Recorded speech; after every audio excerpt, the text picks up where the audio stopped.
Before we dive in, if you're new here, welcome to Novel Explanation, where we bring your favorite stories to life, one part at a time.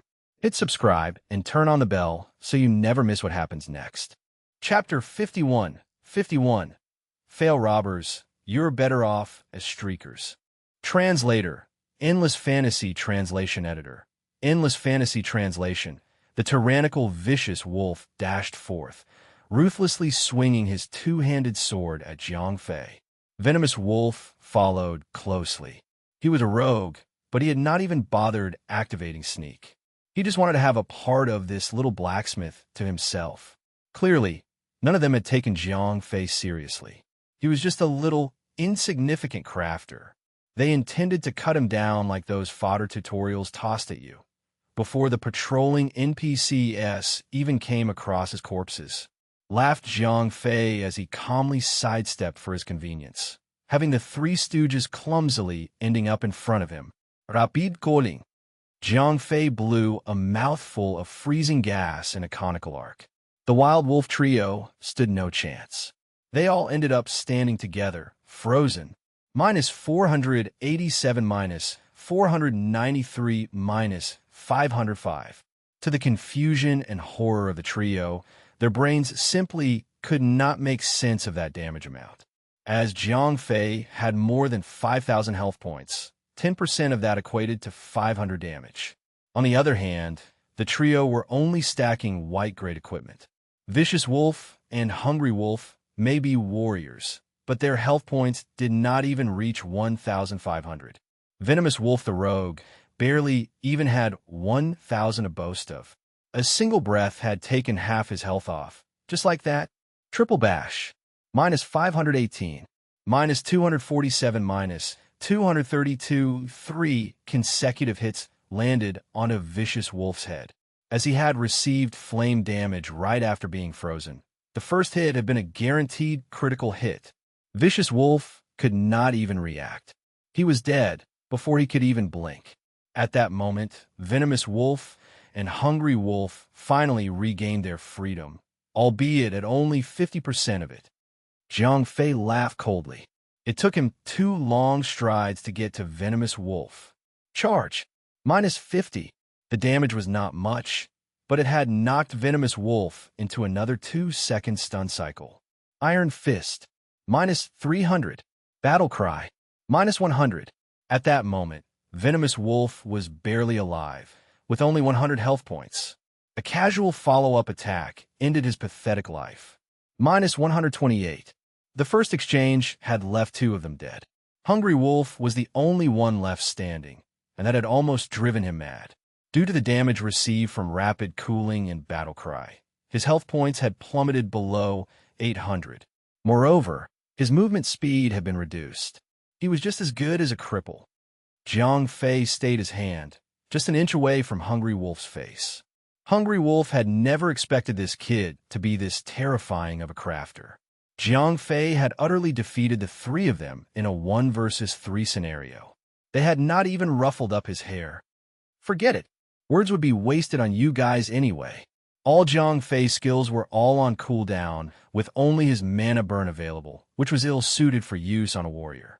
He had stopped for the time being, not to gloat, but to hide the fact that he was already out of ammunition. He was waiting for his next Triple Bash. Now that Jiang Fei's skills were ready, it was time to get the eyesore out of the way. -133. -10. Lifesteal. -10. Laceration. 1 stack Triple Bash. -227, -245, -238. The blazing hammer spewed flames, enveloping Hungry Wolf before leaving a smoking husk behind. Hey! Jiang Fei looked towards the ground. The 3 of them had dropped 23 white-grade equipment, 2 sets of red potions, and 3 sets of linen in total. Dawnbreak had quite the severe death penalty.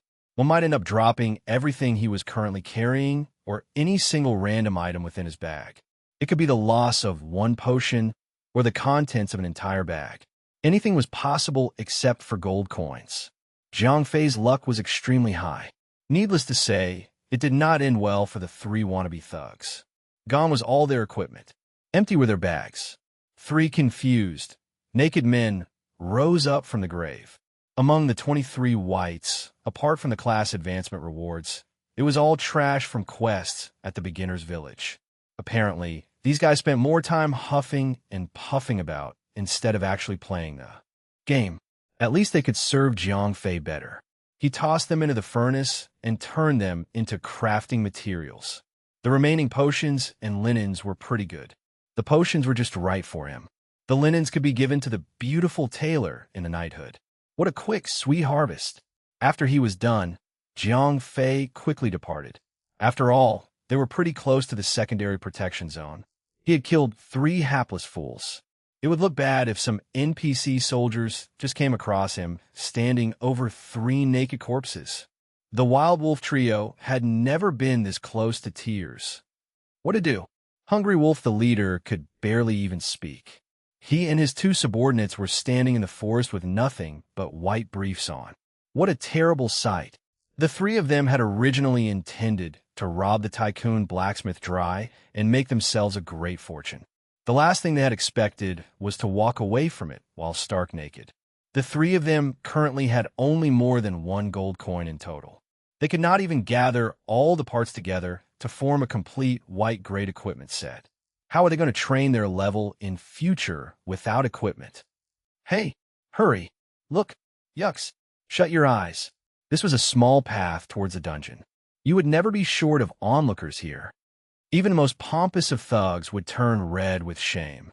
Right at that moment, the Wild Wolf trio wished that they could flay and swallow Jiang Fei alive. One ingrate. Jiang Fei should have just stayed on as a good boy. Lie down and let us kill you for you equipment.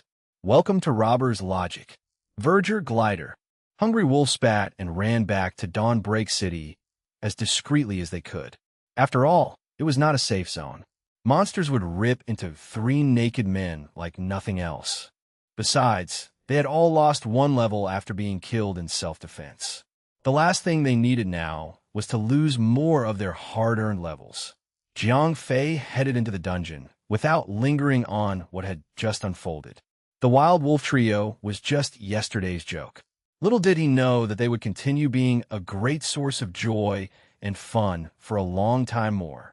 Jiang Fei proceeded to hack the normal mode dungeon up with nothing more than normal attacks. As he was overloaded with so many game-breaking equipment, even the bosses were unable to penetrate his defense. Besides, with the combination of numerous skills in his attack that was almost 180 per hit, the monsters were quickly falling like flies. Even with his high luck, he had only obtained 2 green grade pieces of equipment with upgrade bonuses. Ordinary players would have gained only 2 common green grades. The blue grade from back then had been the bonus rewards for being the first to clear the dungeon. But Jiang Fei was there for the experience points. Now, he was level 18. He had almost caught up to the first group on the level ranking boards. Chapter 52, The Broken Ring. Translator, Endless Fantasy Translation Editor. Endless Fantasy Translation. Jiang Fei had initially intended to rope in the girls of the knighthood for another round at the elite mode dungeon after distributing his attribute points. Apparently, they did not have the time for that, so Jiang Fei gave up on that thought. Ever since logging in for this session, he had been hammering away, only stopping for a class advancement quest between his swings. He was barely away from his anvil. Jiang Fei reorganized his bag. As he had obtained a massive amount of linen, Jade Tinkerbell had been able to mass-produce bags.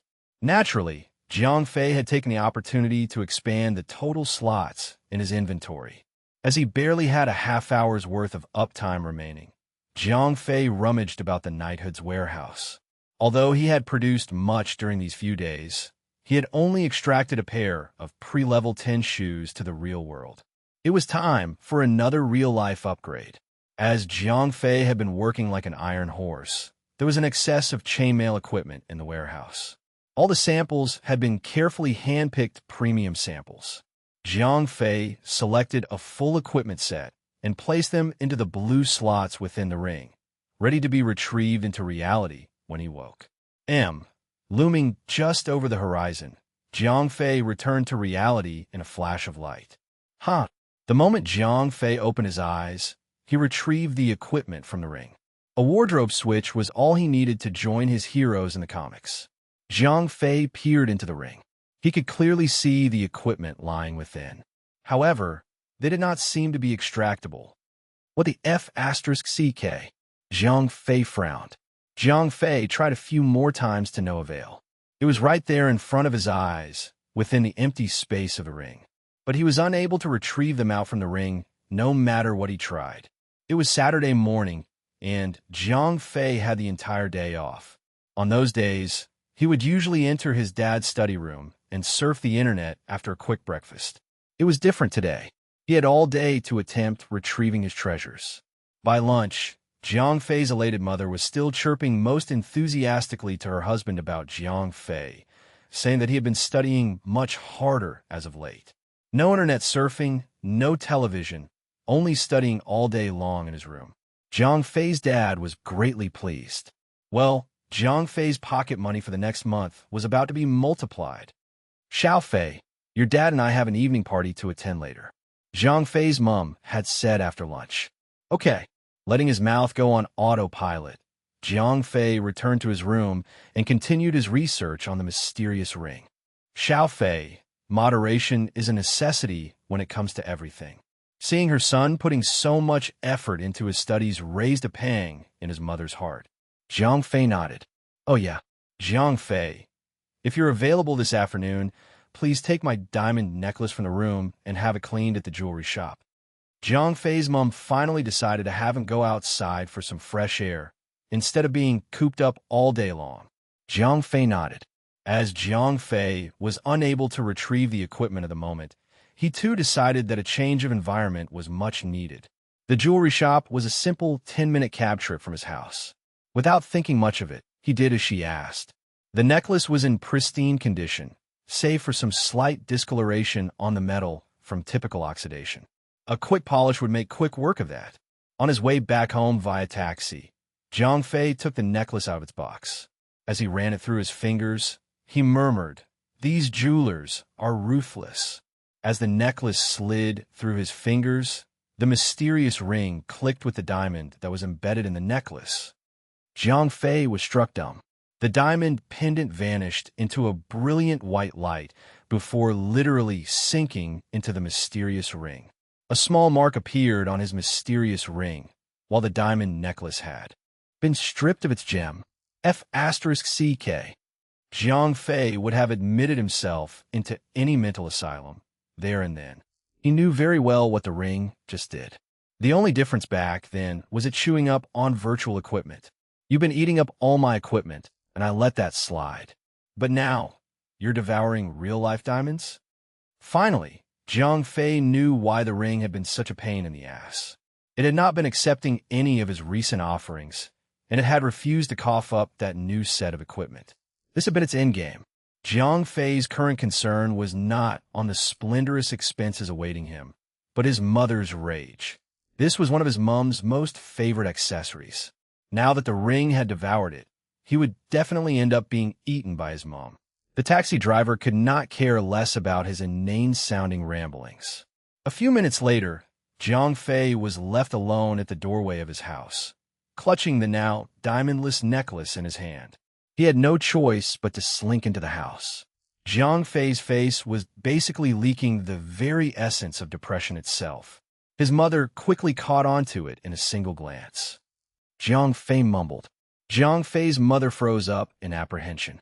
Zhang Fei certainly could not say that his ring had devoured the diamond. He could only lie about losing it. Sigh. Zhang Fei's mom frowned. She truly liked the necklace. But her son's recent hard work gave her a moment's pause. Forget it. Zhang Fei's family was not exactly poor. As much as she loved the necklace, Zhang Fei's mom chose to let it go, as the necklace was incomparable to her beloved dear son. When Zhang Fei returned to his room, staring blankly at the mysterious ring. Although he had managed to fool his mom, where the heck would he obtain more diamonds? The ring had swallowed up a rather sizable diamond, and only had a slight mark on its surface to speak of. Leveling up his ring would be something else. Forget his mother's full collection. They might have to sell the house off. Diamonds were not a rarity. It was the money. As long as Jiang Fei had money, he could easily obtain enough diamonds for the ring to level up. But the simple fact of the matter now was this. Jiang Fei had no money. Jiang Fei mumbled to himself. At the same time, four faces emerged within his mind. As an ordinary high school student, the ring that enabled him to bring items out from the game set him apart from ordinary people. Now that the ring was simply refusing to spit its contents out, Jiang Fei had been robbed of that advantage. But within the game, these four major guilds might be able to serve him far better. Chapter 53, Grabbing onto cash like a wretched miser. Translator, Endless Fantasy Translation Editor. Endless Fantasy Translation. That night, Jiang Fei grabbed a quick bite outside. His parents had gone to attend an evening party, and they would not be back anytime soon. After surfing the internet beneath some heavy eyelids, Jiang Fei returned to his room, ready to log in once again. Sharp. Jiang Fei entered his dream world. Jiang Fei had a goal now, and it was unlike any other players. He was no longer as willing to spend time leveling up. Unwilling as he was, he had enough sense to not let the opportunities go to waste. After soloing the normal mode dungeon, he brought the girls along to clear the elite mode dungeon once. This time, things were much simpler as the girls had undergone major equipment upgrades. The two practice swords were now wielded by Rosette Phantom and Rosette Dazzledance. Whenever Rosette Phantom swung at the boss, its health points lost several chunks at once. After all, SE was dual-wielding a nasty pair. A blue-grade excellent dagger as her main weapon, and a purple-grade epic one-handed sword as her secondary weapon. Rosette Dazzledance had the legendary grade practice sword and was able to give just as much as she could take. Currently, she could handle 3 to 5 elite monsters without breaking a sweat. On top of that all, not even the third boss could harm the current Jiang Fei. The two clerics were able to keep him afloat without any additional aid casually. The drop rate during Jiang Fei's second attempt of the elite mode dungeon was nowhere as good as the previous run. Even his ridiculously high luck had only yielded 1 blue and 1 green from each boss. However, Jiang Fei got what he came for. Those 2 rounds got him to level 20. The girls happily sat on an average bracket of 20 to 21. Jiang Fei took a look at the level ranking of the players within Dawnbreak City. Happy Drunk was still leading at level 23. The repeated team wipes in their desperate bid for the first clear in the dungeon had not toppled him off his throne. Billy Boy was tied at 23, but he must have gotten that level later, for he was in the second place.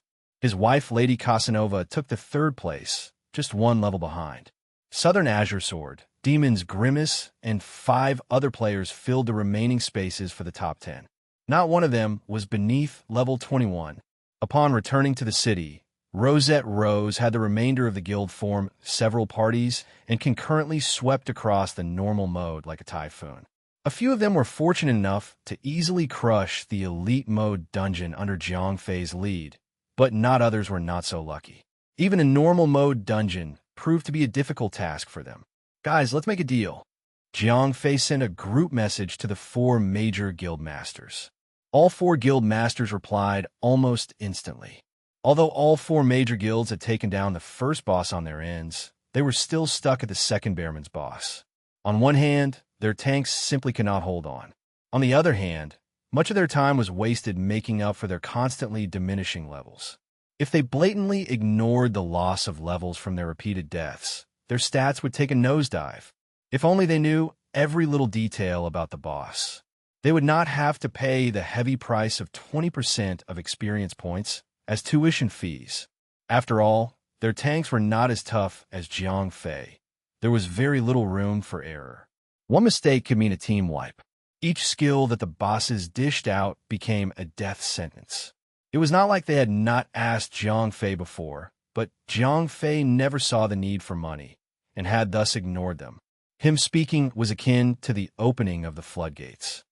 "Guys, name your offers," said Jiang Fei, not knowing what number to put on the tag, having never made such dark dealings before. All 4 guild masters came upon the same conclusion. The real-life Jiang Fei must be in a rather tight position. Oh, what more reason than to grab the opportunity? Previously, whenever the major guilds were busy purchasing equipment, they would pay via materials and in-game currency. But Jiang Fei only brought hammer to anvil whenever he wanted an upgrade to his personal gear. He did not process his thoughts like other crafters. He wanted to venture out like his combatant counterparts, not lock himself in the workshop and have nothing but a blasted furnace as a companion. He rarely sold his wares, and whenever he did, it was only to dispose of the trash. This man clearly never gave a thought about profit. Therefore, Jiang Fei had often declined the 4 major guilds' request to increase the number of orders. Blacksmiths were just like any other player. While it was true that many of them licked your boots and shat out bricks if you told them to, Jiang Fei was no such person. It was their misfortune that he simply had to be the game's leading blacksmith. Now that Jiang Fei had unintentionally disclosed his need of real-life cash, the 4 major guilds now had something on him. Money easily led to loose lips. These were the leading players of the game. Money was not an issue for them if they could finance their guilds to such an extent. Gold coins might not be so easily farmed. Real cash was something else entirely. Piece of cake for tycoons. If such intel is kept only between the two of us, 100,000 renminbi, said Southern Azure Sword. Lady Casanova snarled, said Happy Drunk, his characteristic grin on his face, as usual. F***CKU tycoon. Lady Casanova snapped. They were all filthy rich folks, but they were working in the best interests of their guilds.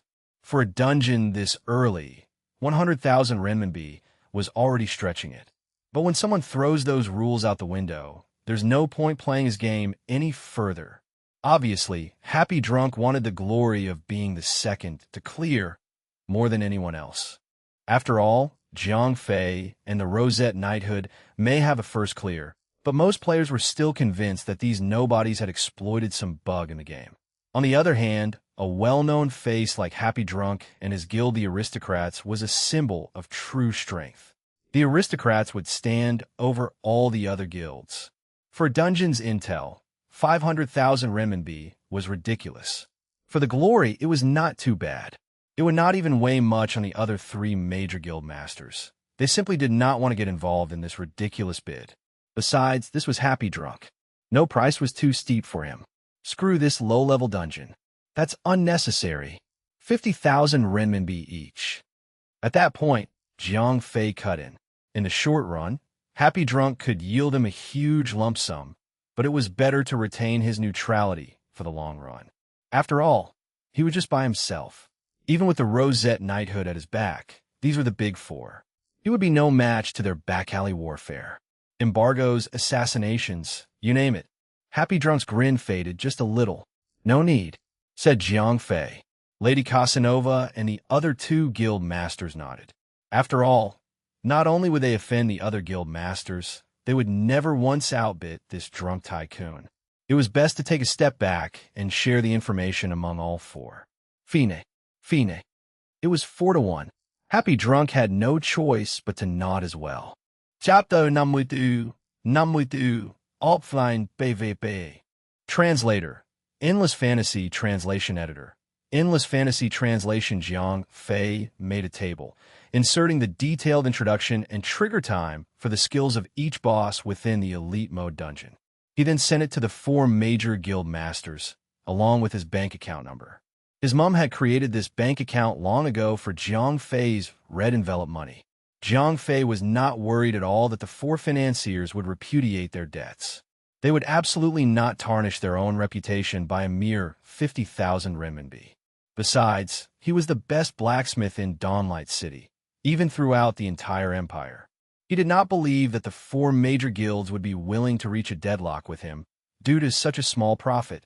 Usually, a 200,000 renminbi into the pocket was a king's ransom to Jiang Fei, that he even did not know where to spend it. But it was different today, as he had a cheating ring that would feast on diamonds. 200,000 renminbi would not even make a budge. Later, Jiang Fei accepted a large order from the 4 major guilds, helping them to smith equipments in order to earn more money. Due to his uber-high ascended equipment creation rate, The lousy purple grade shoulder armors that he had produced later was then sold to the 4 major guilds at a high price as well.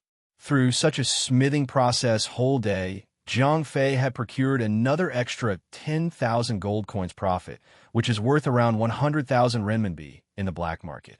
At 6 a.m. the next day, when Zhang Fei logged out from the game, there was an additional 300,000 renminbi in his bank. Looking at how rich he became, Zhang Fei felt somewhat proud of himself, as his ability to earn money was way incredible compared to his dad. Zhang Fei finished his breakfast hurriedly and left his house. He ran directly towards the marketplace and headed towards the jeweler, and smashed all 300,000 renminbi into purchasing lots of diamonds. He then found a place where there was no one else, and let the mysterious ring devoured all the diamonds. However, the next thing that happened drove him into complete madness. Diamonds worth 300,000 renminbi, devoured by the mysterious ring, and yet the progress bar had only increased by 1%. Zhang Fei broke out into curses at the mysterious ring. Although Zhang Fei had earned a 300,000 renminbi huge sum in one night, that was due to the inclusion of selling information about the bosses. Even if he did nothing else other than specializing in smithing equipment for the 4 major guilds, he would have around 100,000 renminbi income. Although it sounded quite a lot, a 3-day effort was only able to increase the mysterious ring's experience points by 1%. It would take almost 1 whole year for the ring to level up. Could it be that he had to specially work hard for the 4 major guilds for this 1 whole year? This was absolutely impossible. Zhang Fei was already fed up by the experience yesterday, as he had been wielding his hammer all day long. His original expectation was to withstand such suffering for 3 to 5 days at most for the ring to level up. However, the answer was actually 1 whole year. This was completely out of his expectation. F***CK. It's true that one won't turn rich without searching for extra income. Horse won't grow fat without extra grasses as supper. Zhang Fei spat hard, deciding not to work for the 4 major guilds like a dumb asterisk says anymore in future. As it was Sunday, Zhang Fei had no need to go for school. As he was on his way back home, Zhao Feng gave him a phone call. Asked Zhang Fei. Haha, a nice place, said Zhao Feng mysteriously. Zhang Fei happened to have nothing to do, as his original intention was to level up the mysterious ring. But it seemed impossible to be achieved within a short period of time, said Zhao Feng. Zhang Fei agreed. He then hung up the call. Manda Square was the landmark building located in the city center, with a total of 108 floors, having 630 meters height, also known as the Empire State Building in China. As the name had stated, this was also a property under the name of the Octopus Group, which had gathered office work, catering, entertainment, and many other functions in one body. Zhang Fei arrived at Manda Square via taxi very soon, where Zhao Feng, the little fatty, was already waiting for his arrival. Asked Zhang Fei. Heh, said Zhao Feng, pulling Zhang Fei along towards the underground of Manda Square. There was an electronic entertainment center located on the 4th floor underground, with all kinds of classical and modern gaming facilities. Zhang Fei was originally a game maniac. His affection towards games was not only limited to online games. Yo, said a guy who dyed his hair in yellow, smilingly towards Zhao Feng the moment he entered the gaming center. Monkey, don't you mess with me.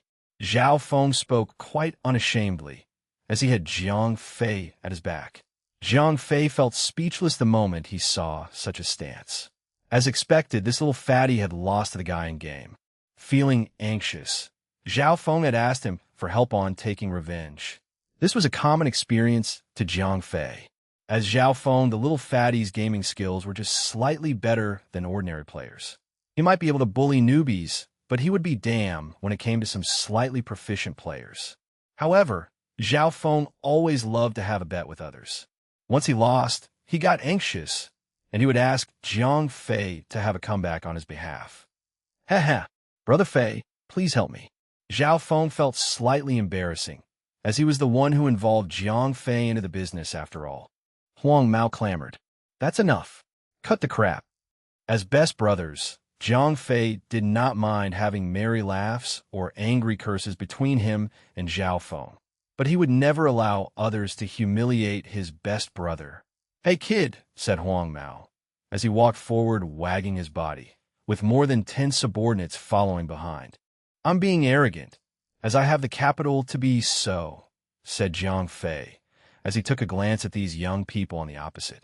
The way they dyed their hairs made them look like traffic light. "Aren't you helping this little fatty out?" said Huang Mao, pointing to the machine beside. Although Dawnbreak would not run during the day, there were some gaming centers that were able to copy your character within the game. Players would then fight against each other on a separate platform. Since the data was just a copy, it would not cause any influence to your game data within Dawnbreak. Therefore, many players had chosen to practice their player versus player skills or studying the techniques to utilize their skills during the day at these gaming centers. Zhao Feng immediately wanted to refuse, as in his eyes, Jiang Fei did not own a game account. "It's all right," Jiang Fei nodded, asked Zhao Feng with delight. But then he immediately frowned. Even if Jiang Fei had a game account, he had begun playing the game few days later than others, which would definitely be leading him to getting the short end of the stick in terms of character level and equipments. "It's fine," said Jiang Fei as he was going to put on the gaming helmet. Said Huang Mao, while stopping Jiang Fei from putting on his gaming helmet. "No problem."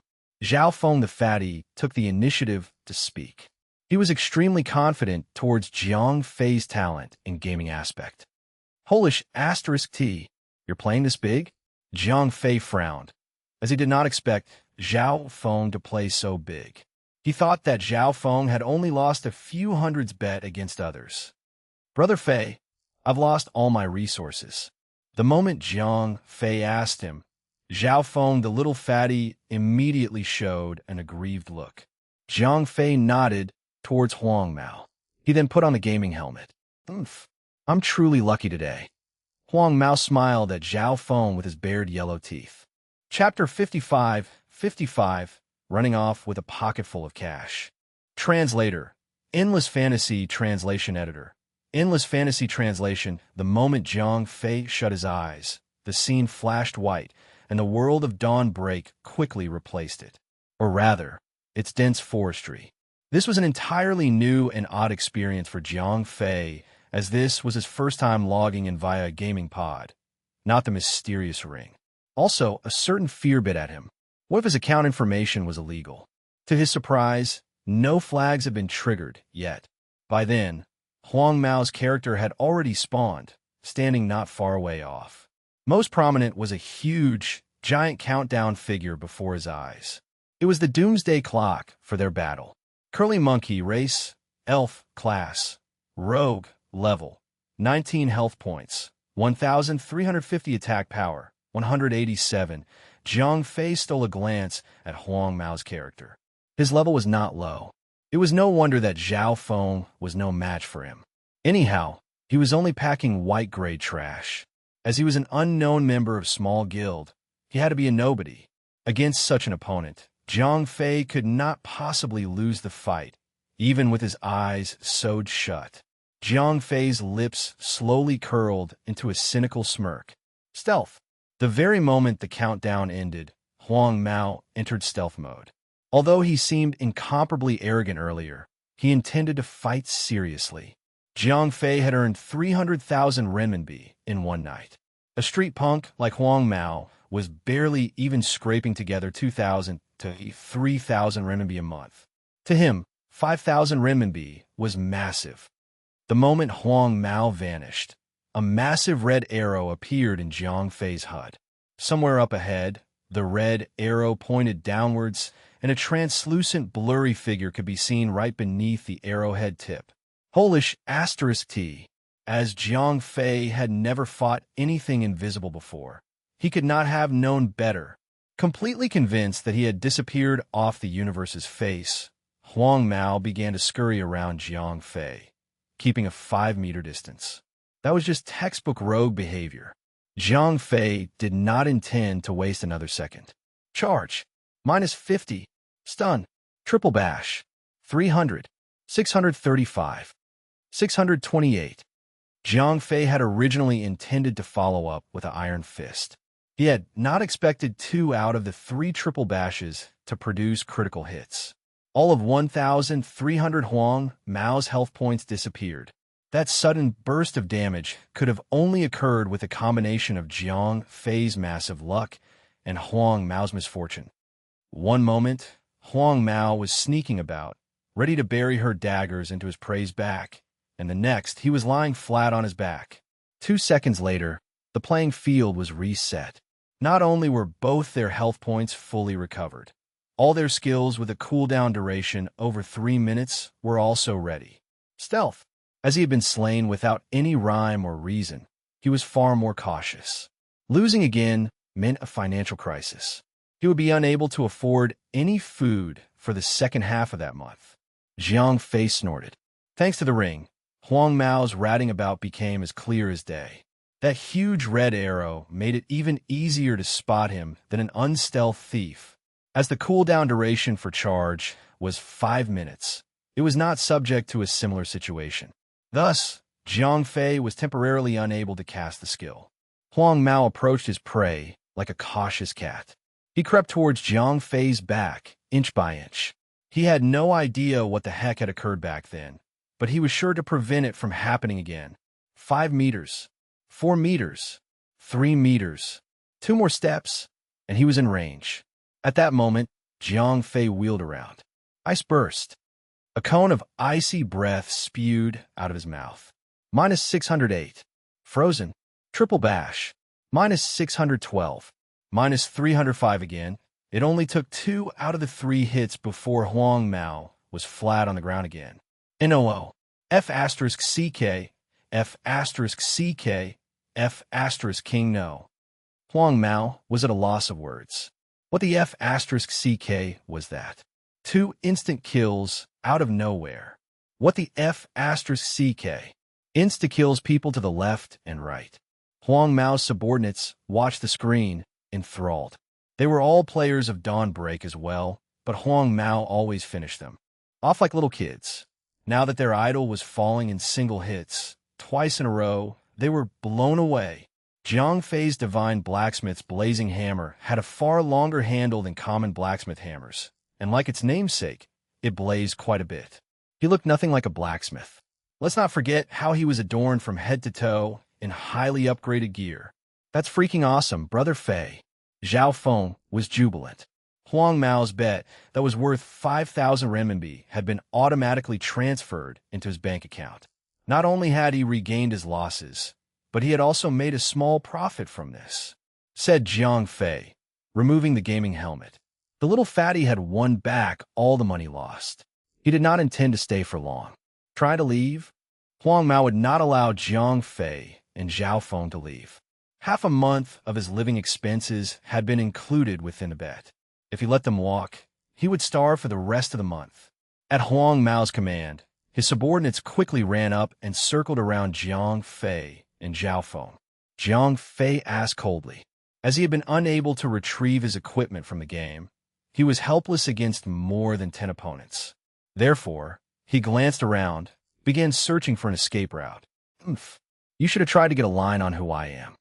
Curly Monkey was positively agitated now, and he clearly meant business. Zhao Feng's legs immediately turned to jelly. Leave a 10,000 renminbi fee for apology, and then crawl out of the gaming center on all fours. Or else, you two won't even be crawling, period. Curly Monkey growled. Jiang Fei threw a chair at Curly Monkey, while also planting a boot on a passing punk. He quickly tugged Zhao Feng along and ran outside. Since the beginning, Jiang Fei had planned an escape strategy. After dashing out from the crowd, he pulled Zhao Feng along and sprinted down the route, knocking down more tables and chairs to trip his pursuers up. Catch him! One of the chairs had found its mark, knocking Curly Monkey down. He was physically unhurt, but his ego was still bruising. He started barking more orders. Despite pulling Zhao Feng along, Jiang Fei still had the cat spirit boots on. He was running at quite the speed. It took no time before they left those fools behind.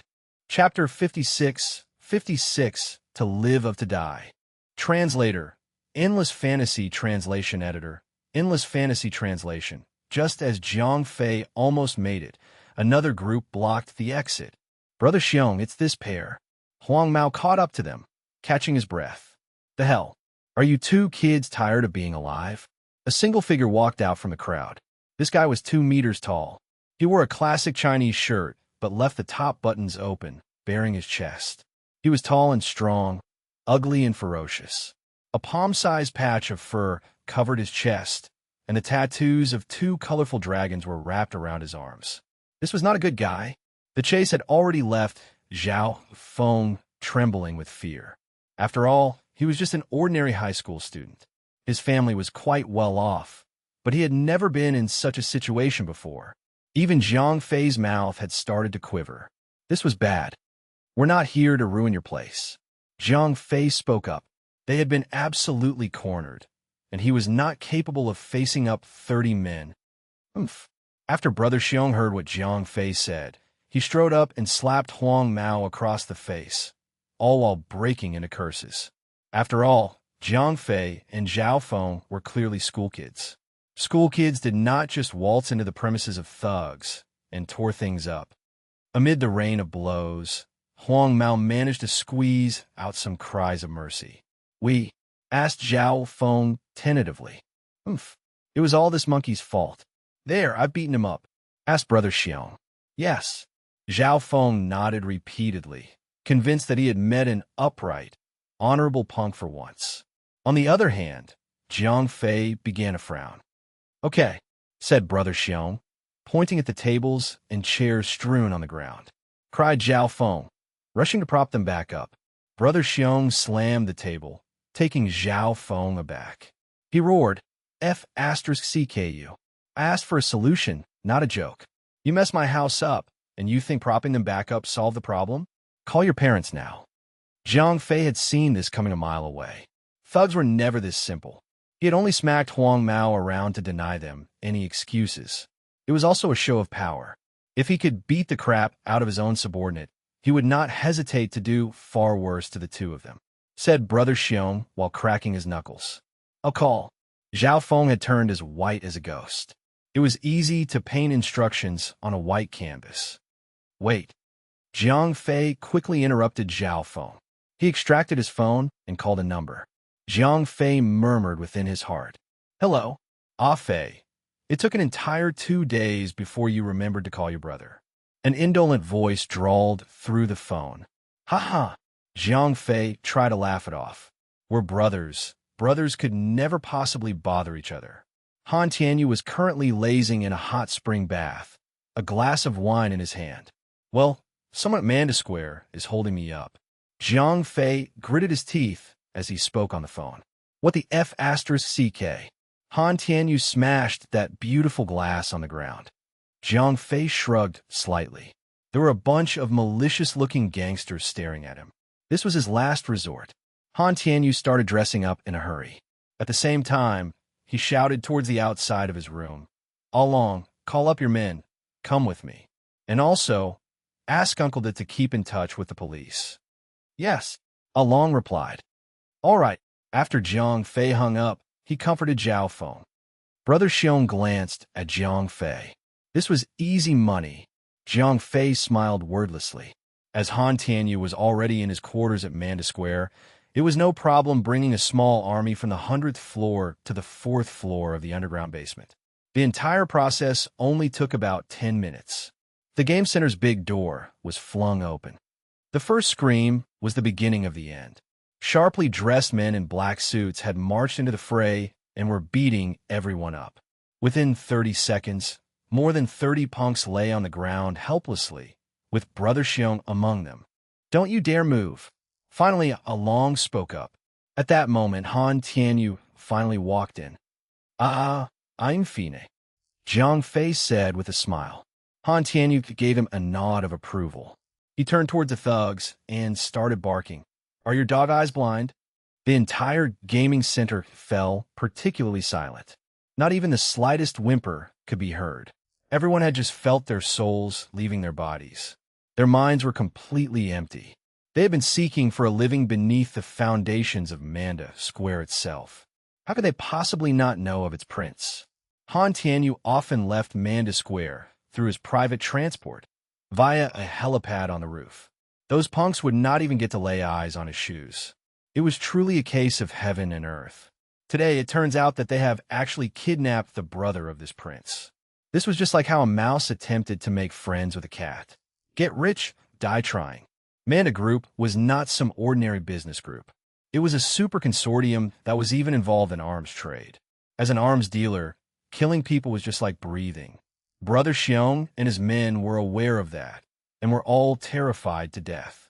Their mouths were gaping wide open, yet not a single sound could be heard. It was already a wonder that they had not literally scared themselves to death yet, let alone beg for mercy. Finally, Zhao Feng managed to find his tongue. His family was doing rather well, relatively speaking. If he was living in the feudal dynasty, their families were like small cake sellers. They were okay in the sense that they did not need to worry about food and clothing issues. That was it. But what of Han Tianyu? Even if he was not a prince, he would at least be a nobleman's son. They came from different worlds. Han Tianyu asked calmly, as if he was talking about 30 cabbages, not 30 humans. Chapter 57. Have you been watching too many wuxia films? Translator. Endless Fantasy Translation Editor. Endless Fantasy Translation, huh? Jiang Fei was dumbfounded by the sudden question. They may communicate like friendly neighbors, but Han Tianyu still hailed from a different world. He could end lives without blinking, and that was too much for Jiang Fei. Han Tianyu viewed life like bacteria. He could deprive others of their lives with a wave of his hand. This was not something that ordinary people could do, including Jiang Fei. He had been born and bred in a peaceful environment during a time not ravaged by war. Thus, Jiang Fei would never see eye to eye with Han Tianyu. Han Tianyu lived at the edge.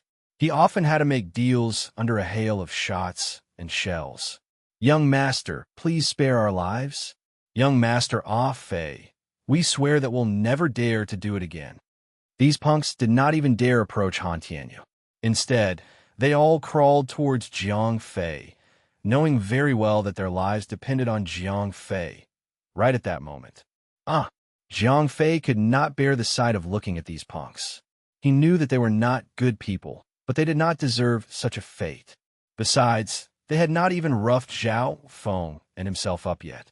Threatening 2 kids did not warrant a death sentence. Han Tianyu sighed before continuing, but I gave you my word. It's your call. You guys listen up. My brother may have spared you, but I'm not willing to let it slide. From this day, these doors will never open up to the outside world again. I'll cover your necessities. If my brother ever gets bullied, you guys will have to answer. If my brother ever gets hurt, you will pay with your lives. Han Tianyu snupped.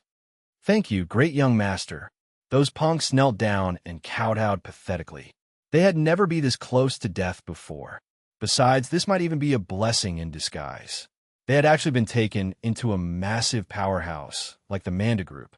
From punks who scraped the dirt beneath the heels of society, they were now the bodyguards of a prince's brother. From now on, they would be serving Jiang Fei. Although they did not know Jiang Fei's identity, they were clever enough to know that Jiang Fei was a good friend of the prince of Manda Group. This was life. In a flash, great sorrow may turn into great joy. A moment ago, the punks were confronted with possible death. Yet within a blink of an eye, the winds of fate had blown the other direction. They were no longer street punks, but employees of Manda Group. Jiang Fei was at a loss of words. Han Tianyu shrugged lazily. They mattered just that little to him. They were like toy soldiers at the corner of his desk. Was he going to bring a full squadron of thugs to school? However you like. If you hate them, send them off, said Han Tianyu with a smile, once again frightening the punks to death. Young Master Fei. In the eyes of these punks, Han Tianyu's smile was like the death gods beckoning. At the same time, they had also noticed that Jiang Fei was relatively soft-hearted. It was that soft spot that they were attempting to exploit. Han Tianyu v-spirit. Jiang Fei followed his gaze and saw Brother Xiong and another strong man who looked alike standing beside. Both of them had not knelt down to beg for mercy. Although the two of them seemed to be slightly different from the rest, Jiang Fei and Han Tianyu had only given them a slight glance out of curiosity. Jiang Fei was not remotely interested, whereas Han Tianyu did not give a sh*t about them. Forget it, forget it. You guys continue dawdling in this gaming center, said Jiang Fei, waving at them lazily, for he did not want to be associated with them. After all, Han Tianyu's family was extremely rich. Raising more pigs in their sty was no trouble at all. Although Zhao Feng was standing beside Jiang Fei, he was like an invisible person in Han Tianyu's eyes. This was not because Han Tianyu disdained ordinary people, but the fact that the two of them were from different worlds. If not for how Jiang Fei had saved Han Tianyu's life once, he would remain just as insignificant, said Jiang Fei with a smile. He did not bother introducing Zhao Feng, for he knew of the rules and boundaries that governed heaven and earth. Oh, asked Han Tianyu, curious. Yup. Oh, well, it's a new game, in it. I'm just as new as the game is, haha. Han Tianyu grinned and said, Sure, find me once you've left the beginner's village, said Jiang Fei smilingly. Haha, let's get out of this place first. What a mess, Han Tianyu said, taking Jiang Fei's hand. Zhao Feng knew his place. He cleverly the initiative to excuse himself. Okay, Jiang Fei did not persuade him to stay either. Oh, by the way, you guys are playing Dawnbreak 2, aren't you? My brother doesn't need you guys getting in the way of his real life. Back him up in game. Han Tianyu had turned around and gave the punks a final order before they left. Yes, yes, yes. These gangsters did not dare deny anything. Their heads bobbed up and down like no tomorrow. Jiang Fei and Han Tianyu reached the 100th floor of Manda Square and had some small talk. After a while, Jiang Fei left. He had the mysterious ring and the heart of a superhero. But due to the different growing environment since young, he had limited topic to chat with Han Tianyu in common. Although Han Tianyu genuinely treated him as his own brother, they truly had no common ground to lay back on. They literally came from different levels. Just when Jiang Fei was about to leave the Manda Square, someone called out. Jiang Fei turned back. It was Brother Xiong from the gaming center and a man who resembled him. Before Jiang Fei could even process the scene, Brother Xiong had forced the other man down. Together, they knelt down together before Jiang Fei. Jiang Fei was taken aback. Young Master Fei, my brother and I are unable to repay your kindness for sparing our lives, said Brother Xiong, looking right into Jiang Fei's eyes. What the F***CK? Jiang Fei was flummoxed. Chapter 58. Are you guys retards? Translator. Endless Fantasy Translation Editor. Endless Fantasy Translation, after pulling the two strong men aside and having them explain themselves, only then did Jiang Fei understand the situation. These two guys were brothers. Brother Xiong's full name was Xiong Dazhuang, whereas the other thug was Xiong Erzwang. Not only had they been orphaned early, but they also had another younger sister to care for. This road to a life of back-alley dealings and mugging had not been of their choosing. As Xiong Erzwang was a rash person, the pressure of raising the three of them fell on Xiong Dazhuang's shoulders. Fortunately, both brothers were physically gifted. It did not take long for them to rise up the ranks, eventually occupying the gaming center beneath Manda Square. He adored the heroes and doughty warriors within the novels. This was why the two brothers had acted out such a scene just as Jiang Fei was about to leave the place. Their lives were indebted to him. Young Master Fei, we brothers do not fear death. But our sister is really still young. We're all that she has. We're unable to repay your kindness for saving our lives today. Therefore, we would follow you to the ends of the earth, Master. Xiong Dazhuang had made up his mind. Xiong Erzwang nodded. He was not exactly muddle-headed, but he was not very bright either. He once fell terribly ill in his childhood, but they could not afford a doctor back then. However, he knew that his elder brother would never hurt him. Therefore, he would agree to whatever Xiong Dazhuang said. What the F***CK? What do I need the two of you for? Returning home with two extra mouths asking for food? Jiang Fei realized that Xiong Dazhuang was a mule. He had set his heart on becoming Jiang Fei's subordinate, and there was nothing that Jiang Fei could do to stop him. Young master, not just two extra mouths. It was hard to tell if Xiong Erzwang was being witty or just plain dumb. F***CK. Jiang Fei spat as he forgotten about the poor little girl. Yes, Xiong and nodded earnestly. What the F***CK? Jiang Fei raised his arms up in exasperation and turned away. The moment Xiong Dazhuang saw Jiang Fei leaving, he quickly followed. He even made sure that his younger brother followed. F***CK. There, and the Jiang Fei almost lost his mind as he snarled. Oh yeah, my sister too. Xiong Erzwang turned and ran back. What the F***CK? Jiang Fei was starting to feel faint. Young Master Ah Fei, no offense. My brother isn't exactly right in the head. Xiong Dazhuang started explaining. Jiang Fei roared in rage as the man who ran off reminded him of a certain character from a certain movie about a certain space adventure. Brother? Asked a girl with a silvery voice. Xiong Erzwang was truly efficient. He had returned in a blink of an eye with his sister in tow. Those unaware of the full picture might even assume this to be the kidnapping of a teenage girl. Huh? Asked the girl doubtfully, as her brother grabbed her by the shoulders and placed her before Jiang Fei. Oh my lord! There and then, Jiang Fei felt like pulling out tufts of hair from his head. Young Master Ah Fei, this is our sister. Her name is Xiong Nini. She's 15 years old. Xiong Dazhuang had even started providing an explanation. Sister, call him Young Master Ah Fei. Xiong Erzwang was even more enthusiastic. Was he suddenly becoming clever, or did he actually have a sharp memory? He had not neglected to mention that they were going to have free food. Huh? Xiong Nini was not afraid of strangers at all. She swiftly ran up to Jiang Fei and started surveying him from left to right. She even pinched Jiang Fei's face a few times with her small hands. Keep your hands off me. Jiang Fei had roared in rage. Young Master Ah Fei, you can't just nurture my sister alone, said Xiong Erzwang. Young Master Ah Fei, the three of us are your servants from now on. It'll be a blessing for my sister if you fancy her. Xiong Dazhuang was completely obsessed with wuxia novels. It only took the slightest gust of wind to send him into a long ramble that went all the way to his younger sister's marriage. Hey, said Xiong Nini, stomping her foot as she glared at Xiong Dazhuang and Xiong Erzwang. F***CK. Jiang Fei breathed a sigh of relief. But you're pretty cute yourself. Before Jiang Fei's sigh could even leave his lips, Xiong Nini suddenly rushed up to him and whispered into his ear. Jiang Fei felt more than a cluster of nerves blowing up in his skull. Xiong Nini whispered on. Jiang Fei blinked. He barely saw a flying fist headed straight for his eyes. F***CK your sister. Jiang Fei groaned in his heart, but he did not dare lower his guard. He tilted his body to the side and dodged the girl's punch. Then he stepped out of range. Hee, you really know a thing or two.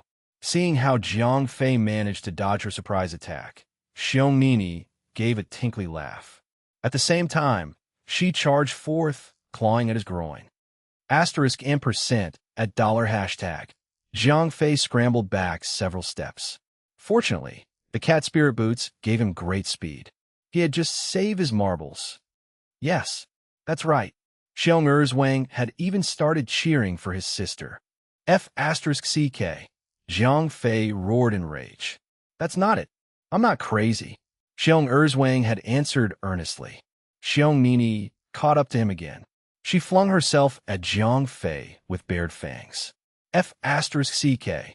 Jiang Fei truly did not want to strike a girl. Therefore, he continued evading her blows. Xiong Nini flung herself at Jiang Fei once again. Jiang Fei finally lost his patience. 3 was the limit. Jiang Fei decided to teach this girl a lesson. She needed to know her boundaries. Jiang Fei slanted his body a little. Utilizing his speed and agility, he dashed to her side, lifting a foot up to trip her up. The effects were dramatic. Xiong Nini screamed as she went down. Jiang Fei sighed. It was true that Xiong Nini was getting a little carried away, but she did not deserve to take such a hard fall. He grabbed hold of her wrist and pulled her back up, saving her from a bad fall. Then, Jiang Fei wrapped his arms around the girl, locking her arms up. He could not risk being taken by surprise yet again. Xiong Nini tried to flail free, but to no avail. It was impossible for a girl to have greater strength than Jiang Fei. Hey! Jiang Fei lowered his head to meet her eyes and gave her a warning. Yup, you're truly awesome. Without any warning, Xiong Nini stood up on her toes, reached out, and kissed Jiang Fei on the face. Chapter 59, The Boyfriend. Translator. Endless Fantasy Translation Editor. Endless Fantasy Translation. Jiang Fei snarled as he shoved the girl away with all his might. Oof. You won the contest of marriage. You hugged me. I kissed you, said Xiong Nini. Be responsible your sister's ass. Jiang Fei roared. Apparently, Xiong Nini did not share any resemblances with her brothers. She was delicate and sweet, but she was batshit insane. In what kind of environment was this girl brought up in? That's right. Xiong Erzwang nodded once again, earnest as ever. At that moment, at some corner of the secluded alley, Han Tianyu was already clutching his sides, holding back his laughter. When Jiang Fei stepped out from the building, someone had already informed Han Tianyu about his movement. The three of them proceeded to vanish into a secluded alley. At first, Han Tianyu had assumed that Jiang Fei had been kidnapped by someone once again. He had summoned up his army and departed at light speed. When he finally realized that those three stooges were busy blowing up Jiang Fei's brains, he had remained hidden in the shadows, where he was free to laugh away. At that moment, he finally burst into laughter, no longer able to hold it in. Oh, F***CK. The moment Jiang Fei saw Han Tianyu, he almost crumbled in relief. Human language was no longer possible for this situation. Han Tianyu was not yet done laughing at that moment. Hurry, brother, you. Jiang Fei walked towards Han Tianyu, the two strong men and cute-looking girl tagging at his heels like loyal dogs. If you're in real trouble, as a good brother, I'll definitely save you, said Han Tianyu, before he resumed laughing. How the hell am I having fun? Jiang Fei groaned. At this moment, Xiong Nini had already grabbed on Jiang Fei's arm. Jiang Fei was unable to shake her off no matter how he tried. I'm not crazy, Xiong Erzwang mumbled, looking distraught as if upset that people were not actually taking him seriously. Han Tianyu sighed, turning to Xiong Dazhuang and Xiong Erzwang. Hey, you two oafs, Fei is just a school kid. Don't get caught snooping around him. In fact, don't snoop, period. Kindly remain in the gaming center and keep Fei's men in line. Xiong Dazhuang nodded. He was very much afraid of this prince of Manda group. After all, he was nothing like Jiang Fei. Not only was he capable of pinching the three of them to death, he would not even blink while doing so. There you go. 2 out of 3 solved. Han Tianyu pointed towards Xiong Nini and told Jiang Fei, helping my brother dump a girl is a little tasteless. I'm not sure if I can do that. What the F***CK, brother, you please don't. Help me out here, said Jiang Fei, sulking. Don't worry, brother Fei. I won't cause you trouble. I'm usually with my brothers. As Xiong Nini had already declared Jiang Fei as her boyfriend, she had quickly simmered down. Jiang Fei looked towards Han Tianyu in desperation. Han Tianyu shrugged a little, his eyes implying that he was willing to help, but unable to do so. Go to your brothers. I have to go home. Without a choice, Jiang Fei had to leave the matter dangling. First, to get this crazy girl off his back. Okay, said Xiong Nini, before she finally turned and left begrudgingly. Brother, not bad. Han Tianyu did not forget to pounce on the opportunity. You, cute my ass. She's pretty easy on the eyes, if, and only if she stays still like a mannequin. Jiang Fei hissed. Han Tianyu repeated. He could not care less about the situation. He was only commenting on what his eyes told him. Jiang Fei turned a blind eye. Han Tianyu quickly shook his head. Jiang Fei had run out of energy. He quickly fled from Han Tianyu's gloating laughter, swearing that he would never return to this place, ever again. Night had already fallen when Jiang Fei returned home. After a quick bite and a quick read, he settled into bed. Ding! It was 10 p.m. at night. Jiang Fei made it right on time. He immediately set off to solo the dungeon right away. Now that he was level 20, the flow of experience was significantly lower. One dungeon had only amounted up to a third of his experience bar. F***CK this. Looks like this game isn't a fan of dungeon grinds. Jiang Fei murmured to himself. This did not mean that he could skip elite mode dungeons. After all, elite dungeons had a low probability of yielding recipes. He may not need them, but his guild definitely did. To his surprise, a single elite mode dungeon run had already been enough to get him to level 21. Apparently, the experience points reduction for elite mode dungeons was not as drastic as the normal mode. On the other hand, he did not yet intend to take on the heroic mode dungeon. After all, the girls of a knighthood were not the most skilled players out there. He would have to really beef up their equipment before they could even take it into consideration. Jiang Fei was looking for a new location to grind. That was when 4 major guild masters simultaneously sent him messages. Ever since they learned that he needed real-life money, they had not given him a break. No more. Jiang Fei declined decisively. You gotta be kidding. After a whole day of hard labor, the cheating ring ended up to have only increased its progress bar by 1%. Jiang Fei certainly did not have to continue working for the 4 major guilds like a dumb asterisk ass anymore. Southern Azure Sword pressed on. Jiang Fei shot back with a grin. The moment the 4 major guild masters heard Jiang Fei saying that he was not lacking any money, they were dumbfounded. They had managed to crack this tough nut only yesterday, and things were already back to square today. Once again, he would only be smithing on a whim, and money would no longer buy his services. Jiang Fei ignored the requests of the 4 major guilds and directly left town to search for a new grinding location. It did not take long before he received a friend request. Ding! Xiongda has requested to add you as friend. F***CK this shit, said Jiang Fei, the corners of his lips convulsing. Chapter 60, A Disorderly Crowd. Translator, Endless Fantasy Translation Editor. Endless Fantasy Translation. After hesitating for a moment, Jiang Fei accepted the request in the end. After all, Xiong Dazhuang was not only representing himself, but that bunch of punks at the Underground Gaming Center, courtesy of Han Tianyu. Besides, it was true that Jiang Fei was a little short-handed in-game. The girls in the knighthood were great fun, but they were no good in an actual fight. Young Master Ah Fei, I've gathered the brothers around. Xiong Dazhuang seemed significantly more normal in-game. Okay. Jiang Fei intended to size up his new potential army. Xiong Dazhuang sent him the coordinates. Jiang Fei quickly spotted the disorderly crowd. It was difficult not to. Well, actually, it was a little inappropriate to call them a disorderly crowd. They were street punks, after all, but they knew their stuff in-game. They had the passion. If anything, they were more capable than the girls from the Rosette Knighthood.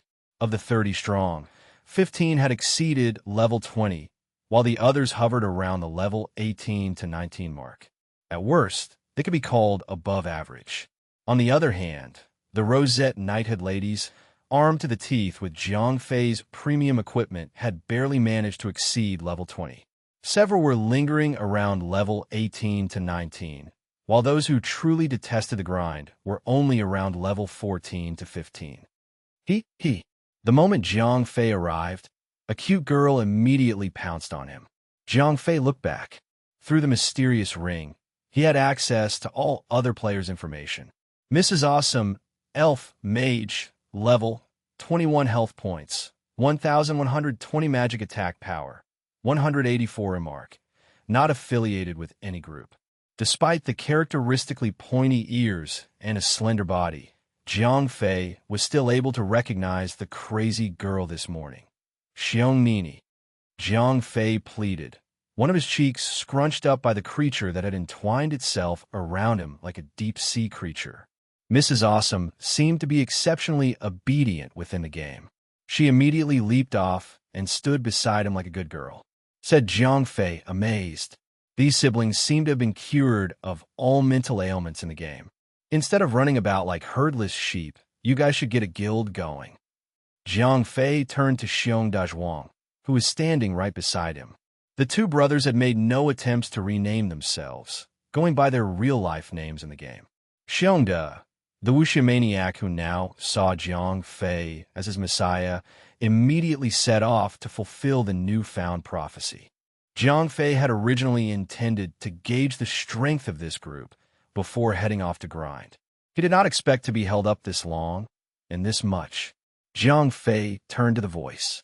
Curly Monkey, Elf, Rogue, level, 19 health points, 1,350 attack power, 187 remark, not affiliated with any group. Isn't that Huang Mao? Jiang Fei murmured to himself.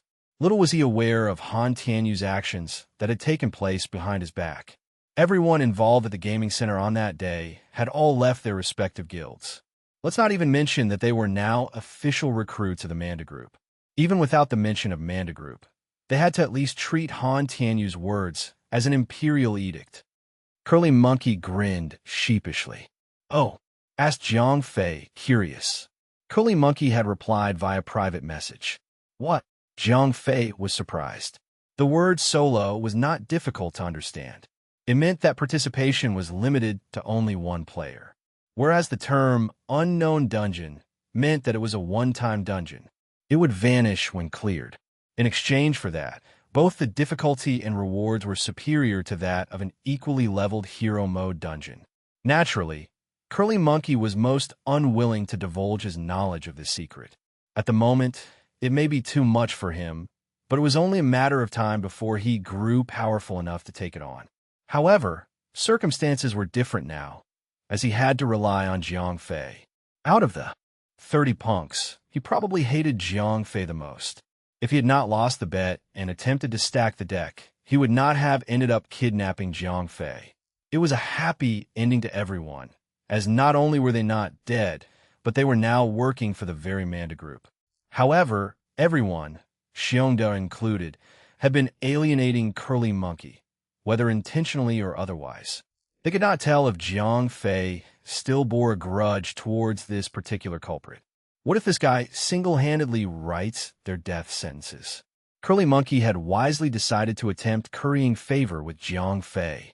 Even if Jiang Fei did not actively seek his blood, the others would isolate him to death sooner or later. Working for Manda Group was a dream come true.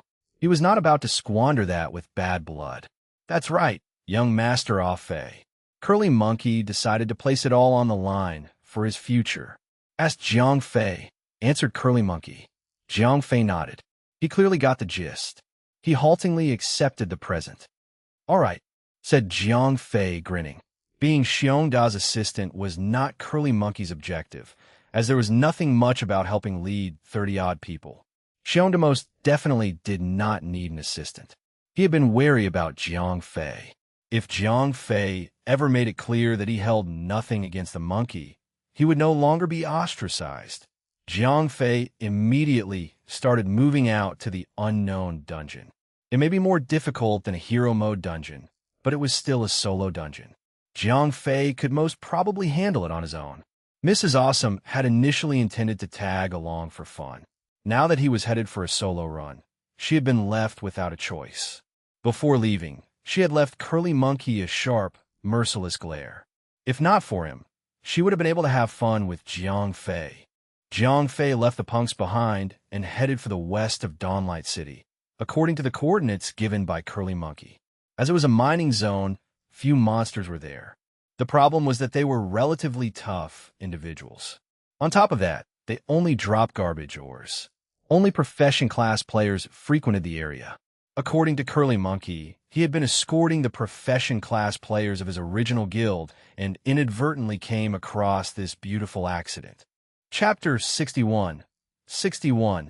Exploration through the Unknown Dungeon. Translator, Endless Fantasy Translation Editor. Endless Fantasy Translation, what a hide-and-seek champion. It's hidden in such a remote location that not even birds would come. How the heck did Curly Monkey even come across this? Jiang Fei put his head right through a stone wall. There was no resistance whatsoever. The surface of the wall warped and then sucked him in. The moment he passed through, the scenery changed. Jiang Fei found himself inside a dark cave. Unlike regular dungeons, unknown dungeons were ruthless. They were not generous enough to provide players with any safe zones. 5 venomous snakes quickly gave him a warm greeting. Skewbald tiger snake, wild beast, normal, level, 15 health points, 800 attack power, 68 skill, toxin attack remark. A seemingly weak species of snake, yet deceptively venomous. A glance told Jiang Fei all he needed to know about these enemies. Curly Monkey had already mentioned them in passing, but Jiang Fei knew nothing more than the fact that he had made 3 solo attempts, only to succumb to overwhelming stacks of the poison dye. Ice burst. Jiang Fei huffed and puffed all over the snakes. Minus 632. Minus 1,350. Minus 608. Minus 621. One tiger snake instantly went down after being struck by critical damage, while the remaining became encased in solid ice. Iron Fist. Triple Bash. Jiang Fei swung about, finishing off another 2 tiger snakes. Minus 1. Minus 125. Although Jiang Fei had taken great care, quickly finishing off the 3 snakes, the last snake had still managed to sink its fangs into his leg. Physical damage was a joke. Jiang Fei's defense had exceeded 500. Even the elite tiger men were unable to penetrate his defense. However, level 1 venom was nothing to scoff at. 125 poison damage was a lot for Jiang Fei. One should remember that Jiang Fei had upgraded his equipment. The Bearmen elites could only dream of scoring 3 digits on him. By now, Jiang Fei's physical attack was almost 200. Each hit delivered 160 to 170 damage. In addition to his lifesteal and laceration effect, the last snake quickly fell. The experience points obtained from the 3 snakes was higher than the experience points he obtained solo in the normal mode dungeon. As expected, this unknown dungeon is truly worth the name. However, something bothered Jiang Fei. The venom was stackable. It only stacked up to a maximum of 3, but posed a very real threat to his life, something that not even lifesteal could mitigate. After Jiang Fei took a knee to recover his health points, he proceeded with utmost caution. A soft noise crept into Jiang Fei's ears, freezing him in his tracks. Jiang Fei glanced about, but failed to spot anything. He frowned. The noise emerged again. This time, he was able to hone in on the source of the noise. Underground. Not far ahead, the ground suddenly exploded, and a dry, withered hand stretched out from the ground. A head and body followed, and not long after, a dry and withered zombie appeared in front of Jiang Fei in the blink of an eye. With a low growl, the zombie pounced towards Jiang Fei. This zombie did not walk upright, but crawled on all 4s. It did not move as slowly as Jiang Fei imagined. It was almost on par with the speed of a regular player. It scrambled up to him in no time at all. Corpse-eating zombie, undead, elite, level, 16 health points, 2,200 attack power, 345 skill, open wound, virus infection. Remark, very high movement speed. It can cause bleeding and sickness, dealing sustained damage. At that moment, the zombie raised its dry and withered hands, each finger equipped with 3-inch-long claws, and slashed at Jiang Fei. Jiang Fei raised a shield. It did nothing but serve as some visual fluff. Nevertheless, he at least felt better doing so. Minus 272. Ding. You have been infected with plague. Oh, *T. That's not.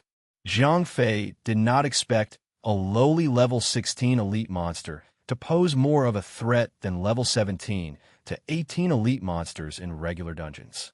Fortunately, Jiang Fei was only fighting in single combat. If he got swarmed up by a couple of these, even a super tank like Jiang Fei would be swept away. Ice Burst. Minus 618. Frozen. Triple Bash. Minus 637. Minus 313. Minus 297. Iron Fist. Minus 300. Since the zombie was a serious threat, Jiang Fei pulled out all the stops. With a series of skills and 2 normal hits, returned the undead to Earth. Ding. You have eliminated corpse-eating zombie. Ding. Zombie skeleton. Alchemists may put into use. Jiang Fei shrugged and threw the item into his bag. Apparently, this item would only be used during the refining of poisons. He may not need it, but it was worth a lot. A zombie popped up to greet him every once in a while. As Jiang Fei was better prepared now, he got through them rather easily. As his experience points tiptoed forward with each kill, a smile slowly grew on his face. Crack! The ground cracked open once again. It was no longer a corpse-eating zombie. Demonic zombie monk, undead, elite, level, 17 health points, 2,700 magic attack power, for 35 skill. Forked lightning remark. Demonized zombie, very powerful. It took the appearance of a fat monk in a cassock. However, its bare skin, including its head and hands, had already festered beyond recognition. It was downright revolting. More than 10 meters separated the demonic zombie monk and Jiang Fei. As the monster opened its bloody mouth, a bolt of lightning shot at Jiang Fei. Minus 421. Jiang Fei did not have much to boast about when it came to his magic defense. Not only did the bolt give him a solid blow, but he was also momentarily incapacitated by the electrically charged spasm. The spasms would only last but a moment, but Jiang Fei quickly noticed that the demonic zombie monk's mouth buzzing with electricity yet again. He might get electrocuted perpetually. Jiang Fei did not intend to let the monster have its way. If he ran straight for the monster, he would only be asking for it. He might even lose half his health bar reaching it. Minus 50 stunned. Charge had a 5 minutes long cooldown duration, yet it was surprisingly effective. Iron Fist. Minus 300. After that, Jiang Fei began to deliver normal attacks. Minus 156. Minus 156. Minus 10. Laceration. 1 stack. Minus 10 plus 10. Lifesteal. As the demonic zombie monk was a magical type, it was rather fragile. Jiang Fei bowled into it, like a truck. Chapter 62. Demonic Pellet. Translator. Endless Fantasy Translation Editor. Endless Fantasy Translation. The demonic zombie monk stirred back to action and winded up another bolt of lightning. Jiang Fei froze the creature in another block of ice with his breath. Triple Bash. Mana Burn. Minus 1,275. Minus 640.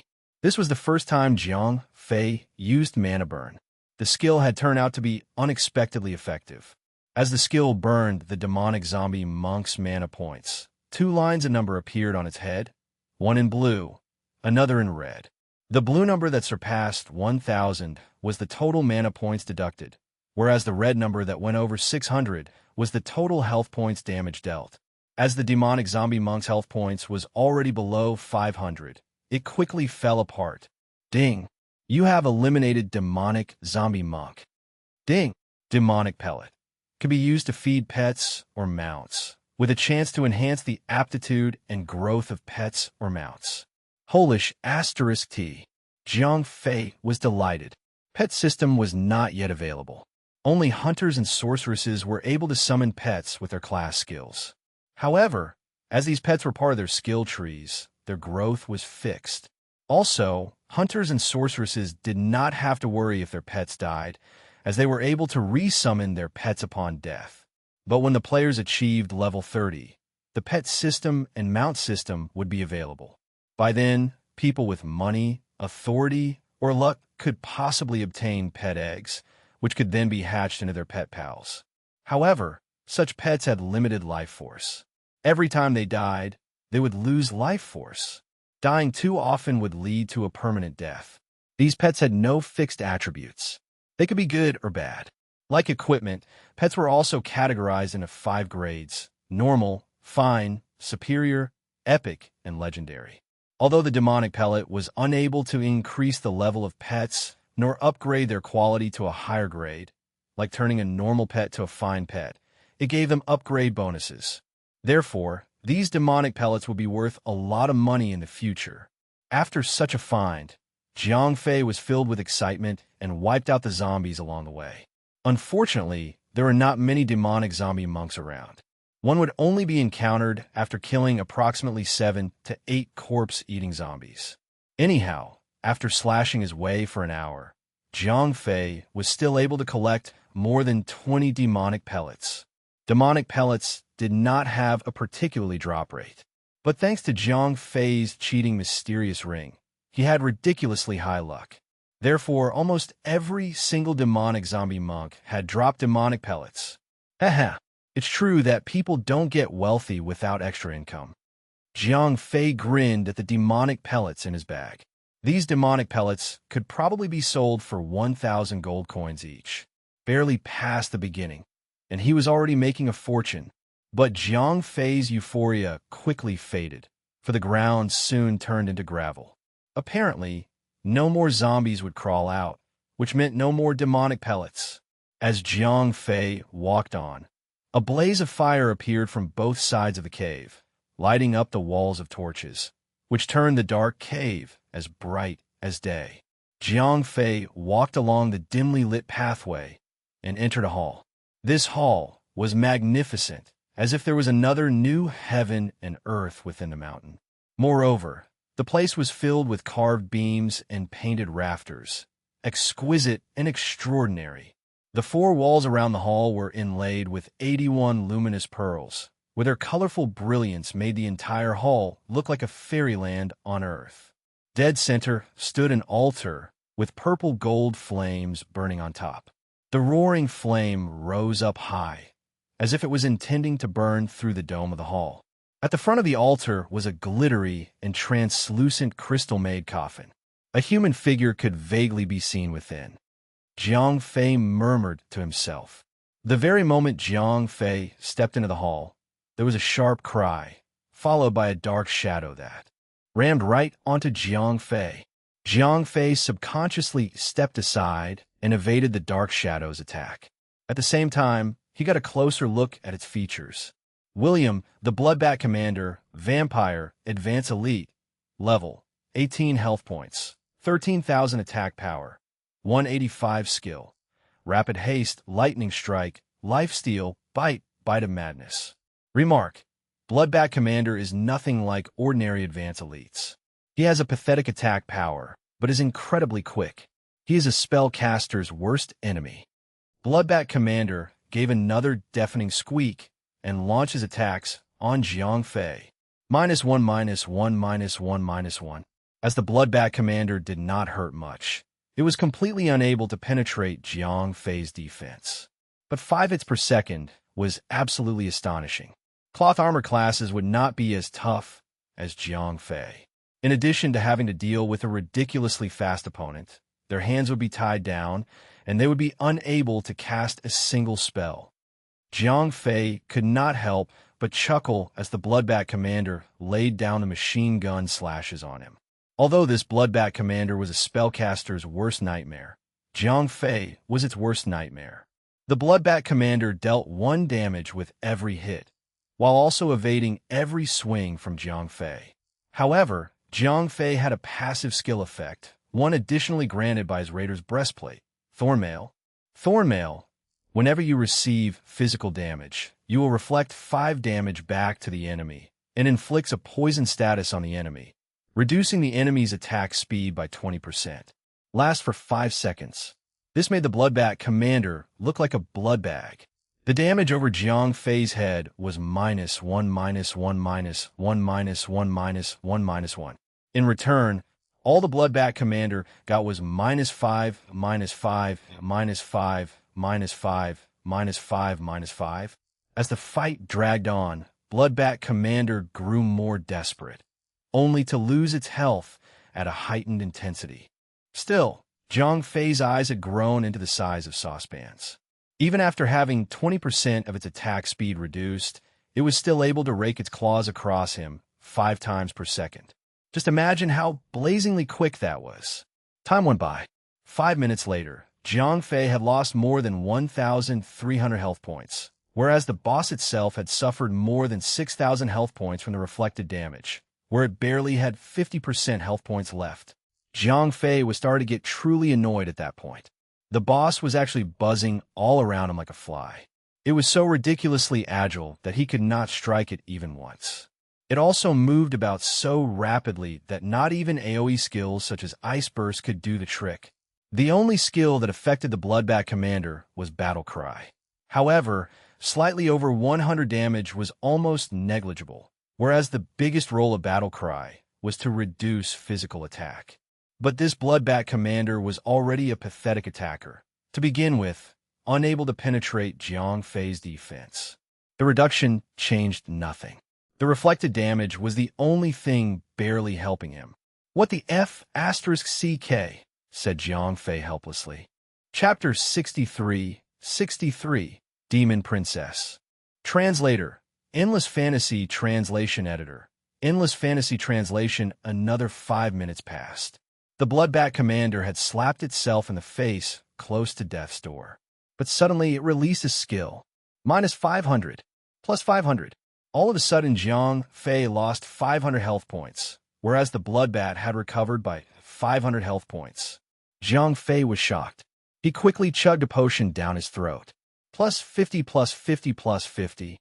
Potions such as this one no longer helped Jiang Fei much, thanks to their relatively meager restoration, in the face of his massive health bar of 6,500 points. In this case, it was a great help against this frenzied Bloodbat. It was slapping him in the face at a rapid-fire pace, except that it was trying to clobber him to death with a fluffy stick of candy floss. More than 20 minutes passed in the blink of an eye. Jiang Fei had downed a few bottles of health points potions, but the Bloodbat commander was still desperately attacking Jiang Fei. Jiang Fei had come upon an epiphany. This Bloodbat was utterly unstoppable. Whenever its health points fell below 20%, it immediately cast Lifesteal once before resuming its attacks. In the end, Jiang Fei blatantly ignored the Bloodbat commander's attacks and continued moving forward, allowing the bat to harmlessly swarm him with its huge, fluttery bat wings. Jiang Fei got closer to the crystal coffin, catching sight of the person buried within. It was an extremely beautiful girl. She had snow-white skin and an exquisite appearance. The crystal coffin had perfectly preserved her beauty. Nobody could tell when the girl breathed her last, but a certainty was that she looked incredibly lifelike. Just as Jiang Fei closed in on the coffin, the Bloodbat commander grew even increasingly manic, if that was even possible. It grabbed hold of Jiang Fei and sunk its fangs into his shoulder before furiously dragging him away from the coffin. A debuff appeared on Jiang Fei's head. Bite grips the enemy with its teeth, dealing 50 damage per second, while forcing the enemy away from its position. Jiang Fei immediately started on another bottle of healing potion. Fortunately, the Bloodbat commander had given up its high movement speed in exchange for a higher damage output. Finally, Jiang Fei could fight back. Iron Fist, minus 300. Ice Burst, minus 615. Frozen, Triple Bash, minus 638. Minus 327, minus 335. A wave of attacks had taken the Bloodbat commander's health points to a dangerous low of 10%. Even so, the Bloodbat commander still clung on as Jiang Fei grounded its flesh up with his hammer. It no longer had any regard for its well-being. That's enough. At that moment, a beautiful voice tinkled through the atmosphere. The Bloodbat commander immediately let go of Jiang Fei and swiftly gained distance between the both of them. It collapsed beside the crystal coffin and morphed into a humanoid form. He was quite the looker, much like those Western, blonde, long-haired hunks. However, he was clearly wounded and blood was continuously flowing out from his mouth. He had taken quite the severe beating from Jiang Fei. "Your Highness," William the Bloodbat commander said delightfully, going down on one knee and facing the crystal coffin. "What the F*** CK? Jiang Fei was taken aback. He did not bother going after a huge bat. The game had appeared to have entered a cutscene. "No, I'm not yet ready." A translucent figure floated out of the crystal coffin. Apart from being a spirit, she looked just like the girl within the coffin itself. There was no other explanation about it. This had to be her soul. Princess Isabel, Ghost, Master, level 50, 19 health points, 1,350 attack power, 0 skill, illusion, captivate, induce. Remark: the young princess of the demon race. Fresh from her resurrection, she has the power of a level 50 lord. At the moment, she is only level 19 and barely has health points to speak of. Moreover, she is extremely weak and unable to attack. But be warned, do not be deluded by her lies. "I am useless," said Bloodbath Commander, lowering his head. "Forget it. An adventurer coming across this hidden tomb has been the most unprecedented." Isabel shook her head and turned towards Jiang Fei. "Adventurer, I'm the Princess of Swan, a small kingdom located to the north of the empire. Unfortunately, this beauty met an untimely end. Knowing that I would succumb to an ailment, I had prepared my grave here. If you love the money and treasures here, you may take them all back with you. But please, leave me in peace," Isabel said. Jiang Fei laughed boisterously. Others might have turned around. After all, no one would expect an NPC to try talking its way out of a fight. But Jiang Fei had been warned by the mysterious ring. She was bluffing. It was time to take action. "What is it, adventurer?" Isabel frowned. "Huh, treasures?" said Jiang Fei with a broad grin on his face. He had deduced that all the luminous pearls, money, and treasures were all fake.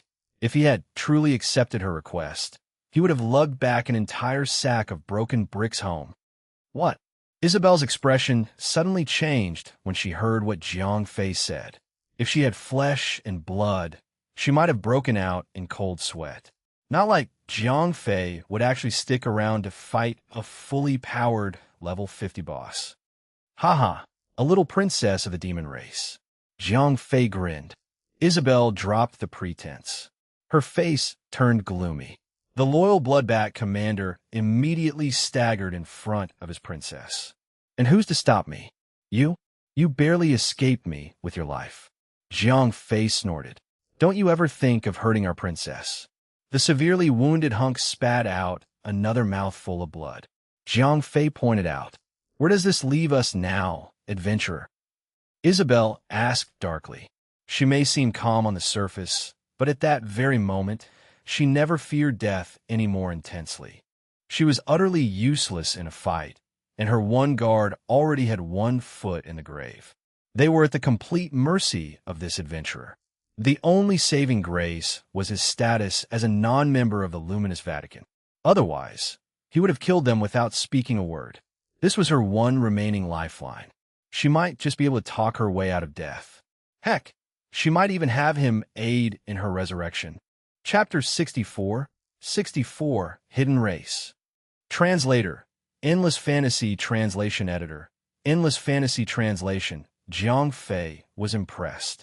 This NPC was quite the intelligent one, to be able to hold such a realistic conversation. Jiang Fei was not dumb. Since she had placed something on the table, he did not have to go ham on her with his hammer just yet. Isabel saw hope. Jiang Fei was strong, for a human at least. She was no match to him as she was now. But Jiang Fei did not seem to be some sort of apologist of the Luminous Vatican. She might be able to talk her way out of this. "If you kill me at my current level, the Luminous Vatican would pay you 50 gold coins and an excellent grade weapon." Isabel started off, asked Jiang Fei. Isabel turned silent, carefully gauging Jiang Fei. To risk having the princess of the demon race walk free spoke volumes of this adventurer's ambition. Insulting him with too low an offer might just end her life. Ding! Although Jiang Fei had intended to blackmail this little princess of the demon race, he did not expect such an offer. A hidden race quest.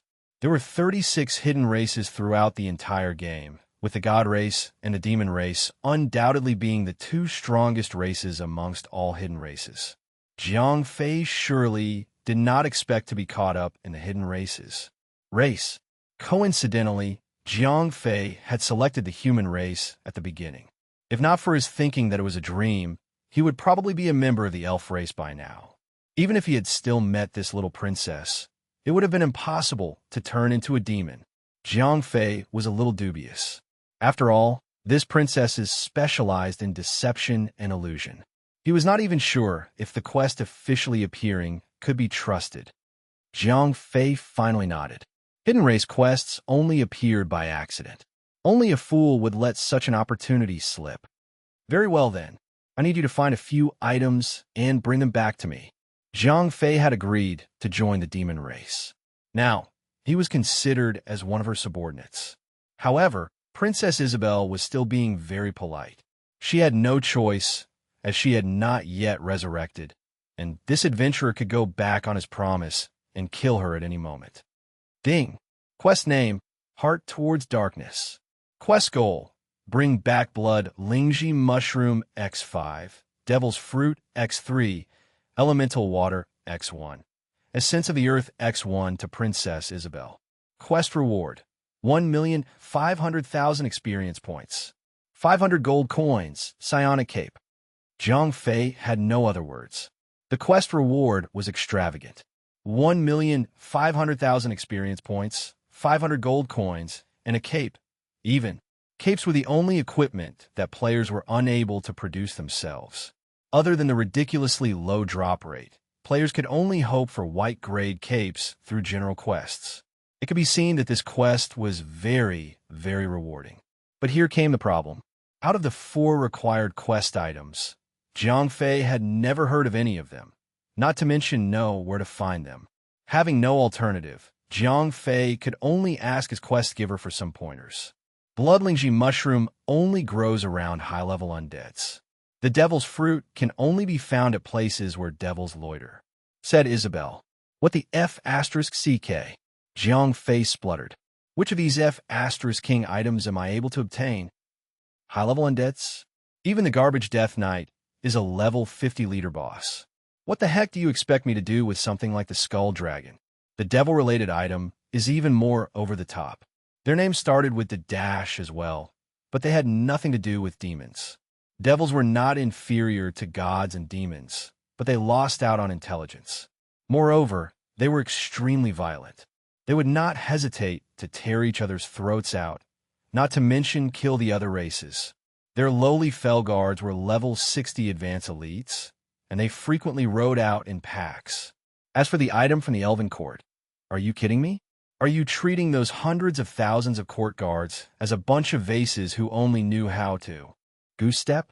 Finally, there was the essence of the earth. Even the NPC herself did not know where to find it. Where do I even begin? Isabel noticed Jiang Fei that was about to turn hostile. She hurriedly took out a glittering and translucent crystal ring and handed it to Jiang Fei. Treasure hunting ring. Ring, fine. Physical attack, plus 25 equipped. Whenever there is a treasure within 1,000 meters around you, the ring would glow as an indicator. Equipped. Whenever there is material required for resurrecting the princess within 100 kilometers around you, the ring would guide you towards the direction. Level requirement. 1. Jiang Fei was delighted, not expecting the princess of the demon race to be packing such a juicy stuff. It was not a premium item, but it has highly useful treasure hunting ring. This made his quest much easier. All right. Although Jiang Fei had threatened to kill the princess, he was truly reluctant to do so. It was not due to the little princess's beauty, but the rare opportunity to evolve into a demon race. After all, there were only 36 hidden races throughout the entire game. Besides, this was not a time-limited quest, so Jiang Fei could take his time. Besides, accepting this quest meant that it would no longer be an unknown dungeon, but a special map. NPCs were still able to find and enter the place, but players could no longer pass through the stone wall. This was Jiang Fei's special zone, all for himself. After obtaining the treasure hunting ring, Jiang Fei left the cave. When he came out, those zombies and venomous snakes all now had their name tags turned green. They were no longer hostile target, but friendly NPC. He no longer had to fight his way through here. Chapter 65, Drug Casket. Translator, Endless Fantasy Translation Editor. Endless Fantasy Translation. Jiang Fei headed straight back to the city. This mining area was not good for grinding whatsoever. After returning to Dawnlight City, Jiang Fei was no longer in a hurry to leave the city. Instead, he began to walk around the stalls near the city entrance. After all, he had obtained a new treasure hunting ring. He had to try and see if there was any treasure worth purchasing from these stalls. After a few rounds, Jiang Fei's treasure hunting ring remained silent. It was to be expected, as the players' levels were currently low. They were only able to move around near the main city, and their chances of obtaining something worthy was just as low. Even if they did find something, it was unlikely that they would put it up for sale. As Jiang Fei continued walking, a stall suddenly caught his attention. Selling all sorts of low-rank potion, an eye-appealing shop sign came into Jiang Fei's view. Polish *T. Jiang Fei was surprised. Chemists were also a profession class like blacksmiths, but they cost much more to run. After all, ores came in concentrated clusters on the map. On the other hand, herbs were scattered all over the place and were more valuable than ores. Therefore, chemists had to attach themselves to various major guilds. Without the support of specialized herb collectors, they would be in serious trouble. Jiang Fei never expected to meet a solo chemist.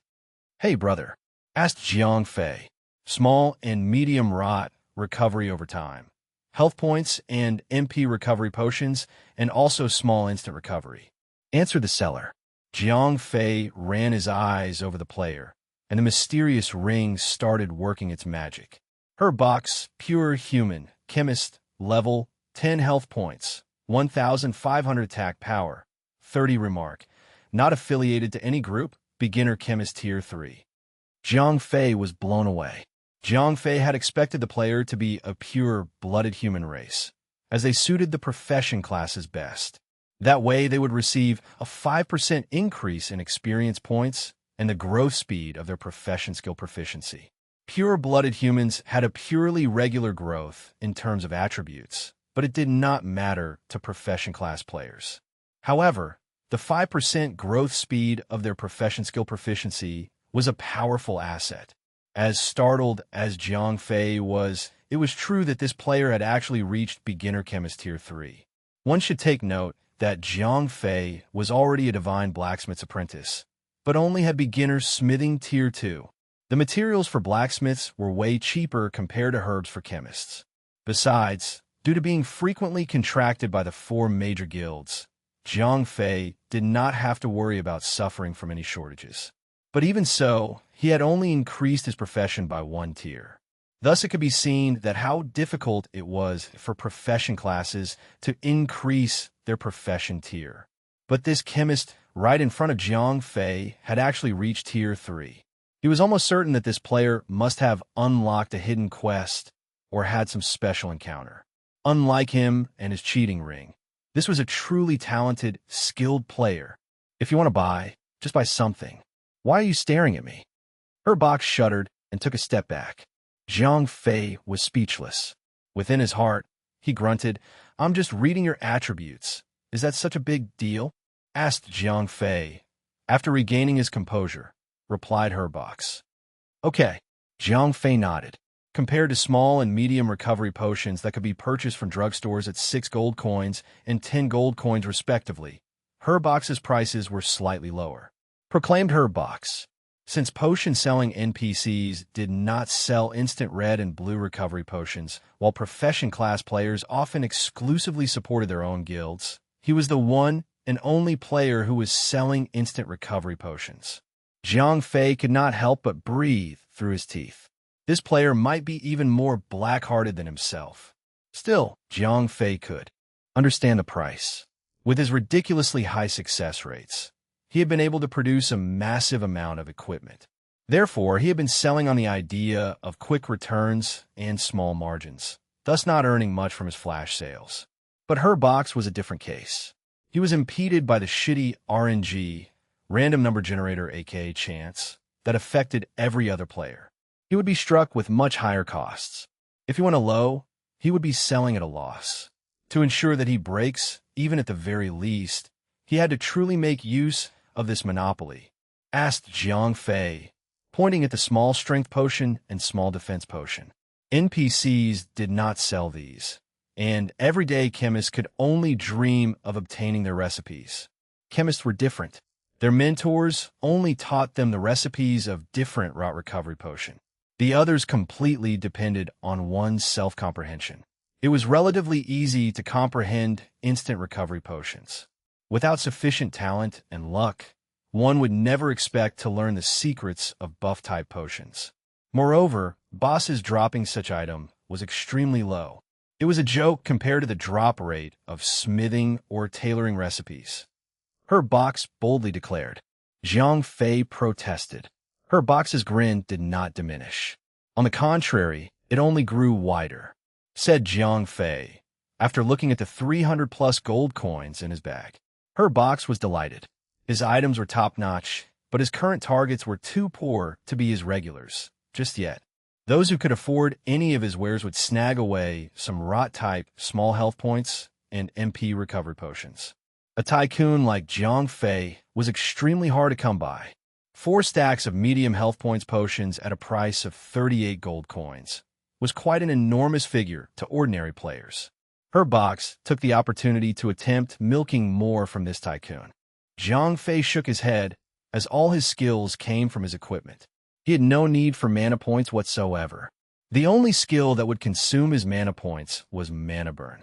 Besides, mana burn directly emptied his mana bar out, said Zhang Fei, after thinking for a bit. As the medium rot health points recovery potions could recover his health points by 100 per tick over a period of 10 seconds, a total of 1,000 health points. It was more than enough against small bosses. However, they would not get him out of an actual emergency. After all, the recovery effect was not stackable. A mere 100 health point recovery would not save you from sudden death. Although the small instant recovery potions could only recover 500 health points, it all came instantly, which could swiftly take one out of an emergency. 2 exchanges were made. Zhang Fei had spent almost 100 gold coins for 5 stacks of potions. Even so, he was very interested in the 2 buff-type potions as well. They might not exactly help him much in-game, but what if he brought them into reality? Chapter 66, Leeching Experience Points. Translator, Endless Fantasy Translation Editor. Endless Fantasy Translation, said Zhang Fei, pointing at the 2 buffing types. He was dying to see how they performed in real life. Her box had not expected Zhang Fei to be so rich. 3-digit deals without even blinking. Let's friend up. Zhang Fei did not intend to let such a proficient chemist pass. No problem. Her box gladly replied.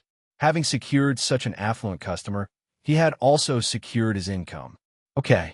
Zhang Fei added her box to his buddy list and headed outside the city to grind. Zhang Fei placed 4 buffing potions, 2 small instant health points recovery potions, and 5 small rot health points recovery potions, the blue slots of the mysterious ring. After earned the 300,000 renminbi from the deal, he had performed some experimenting of his own. He soon found that the mysterious ring was not stopping him from retrieving everything, but it had limited the item level. Zhang Fei was unable to retrieve equipment that enhanced a player's combat power or high-leveled items. For items with lower levels, such as potions and toys, were no problem. If he planned to retrieve items of higher levels, he had to first increase the level of the mysterious ring. After Zhang Fei exited the city, he ran towards where players above level 20 did their grinding. Although the 4 major guilds had laid claim over the plot of land, he most probably had the standing to grind beside them. As expected, the moment Zhang Fei approached the area, someone came to drive him away. I'm sorry, but the aristocrats has made booked this area. A hunter class of the elf race ran over. Although he was rather polite, there was the unmistakable pressure from his tone. I'm Verger Glider. I'm just going to grind here, said Zhang Fei with a smile on his face. The elf hunter was slightly dumbfounded. The name sounded vaguely familiar, yet he was unable to call it to mind. This person seemed to be acquainted with the vice master of his guild, so he had to have some standing. Without any further delay, he sent Happy Drunk a message. What? Happy Drunk was slightly dumbfounded. He had already treated Zhang Fei as a genuine blacksmith, through and through. Even if he had a hidden class as he claimed, he was still a profession class player. He should just be focusing on his anvil. Why the F***CK is he grinding for? Exactly, asked the elf hunter. Nope, said Happy Drunk, after some slight consideration. He happened to be grinding himself, not far off. Although he had obtained the details about the bosses from Jiang Fei, his tank was still not tough enough. He had gotten some quality gear from Jiang Fei, but they were nothing like the Kingdom Treasure grade items that occupied each of Jiang Fei's slots. After taking down the second Bearman's boss, the third boss had turned them into mush. Thus, the 4 major guilds had put the dungeon on hold. All of them instead started racing for sheer levels. They decided to pursue the average level of 22. Jiang Fei seemed to be leveling very fast, as he had been solo NG the normal mode dungeon on a daily basis, while leading the girls of the knighthood through elite mode dungeons. As the 4 major guilds had failed to clear the dungeon would only be reset for them once per week. Try as they might, they would never find a more efficient spot than Jiang Fei. Jiang Fei was quickly escorted before Happy Drunk. Although Happy Drunk was only the vice guild master of the aristocrats, he was actually the #1 power personage within the guild. As he was not interested in managing the guild himself, he had hired a professional HR veteran to act as his guild master. Happy Drunk's grinding spot was most certainly the hot spot. Not only were the monsters spawning rapidly, but they were also numerous. It was most probably the best non-dungeon spot. Yo, Brother Glider, Happy Drunk asked with curiosity. Haha, you can imagine it. Jiang Fei replied with a grin. Although Jiang Fei was already level 21, he had not yet entered the top 10 positions on the level ranking list. Also, he was not the clandestine intelligence agency type of leader. He had absolutely no clue. Oh boy, I'm a nobody when it comes to you, Brother Happy Drunk. One player on the Dawnlight City level ranking list, said Jiang Fei smilingly. Happy Drunk was taken aback. All level 20 players were the front-lining elites from various major guilds. What the heck was Jiang Fei doing with them? Happy Drunk stared at him with renewed eyes. The profession class players among these major guilds were all level 10. They would not be brought by their guilds to grind only until the middle-late stage of the game. Even then, the only purpose of getting them more health points was to prevent them from getting instantly assassinated. Ding! Jiang Fei received a system notification. Apparently, Happy Drunk was not convinced. He had to see his level in person. Jiang Fei nodded. When Jiang Fei entered the party, Happy Drunk completely lost his cool. He had already considered level 20 to be ridiculously incredible. He had not expected to see a figure of 21. Even the 8th player on the level ranking list was level 21. All he had was slightly more experience points than Jiang Fei. Happy Drunk was utterly mind *kid. Happy Drunk invited Jiang Fei. After all, he was the one who had sent the party invitation. It would be poor taste to kick him out of the party after verifying his level with his own eyes. Jiang Fei nodded. It was always nice to party up with a walking cannon. He maybe would take a solid beating, but his attack was very general. While he could dish out some decent damage in single bursts, his skills were all hampered down by long cooldowns. It was no good in a general grind. Now, he had just partied up with the game's most capable team. As they went on, Jiang Fei came to a realization. Although he was a hidden class, just like Happy Drunk, they were completely different entities. After all, he was still a profession class, while Happy Drunk was the purebred combatant. Whenever Happy Drunk drew his chromatic grade-long bow, death came flying. One monster fell after every 3 to 5 arrows. He had not even cast a single skill. By the time Jiang Fei successfully killed a mob, Happy Drunk had already downed 3 to 4 enemies.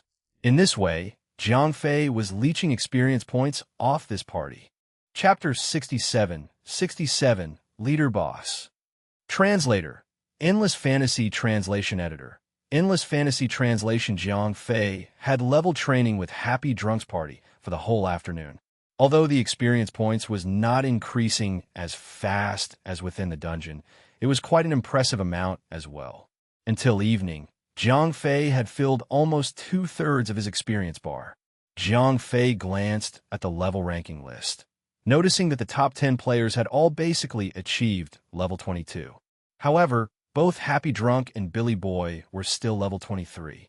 It seemed that the experience points needed for further level up was gradually astonishing as well. Ding! As the total number of Tikkar bandits killed in this area has reached 10,000. A small-scale announcement appeared again. This was already the 5th announcement Jiang Fei and the rest heard this afternoon. Basically, every 2,000 mobs Jiang Fei and the party killed, a chief bandit would appear. However, these chiefs were all Easter egg bosses, which Jiang Fei and the rest were able to take down these rare elites even by solo, not to mention a 15-members party with a perfect class combination and full equipment. How dare you? A voice shouted from far near. Jiang Fei looked back and saw a war horse dashing down from a hillside far away. On the horse, there sat a strong man. Oliba the Killmonger, humanoid, leader, level, 25 health points, 45,000 attack power, 785 skill, charge, heavy slash, swipe, sunder, war stomp, mark of death, soul reaper. Remark, an extremely powerful wild boss. It is suggested to organize a 25-members party or a 40-members party to challenge it. After taking down the boss, there is a probability to obtain a territory order. Polish *T. Everyone be careful. Jiang Fei was taken aback once he read through the boss information. This was a big boss, which was way stronger compared to the 3rd boss within Elite Mode Dungeon. A look of joy appeared on Happy Drunk's face when he heard that, as higher-level boss meant better loots. To major guilds like them, it did not matter how strong the wild boss was, as they were able to heap the boss to death with a number of players. Even if their attacks would not penetrate the boss's defense, even if every hit could only deal 1 damage, with 10,000 players attacking at once, there would also be 10,000 damage dealt in 1 turn. "Brother Happy Drunk, call your people," said Jiang Fei. Happy Drunk immediately began to arrange his men to rush for reinforcement. After all, this was the very first leader boss he had heard about, as they had been mainly killing rare elites such as Easter egg bosses in the wild. They had never truly encountered such a challenge. Actually, Happy Drunk did not know that the bosses which came out for revenge were mostly rare elites. There was only a 1% probability that a high-level boss would appear. It was due to Jiang Fei with his super high luck. Or else, they would not be able to meet a leader boss even if they had killed 100,000 mobs. After the leader boss had been spawned, it had only dashed down the hill and stayed at a spot without searching for vengeance against Jiang Fei and the rest. This had given Happy Drunk time to gather his men. But with the coming of his men one bunch after another, Happy Drunk frowned when he looked towards Jiang Fei. This was the very first leader boss that appeared around Dawnlight City. Without Jiang Fei being there, everything that dropped from the boss would definitely belong to the aristocrats. But Jiang Fei was not a member of his guild. If he joined in the battle, it was unavoidable for him to take a share of the profit. Therefore, Happy Drunk felt somewhat fed up. If it was some ordinary player, Happy Drunk would definitely drive him away, even if it was Lady Casanova. He would definitely not allow a single outsider to lay a finger on this boss. But Jiang Fei was a different case, as he was the strongest blacksmith throughout the entire Dawnlight City, even a hidden class. If he offended Jiang Fei, he would lose not just merely the benefit of a boss. "You guys have fun." Jiang Fei knew his own place very clearly and left the party.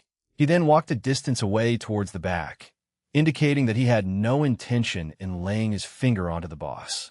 "How can I take this alone? How about this?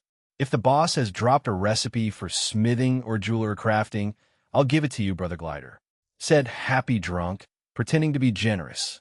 Actually, even if Jiang Fei was not there, they would have to ask for Jiang Fei's help once they obtained a good recipe. In the past, it was not that the 4 major guilds had not obtained any recipe. After all, each major guild had tens of thousands of members. Even if the wild treasure chests were less, they would still be able to obtain a few recipes. But unfortunately, after their profession class players had learned the recipe, there was simply a great discrepancy between the outcome and their expectations. The success rate for green grade recipes was not even 10%, whereas there was not even 5% for blue grade recipes. The materials wasted were gone, yet not even one equipment with upgrade bonus could be seen, not to mention godly equipment with skills. Therefore, the four major guilds had basically reached a consensus. If it was a recipe for tailoring or leather making, they had no choice but to give it to the profession class players within their guilds. But if it was a recipe for smithing or jewel meister, it was better to give it to Jiang Fei. As for those blacksmith within their guilds, go get some white-grade recipes for your tier training. Jiang Fei nodded. He then found a hillside and sat, while watching Happy Drunk leading his men to kill the boss. Second brother, third brother, cover the position. Healers, don't mess up your healings. Happy Drunk had completed the recombination of the parties. He then took the lead to dash forward. Although it was not a problem to fight with 10,000 players against a wild boss, it had to depend on the boss genre as well. If the boss was a giant size, they were certainly able to surround the boss with more than 10,000 players to kill it. But for a humanoid boss like this, once the number of players exceeded 100, the long-range classes behind were unable to attack the boss even if they surrounded it. Piece of **TS. Just when two warriors from the aristocrats got close to a 15 meters distance from Oliba the boss, it urged its horse and dashed forward. The boss's skill charge instantly stunned a warrior player, following by the boss's normal attack with its saber. Minus 782. That's not bad. The damage is bearable. Happy Drunk had slightly grasped the situation according to the damage. Heavy slash. Minus 4,587. Ding. What the F***CK? Happy Drunk was greatly surprised. Master Wei was Happy Drunk's cousin in reality. His family was also a strong stockholder of the Haotian group. Within the game, he was even the main tank of the aristocrats, since he had been instantly killed as well. Who else could withstand the boss's attack? After Oliba had killed Master Wei, a white light flew out from Master Wei's body and merged into the boss's mouth. A moment ago, the boss had lost 1% of its health points during the fight. But now, the boss was instantly recovered to full health points. This was even because the boss had not dropped much health points. As for how much health points the boss was able to recover after killing a person, it was still hard to judge. Third brother, cover the position. Happy Drunk gave out his command decisively, replied Master Wei. Apparently, not only the boss was able to recover health points after killing a person, but it could also prevent players from resurrecting through corpse run. Either there was a healer who had mastered the skill resurrection to resurrect you back to life, or you would have to stay dead for 5 minutes before you could resurrect. Happy Drunk sighed. Where could he find a healer who had mastered resurrection at the current level? It seemed that the main tank was unavailable within the short period. Chapter 68. Sitting atop a mountain to watch tigers wrestling. Translator. Endless Fantasy Translation Editor. Endless Fantasy Translation Swipe. Minus 2,210. Minus 2,317. Minus 3,875. Minus 2,350. Minus 2,154. Since the main tank had fallen, the boss immediately switched targets and began to attack Dolorous Cannon the sub-tank, who was the next in line on the aggro table. This had caused the boss to wheel around and face him. The melee classes who were supposed to be at the back of the boss were now facing it. The boss happened to cast Swipe at that moment. Apart from Dolorous Cannon, who lost half his health points, everyone else was wiped out. Ding, ding, ding, ding. Within a blink of an eye, 5 out of Happy Drunk's 30-member party had fallen. They did not even have their main tank. That was 1/6 of its members. Happy Drunk was starting to learn that this would not end well. Reinforcements were no good. Their main tank had been taken out of action. No one else could last against the boss. Every death resulted in the boss recovering some of its health. Packing on more numbers would be futile. Happy Drunk only intended to gather more information on the boss. When Master Wei finally resurrects, he could get serious. Jiang Fei was enjoying himself from afar. Aren't you guys not bringing me along to have fun? Knock yourselves out, then. Unlike dungeons where players would only lose 20% of his experience points, wild bosses were different. These wild bosses literally robbed players of entire levels. Upon death, they would instantly lose a level. They may be able to retrieve their property, but whenever players were above level 20, the experience points would be massive. Even Happy Drunk would be nursing a heartache. Heavy slash. Minus 2,850. Ding! Before the healers were able to save the half-dead sub-tank, he was put down by a follow-up heavy slash from the boss. Happy Drunk almost dropped his bow and sat his ass on the grass right then. How does one continue without a tank? "Everyone, get out of here!" shouted Happy Drunk as he wheeled around and started running. Although wild bosses were powerful, they were different from dungeon bosses. A dungeon boss would chase you to death. If your entire team has fallen, you had to flee from the dungeon, no matter what. Unlike dungeon bosses, as long as you ran out of a certain range, the wild boss would stop chasing, and you might just flee with your life. Range classes might just get out of range, but the melee fighters were not as fortunate. Warrior or rogue, they all fell like flies. When the dust settled, a total of 9 members from the aristocrats had fallen in battle. They managed to retrieve their equipment, but they had all lost a level. Happy Drunk said sheepishly as he initiated damage control. He had intended to flex a little before Jiang Fei. If anything, the boss had flexed in front of them all. "It's okay. Carry on," Jiang Fei said with a grin. At a glance, he had figured out that Happy Drunk and his men would never be able to take down the boss, even if they fought for 3 days. If the tank was unable to withstand the boss's attacks, the DPS units would have a handful to deal with. Besides, this boss recovered health points from killing a person, which made swarming an entirely ineffective strategy. Without a tank, the boss would be killing everyone to the left and right, so rapidly that he would perpetually have full health. After rearranging his teams, Happy Drunk strode out with renewed vigor. Out of the full party of 40 members, there were no melee players apart from 5 tanks. It was a firing squad. Only a major, huge guild had the luxury of cherry-picking its party members like so. Jiang Fei and his little knighthood could barely even gather enough level 20 players for a solid fight, let alone cherry-pick their compositions. Finally, Master Wei brought along the remaining 5 sub-tanks and dashed forward. Just because a boss had gotten lucky with a critical hit, it could not possibly be this lucky again. "Charge! Minus 754. Healers, follow up," shouted Happy Drunk. He had gone all out this time. There was a group of an entire 30 healers who were especially responsible for the tank's health points. He was not going to lose his tank in another stupid accident again. The damage output group followed up, spamming their arrows and magic bolts onto the boss, said Jiang Fei as he sat cross-legged on the mountain with a wide grin. The healing was overkill, but at least Master Wei's health points remained full at all times. He may be no Jiang Fei, but he at least had 4,800 health points. He could very well be considered one of the very best tanks throughout Dawnlight City. Heavy slash. Minus 2,678. The boss may have taken 2/3 of Master Wei's health points with one skill, but his health points was fully recovered in the blink of an eye due to the massive healing. "Keep it up." A smile appeared on Happy Drunk's face.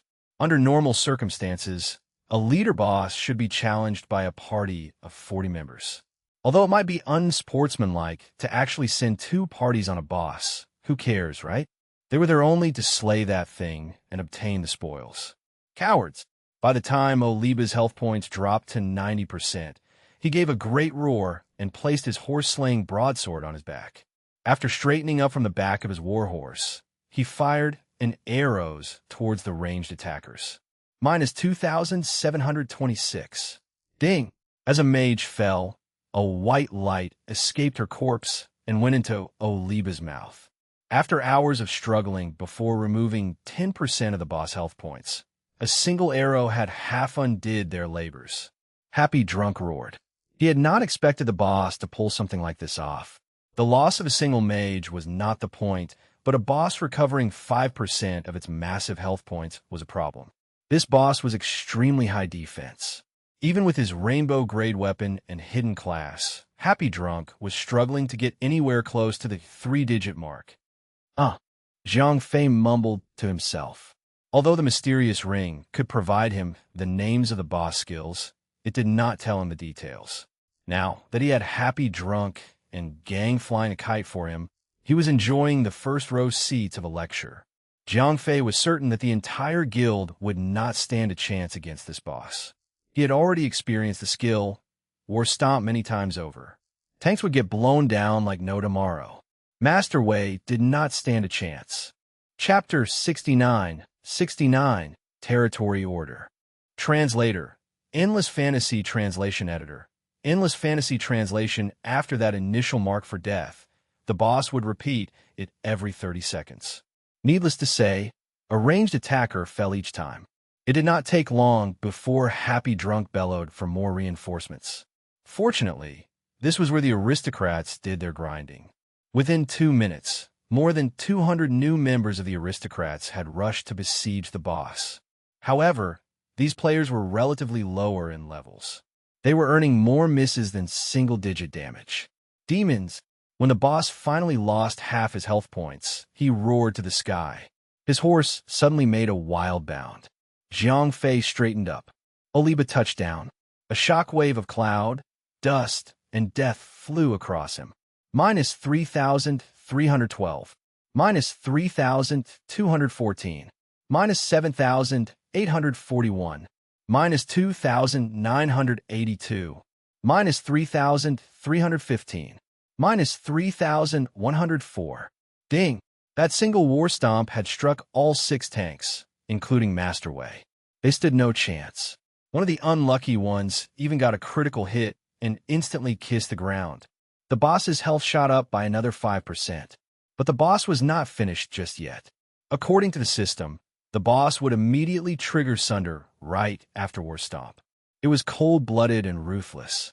It completely ignored the remaining health points of the opponent and brought death upon them, based on the current percentage of their health. As long as the players were 5 meters away from the boss would ignore the defense of players who had their health below 40% and directly kill them. War Stomp fell upon the midst of the players. The boss proceeded to continue attacking the players as if his normal attacks had not been interrupted by the slightest. Apparently, skill cooldowns had nothing to do with normal attack intervals. Even with more than 30 healers behind, those 2 attacks came down at the same time, giving them no chance whatsoever. All 5 remaining tanks lay dead. Master Wei could not possibly retain 40% of his health points after taking 3,000 damage. Happy Drunk barely stopped himself from snapping his bow in two. Just a moment ago, they had almost left the boss half dead. He was already preparing to separate his victory. It had all changed with a single leap. All tanks were dead, and the boss health was back to 80%. Happy Drunk swiveled around. He was the first to flee. There was no point continuing this.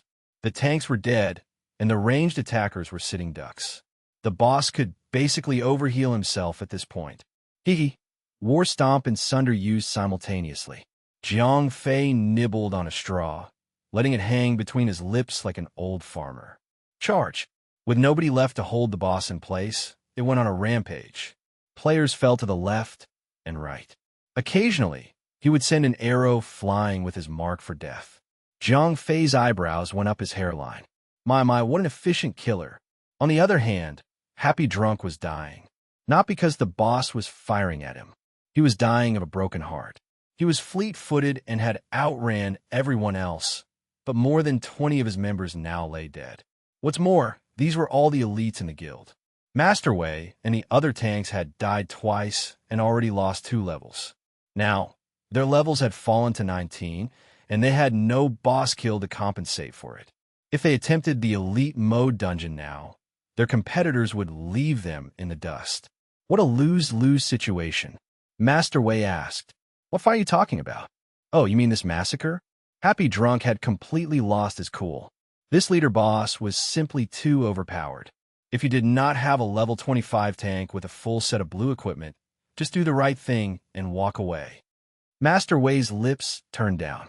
At level 21, he had been instantly killed. Now he was 2 levels lower. What chance did he have? Forget it. Happy Drunk forcefully threw his head back, as if he was trying to throw away his bad luck. Jiang Fei asked, with a smile on his face. At least he got to laugh, brother off Fei. Happy Drunk said, embarrassed. After all, He had just chased Jiang Fei away just now, afraid that Jiang Fei would steal his loot. It had only resulted in massive losses on his end. He was so embarrassed that he could die. Don't give up so quickly. How about this? I'll defeat this boss for you guys, and we'll split the drops 50-50. Jiang Fei said, smiling. Happy Drunk shook his head. What a joke. So what if by the off chance, which he did not believe for a single moment, that Jiang Fei could tank this boss? Even if that was the case, Happy Drunk had no cause to cooperate with Jiang Fei. This boss was in his territory. They could always try again in 2 to 3 days. Jiang Fei finally dropped the bomb. Again, the mysterious ring had saved the day. It enabled guilds to build their own castles. Building your own castle and having your own territory was not just a symbol of honor. It had very real effects. Castles could reel in taxes, and territories provided resources. These were very real benefits. The sooner a guild had its own territory, the more advantageous it was. If the other guilds could not keep up, they would be left far behind by the guilds with territories. Happy Drunk grabbed at Jiang Fei's arm excitedly and asked. Jiang Fei nodded. The ring had only mentioned that there was a chance of dropping it, but Jiang Fei had ridiculously high luck after all. Brother of Fei, if the boss really drops the territory order, you can have everything else. We only want the territory order, and if it doesn't drop, we'll give you 1/10 of everything. Happy Drunk said, after some consideration. The items dropped by a leader boss were almost priceless, but territory orders made national treasure look like poop. Happy Drunk may be a rare item junkie, but even he would drop them in a heartbeat if presented with a territory order. Of course, if it did not appear, Jiang Fei's 50-50 proposal was unacceptable. Jiang Fei joyfully agreed. With his high luck, the territory order would most definitely drop. There were no two ways about it. Since Happy Drunk was willing to give him everything but that, Jiang Fei readily accepted it. Chapter 70, Head of the Battle. Translator. Endless Fantasy Translation Editor. Endless Fantasy Translation. Shall we get started? Happy Drunk urged. He was more anxious than ever. This boss was on the territory of the aristocrats, but it did not mean that the other 3 major guilds could not force their way in. A territory order was proper cause for a server-wide guild war. Happy Drunk hoped to bring the boss down and then return to the city before the other 3 major guilds arrive. If he misses out on this, he might just bawl his eyes out. Sure, you've got enough healers, all right. Just make sure they keep me alive. I'll be the sole tank. Range attackers should just go full ham. If anyone gets taken down, ignore them. Jiang Fei fluidly revealed his plan. Happy Drunk was in doubt. Jiang Fei gave him a look. All right. After all, Jiang Fei had frontlined the elite mode dungeons 2 days ago. Happy Drunk had no choice but to give him the benefit of the doubt, as time was running short. When the 3 major guilds arrive, that would be a lifetime too late. Give me 50 of the highest level ranged attackers. They'll be the main DPS. Healer team, look out for off-phase health points. The rest of you, surround the boss. Everyone else, stay away. I don't need you giving him free health points. Happy Drunk was really putting all of his eggs in one basket. For this territory order, he was willing to wage a war on all fronts against the other elite guilds. Jiang Fei glanced back and said, when Happy Drunk nodded, the healer team already got in position. Jiang Fei did not wait for the boss to charge at him. He slammed into the boss without any warning. However, Oliba was nothing like those elite monsters in the dungeons. A leader boss was an actual, genuine boss. Immobilizing skills like stun would be no good. Apparently, the boss considered him another insect. The big knife in his hand viciously flew downwards. Jiang Fei lifted his shield and met the attack. However, it only worked in PvP mode. Against a monster, it only served to visually please the player and the onlookers. The unadulterated damage would still come flying in. Minus 521. Jiang Fei looked at the damage and gave a nod of approval. His defense was way higher than Master Wei's. Let's not forget that he had incredible equipment, on top of his overpowered growth rate. Battle Cry. Minus 100. The skill did not do much, but it could vastly reduce the boss attack power. It also roped in some aggro to boot. This was the butter to Jiang Fei bread tank. Ice burst. Minus 587. The boss defense was sky high. Moreover, as a boss, it was also immune to ice burst's freezing effect. Bash. Minus 267. Minus 262. Minus 281. Without the freezing effect, the first bash would not necessarily be a critical blow. However, he already had a head start in terms of damage dealt. His aggro was holding strong. Heavy slash. Minus 2,243. The boss was no slouch. Jiang Fei may be as tough as a turtle, but he still took more than 2,000 damage. However, with more than 30 healers backing him up, his health points were instantly refilled. What the F***CK? Happy Drunk blinked in shock. Master Wei was the main tank of the aristocrats. His guildmates were already certain that he was extremely strong. Well, the sky had no limits. Now, Jiang Fei was there, and he had just shoved the bar up. Happy Drunk still had his doubts. After all, the back-to-back combination of War Stomp plus Sunder was downright ridiculous. As time went by, the boss activated Mark for Death. Every 30 seconds, it would kill one player on the rear line. At the same time, it would recover 5% of its health. However, the aristocrats was a massive guild. Losing 1 or 2 men would barely faze them. Moreover, more people meant a higher damage output. The boss would still fall, eventually. It did not take long before they once again reached the 50 perfect mark. Jiang Fei narrowed his eyes and prepared for the daunting task ahead. Demon. Ulubahuad. He leaped into the air. Claret Aegis. Jiang Fei immediately activated the skill attached to the ring. Claret Aegis. Instantly increase your defense so that you only take 50% of the damage for the next 3 attacks. 5-minute cooldown. After Jiang Fei activated the skill, a purple-red hardlight, humongous shield appeared in front of him. The boss landed. Minus 1,432. Heavy slash. Minus 1,254. Sunder. Minus 1867. Surprise, surprise. It was not supposed to end at 2 blows. It was 3 consecutive blows. Wei Xiaoyi never lasted long enough for everyone to see the 3rd blow. Jiang Fei may have been stunned, but he had activated Claret Aegis and lived to tell the tale. None worse the wear. He still had about 2,000 health points left. F***CK that shit. When he saw the boss's 3 consecutive blows, Happy Drunk had squeezed his eyes shut in dismay. He had thought that it was over. He never expected Jiang Fei's purple-red shield to be that effective. Jiang Fei still had 1/3 of his hit points to boast. It was a completely unnecessary and redundant order. The healers were already scrambling to keep the tank in the running. Almost 1 second after the boss completed its 3 consecutive blows, Jiang Fei's health points were already back to full. That burst of exertion seemed to have exhausted the boss. For a period of time, he seemed to be slower and weaker. Apart from swipe and heavy slash, there were almost no other tricks. However, the range format Mark for Death was still continually taking lives. Even so, the aristocrats had the numbers to spare. Replacing a new member every 30 seconds was no sweat as the boss's health points gradually neared the 10th percentile. He visibly grew desperate.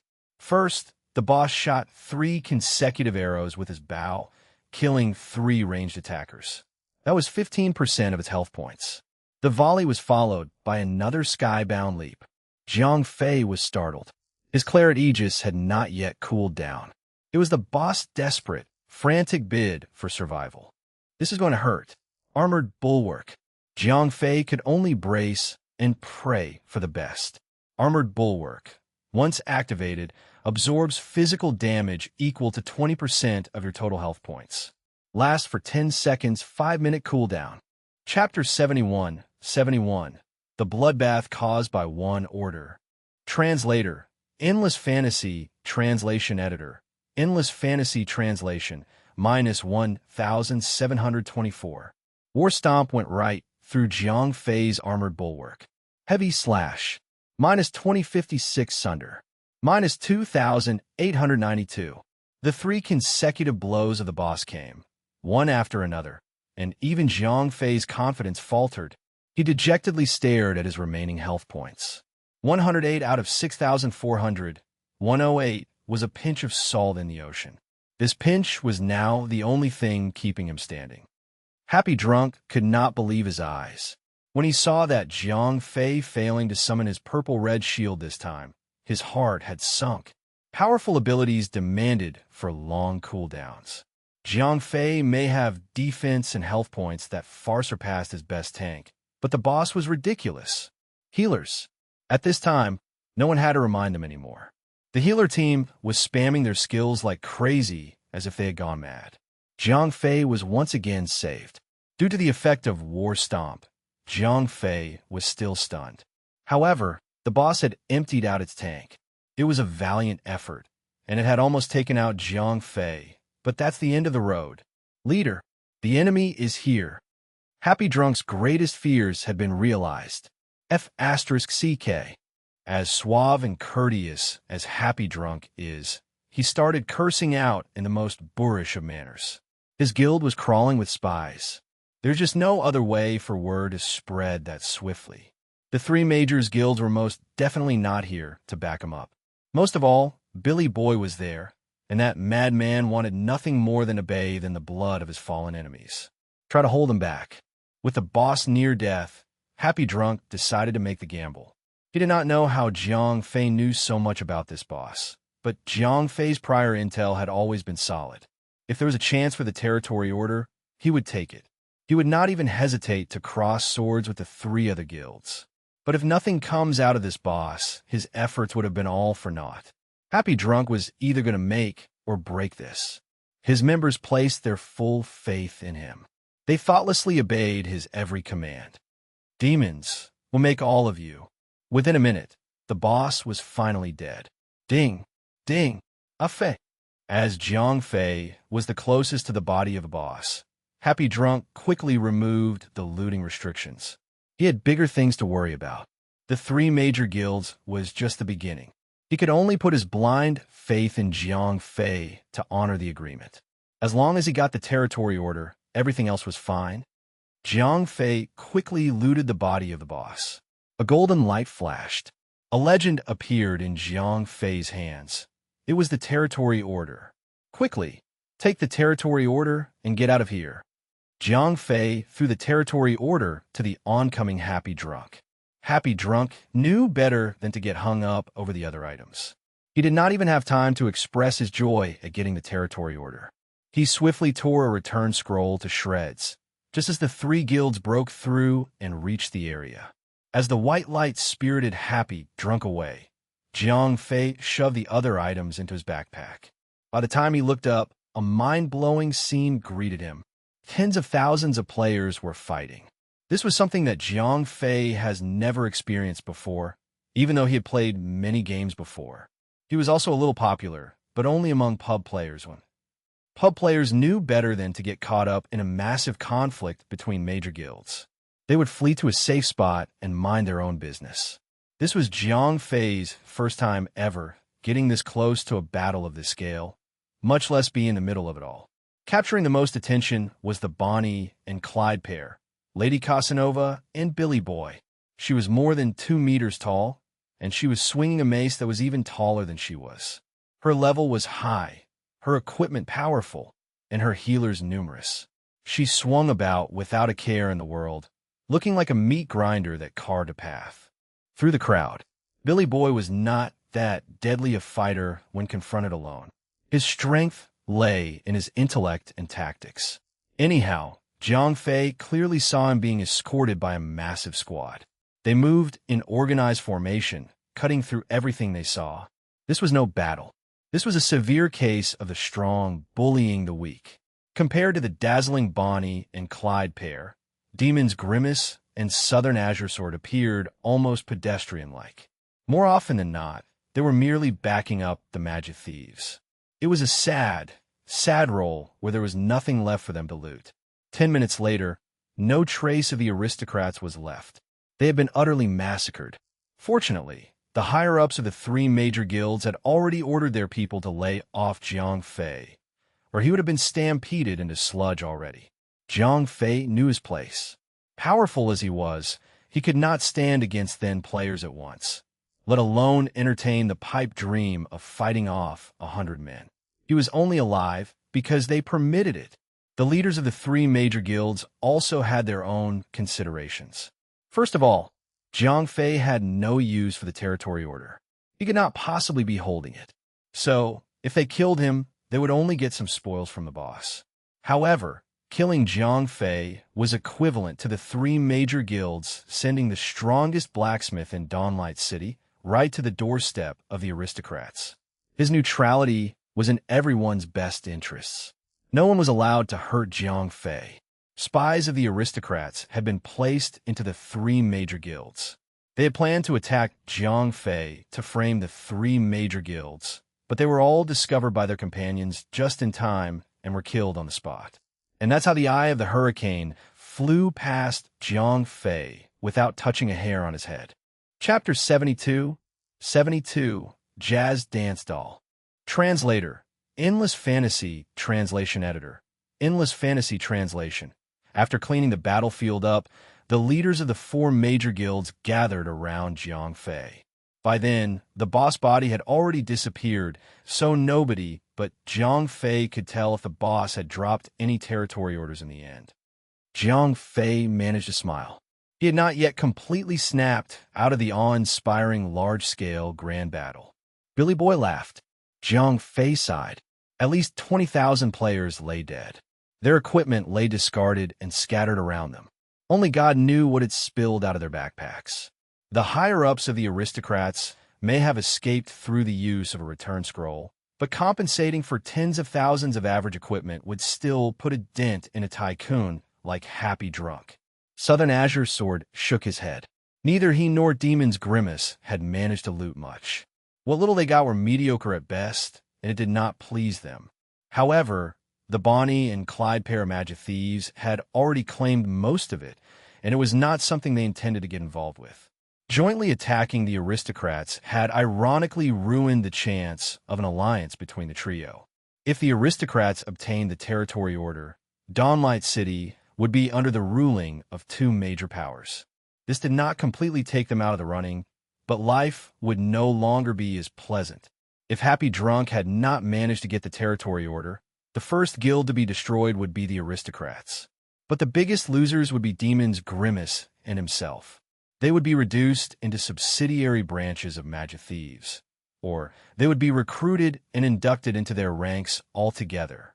However, even if that happened, Southern Azure Sword and Demon's Grimace could do nothing about it.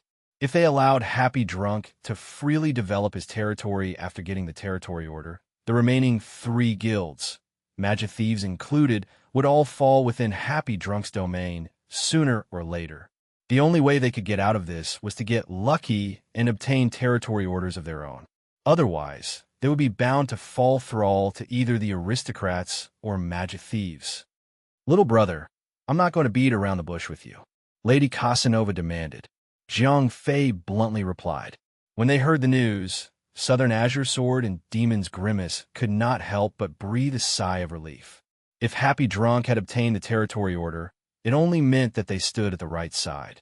Now, they could stand with magic thieves against the aristocrats. This was the best alternative. Otherwise, it would be equivalent to them digging a pit then jumping into it. The magic thieves would eventually swallow them whole. Southern Azure Sword and Demon's Grimace were relieved, but Lady Casanova and Billy Boy had their brows furrowed together. If Happy Drunk had not managed to get the territory order, Billy Boy would not hesitate to delay the development of his guild. Then, while the three major guilds got lost in conflict and bad blood, he would take advantage and utterly decimate the aristocrats. The remnants of Southern Azure Sword and Demon's Grimace would end up as fresh meat on his chopping board, to be sliced and diced any way he wanted. Now, that beautiful prospect would remain as it was a prospect. Not only could he not cut down Southern Azure Sword and Demon's Grimace, but he had also been forced to join forces with them, as equals. Otherwise, the aristocrats would fester and consume them like a nuke. Lady Casanova asked, frowning. Although Billy Boy was belligerent, he still had a semblance of rational thought.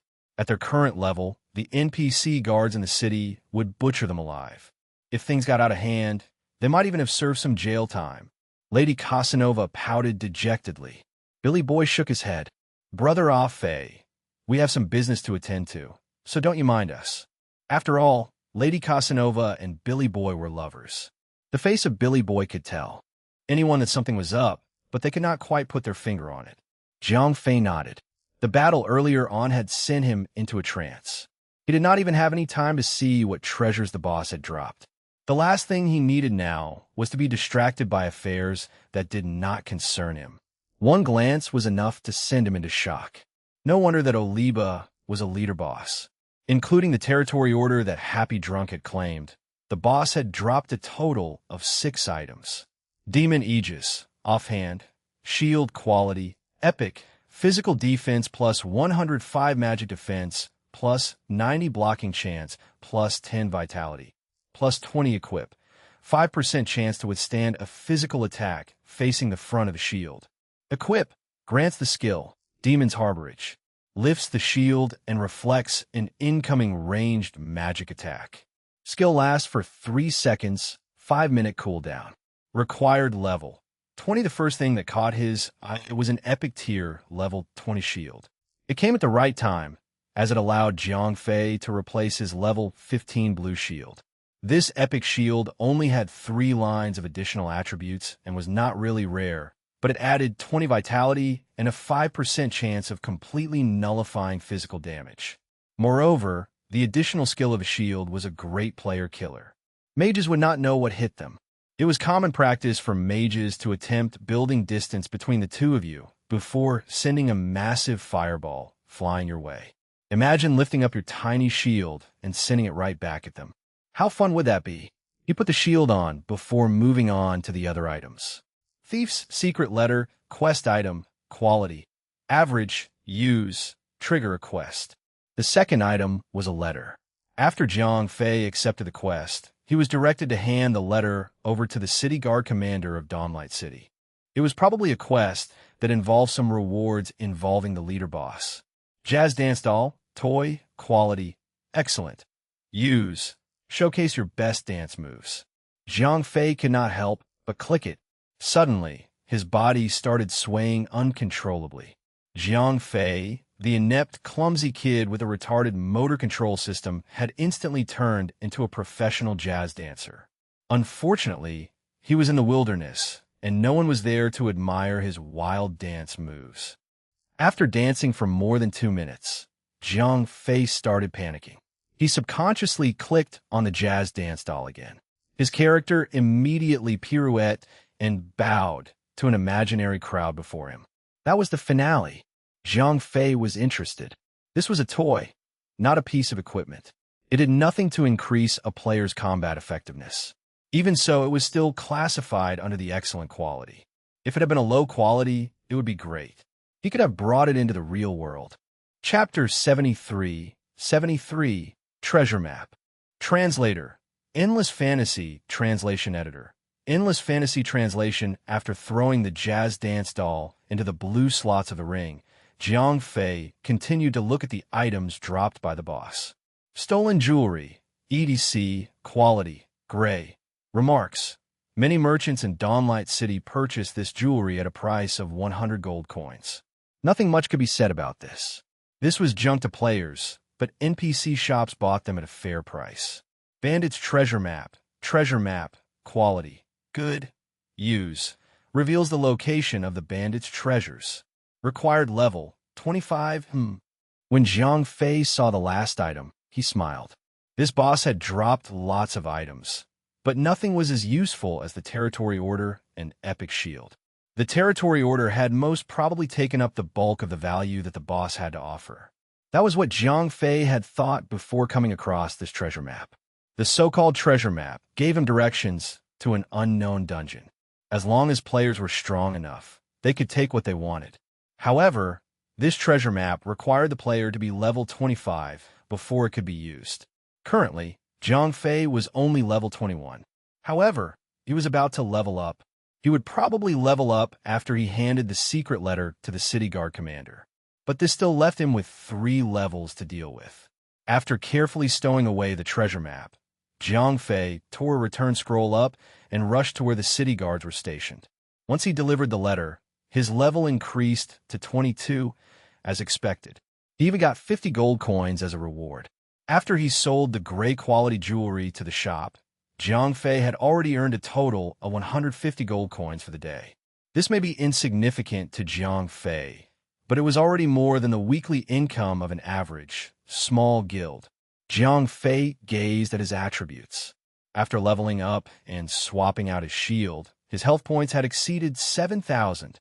Player, Verger Glider level, 22 class. Divine Blacksmith Apprentice experience points, 12 for 75/1, 125,000 health points, 7, 367, 360 mana points, 420 its physical attack power, 90 plus 115 physical defense, 251 plus 320 magic defense, 84 plus 120. Jiang Fei's health points and defense had shot up as his overall combat effectiveness did. Compared to other players of the same level who only had health points of about 5,000 and a defense value of about 400, Jiang Fei was arguably Donlai City's strongest tank at the moment. Moreover, he most likely left the next runner-up far behind in the dust. When he was done with everything, he glanced at the time and realized that it was time to go offline soon. Compared to yesterday, Jiang Fei had a blast. First, he cleared an unknown dungeon. What happened next was him killing a leader boss. Finally, he got to witness a large-scale player battle of 100,000 people. This is the kind of game I want. Squatting in the city, forging equipment with a hammer? Jiang Fei said to himself. At 6 in the morning, Jiang Fei returned to reality. The weekend had passed, and today it was once again the dreaded Monday blues. Jiang Fei got up to find that his mother had already prepared a nutritious breakfast. After that, he once again trudged to school. A car flew past Jiang Fei. It was pretty fast, but nothing like the drag racing maniac from the other day. Jiang Fei shook his head and smiled. Fate was a fickle thing. If he did not have a bottle of health points potion in his pocket at that time, the trillionaire young master could not have bribed his way out of death. Life was just so fragile. Even kings fell like flies if the circumstances presented themselves. Little fatty Zhao Feng scurried over. It was basically impossible for plebeians like them to be associated with those demigods. Didn't I save a guy who got into a car accident back then? Jiang Fei told his childhood friend everything. Zhao Feng nodded. It instantly cleared up the mystery and fog in his head. After his curiosity was satiated, Zhao Feng quickly dropped the topic. After all, he was still from a completely different world. But now, he had to know more about Jiang Fei's game character in Dawnbreak. Zhao Feng asked. Jiang Fei replied. Damn, Zhao Feng asked incredulously. Jiang Fei wondered. Zhao Feng suddenly threw himself on the other guy's body. King Hell. Jiang Fei felt as if he had been buried alive by an avalanche of meat. My mistake. Zhao Feng smiled, embarrassed.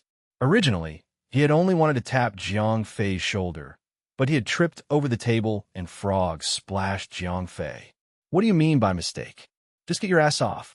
Jiang Fei struggled to push Zhao Feng off. Zhao Feng said with a bitter face. He had worked really hard on grinding for the past few days, but he was only level 19 at the moment. Jiang Fei nodded. Damn. Zhao Feng opened his eyes wide and asked. Jiang Fei rolled his eyes. Swap the is word with the it. Even the 4 major guilds in Dawnlight City are stuck on the 3rd boss. Zhao Feng started off earnestly, but quickly interrupted himself. Wait, this was because Jiang Fei always picked the name Wind Shadow in all his games. It was understandable that he would fail to link Jiang Fei to Verger Glider.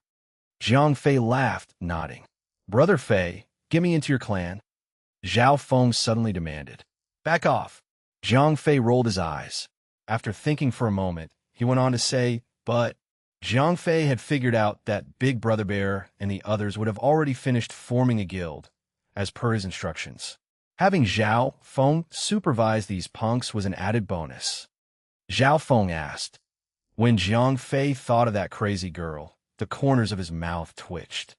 Deal, Zhao Feng said, and he looked like he was about to jump onto Jiang Fei again. Oh no, you F***king don't. Jiang Fei raised a finger in warning. He did not want to risk having his ribs crushed. The morning class passed by rather quickly. In the afternoon, the class queen, Sun Mingming, purposefully strode towards Jiang Fei once again. Chapter 74, Young Master's Bodyguards. Translator, Endless Fantasy Translation Editor, Endless Fantasy Translation, Jiang Fei. Our school is having a get-together with another school this Saturday. Sun Mingming prodded Jiang Fei upright. He was slumped over his desk, taking a nap, as usual. Jiang Fei complained. Cut the crap. Sun Mingming snapped. She had already announced this on the podium after school. However, a shut-in like Jiang Fei would have automatically switched off his hearing at the convenient moment. But the mighty class queen knew better and had not left this stone unturned. Jiang Fei shrugged. Since the class representative had personally hunted him down, he could not pretend not hearing it any longer. Anyway, he had no plans that weekend. Oomph. At least you're sensible. The mighty class queen waved a small fist at him. Afternoon classes were boring as usual. However, the high school students who were about to face the college entrance examinations still had to persevere and cram a bunch of useless information into their brains. Information that only proved relevant to the college entrance examinations. After going through a whole difficult day of class, which lasted until night, Jiang Fei went home and had his dinner. Then, he quickly finished his homework and prepared to log into the game. At exactly 10 o'clock at night, a flash of white light once again sent Jiang Fei into the game world. Ding! Hey! Jiang Fei was already tired of this same old, unoriginal name. Brother Fei admitted. Zhao Feng laughed and said, "Bah, shut it. Come to XXX. Jiang Fei snapped. As they were all in the city, it should not take too long. While Jiang Fei waited for Zhao Feng, he sent a message to Big Brother Bear. Young Master, it's all done. Big Brother Bear asked. No, I already have a clan. Jiang Fei asked with a smile. Although the girls of Rosette Knighthood did not play games very often, they treated him well. Rosette Rose shared most of the goodies with him, while also allowing him to act as leader. Even though he no longer needed any funds from external forces, it was still inappropriate to just slip away. Big Brother Bear said proudly. Jiang Fei's smile vanished. This Big Brother Bear was way too loyal for his own good. Big Brother Bear said immediately after sensing Jiang Fei tensing up. Jiang Fei shook his head. Big Brother Bear asked. Jiang Fei said. Big Brother Bear complied, while also sending out a call to arms. The master needs to inspect his men. Almost after that, a rotund figure appeared in front of Jiang Fei. Jiang Fei asked, his eyes wide open. There was nothing special about the fatty's equipment. It was just a set of white equipment, but the weapon in his hand was way too bizarre. No matter how he looked at it, it looked like the banners that fortune tellers constantly held aloft in their hands. Zhao Feng said proudly. Jiang Fei asked curiously. It's a support-type rare class. Zhao Feng explained. Jiang Fei wondered. I completed a hidden quest, and the quest reward was this class. Zhao Feng said. So, Jiang Fei, leading Zhao Feng to walk towards the rendezvous point. Other than heal, I can cast a variety of buffs. I've got buffs that increase your attack, buffs that increase your defense, buffs that increase your attack speed, and buffs that increase your movement speed. I've got buffs that help you regenerate mana. Zhao Feng said proudly. F***CK. Jiang Fei was also shocked. At that moment, the little fatty Zhao Feng was feeling so smug that if he did not have ears, the corners of his mouth would have reached the back of his head. Young Master. When Jiang Fei got to where Big Brother Bear and the others were at, the group of punks were already lined up, waiting to greet him. Mrs. Awesome immediately ran towards Jiang Fei, before taking his arm into her embrace. After Jiang Fei spent a great deal of effort freeing his arm, he turned to Big Brother Bear and panted. This is my friend. Add him into the clan. Big Brother Bear asked no questions. He immediately added Zhao Feng. Although Jiang Fei had obviously sent someone to supervise them, Big Brother Bear had been too severely poisoned by wuxia novels that he was as loyal as a dog. He genuinely had no qualms about adding this stranger to their ranks. Since Big Brother Bear had said nothing, his cronies dared not utter a single sound. As it was, they were already quite content with the fact that they would be able to at least get something from the Manda group. Haha, meaty juggernaut. The moment Zhao Feng joined the clan, Mrs. Awesome burst into laughter. Hee, what do you think? The little fatty was not bothered by the laughter. On the contrary, he actually started acting cool. Big Brother Bear, pick some of your men.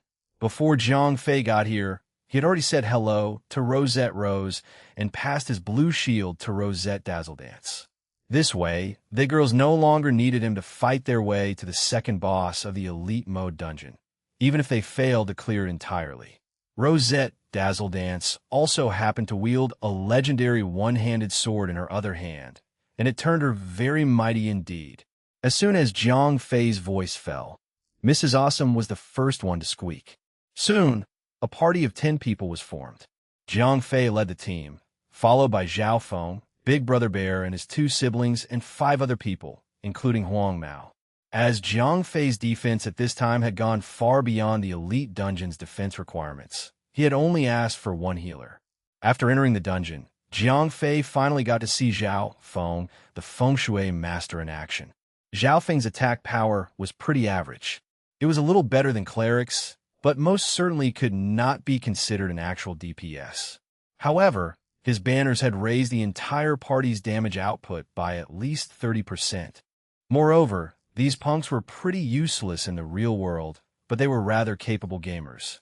Even the silly second Brother Bear could morph into a bear and was proficient in whatever role he filled, whether it was killing monsters or filling in to save someone else. This bunch was far more capable than the Rosette Knighthood girls. Mrs. Awesome's performance was also beyond Jiang Fei's expectations. As soon as they entered the dungeon, Mrs. Awesome went crazy. While yelling out like a madwoman, she flung fireball after fireball at her enemies. It was a little too much noise, but her damage output was sky high. Jiang Fei smiled. Unexpectedly, these punks were more useful than he had thought. Chapter 75, The Class Queen's Request. Translator, Endless Fantasy Translation Editor. Endless Fantasy Translation compared to his run with the ladies of Rosette Knighthood. These punks were breezing through the dungeon. First, Jiang Fei put Zhao Feng through a few equipment upgrades. After that, he got his rotund friend and several other punks to level 20. However, as Jiang Fei was already level 22, he barely got any experience points from the Elite Dungeon. Ding! Ding! The proposed location to build the Fortress of the Aristocrats has been approved. The construction period is now initiated. For the next 30 days, other players cannot launch an attack on players from the Aristocrats. When they stepped out of the dungeon, Jiang Fei and the others were bombarded by a string of announcements. Jiang Fei laughed. Although Happy Drunk had obtained the city-building token yesterday, it was not enough to start building a city. You still had to pay a deposit of 50,000 gold coins. It was daylight robbery. Even a tycoon like Happy Drunk was not happy about it. After all, the game had only been launched a few days ago. At the moment, players were still earning and trading in the silver coin bracket. The game had everyone acting like misers. They could not be blamed, for every single coin had their blood, sweat, and tears on it. Although Happy Drunk was a tycoon, money in the real world did not exactly convert immediately into in-game gold coins. Even if he attempted to brute force it with real money, it would have been way too heavy. In the end, all the members of the Aristocrats had to contribute. Some members handed over 30 silver coins, others gave 20 silver coins. Fortunately, these super guilds were all massive. Sheer money and fortune may not cut it, but sheer numbers did. The elite members of the Aristocrats were in a better position. After all, they were all legally contracted employees. Happy Drunk was in charge of their salaries. They donated without even being asked. It was still a small mystery as to why the grassroots had contributed just as willingly. It did not take much investigating. Billy Boy was simply one cruel son of a bitch. Yesterday, Billy Boy had spent all day raiding the aristocrats, together with the two other major guilds, Arcosio's Sanctuary and Omnisword. After that, he did not stop there. He had sent hunting parties out to pick off the aristocrats' players. Finally, even the most confident of the aristocrats' members did not even dare to leave town. They were forced to find refuge in the city, relying on the protection of the NPC guards. 7 levels. Their members killed by a total of more than 50,000 times. They had almost been stripped naked. If not for the city-building token that gave these people unlimited hope, there might not be anything left of the aristocrats. Finally, the aristocrats turned to their final option: pool their sources and accelerate the construction of their city. There, they could finally relax. As long as they did not actively attack members of other guilds, they were invincible, and they could not be forced into player-killing mode by other players. Finally, they could resume regular activities. In Happy Drunk's relief, the 3 other guilds found proper cause to worry instead. No one had expected such a protective system to actually envelop these players. Now, the plan of wanting to stifle the aristocrats was no longer feasible. They were left with 2 remaining options. Option 1, get their own city-building token. Option 2, form an alliance between the 3 guilds and stem the tide of the aristocrats. Haha, brother off Faye. I was too busy yesterday. Soon, a voice message from Happy Drunk arrived.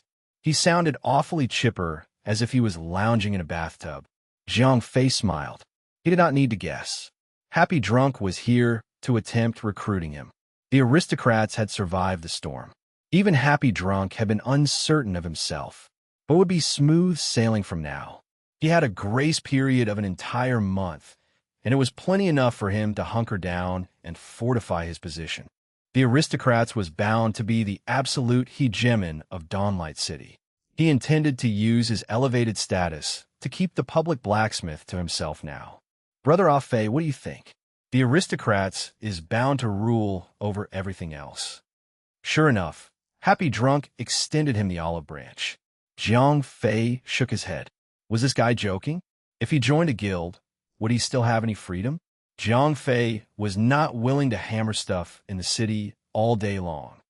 Ho, Brother Afei, you don't have to give me an answer now. You can take your time and think about it.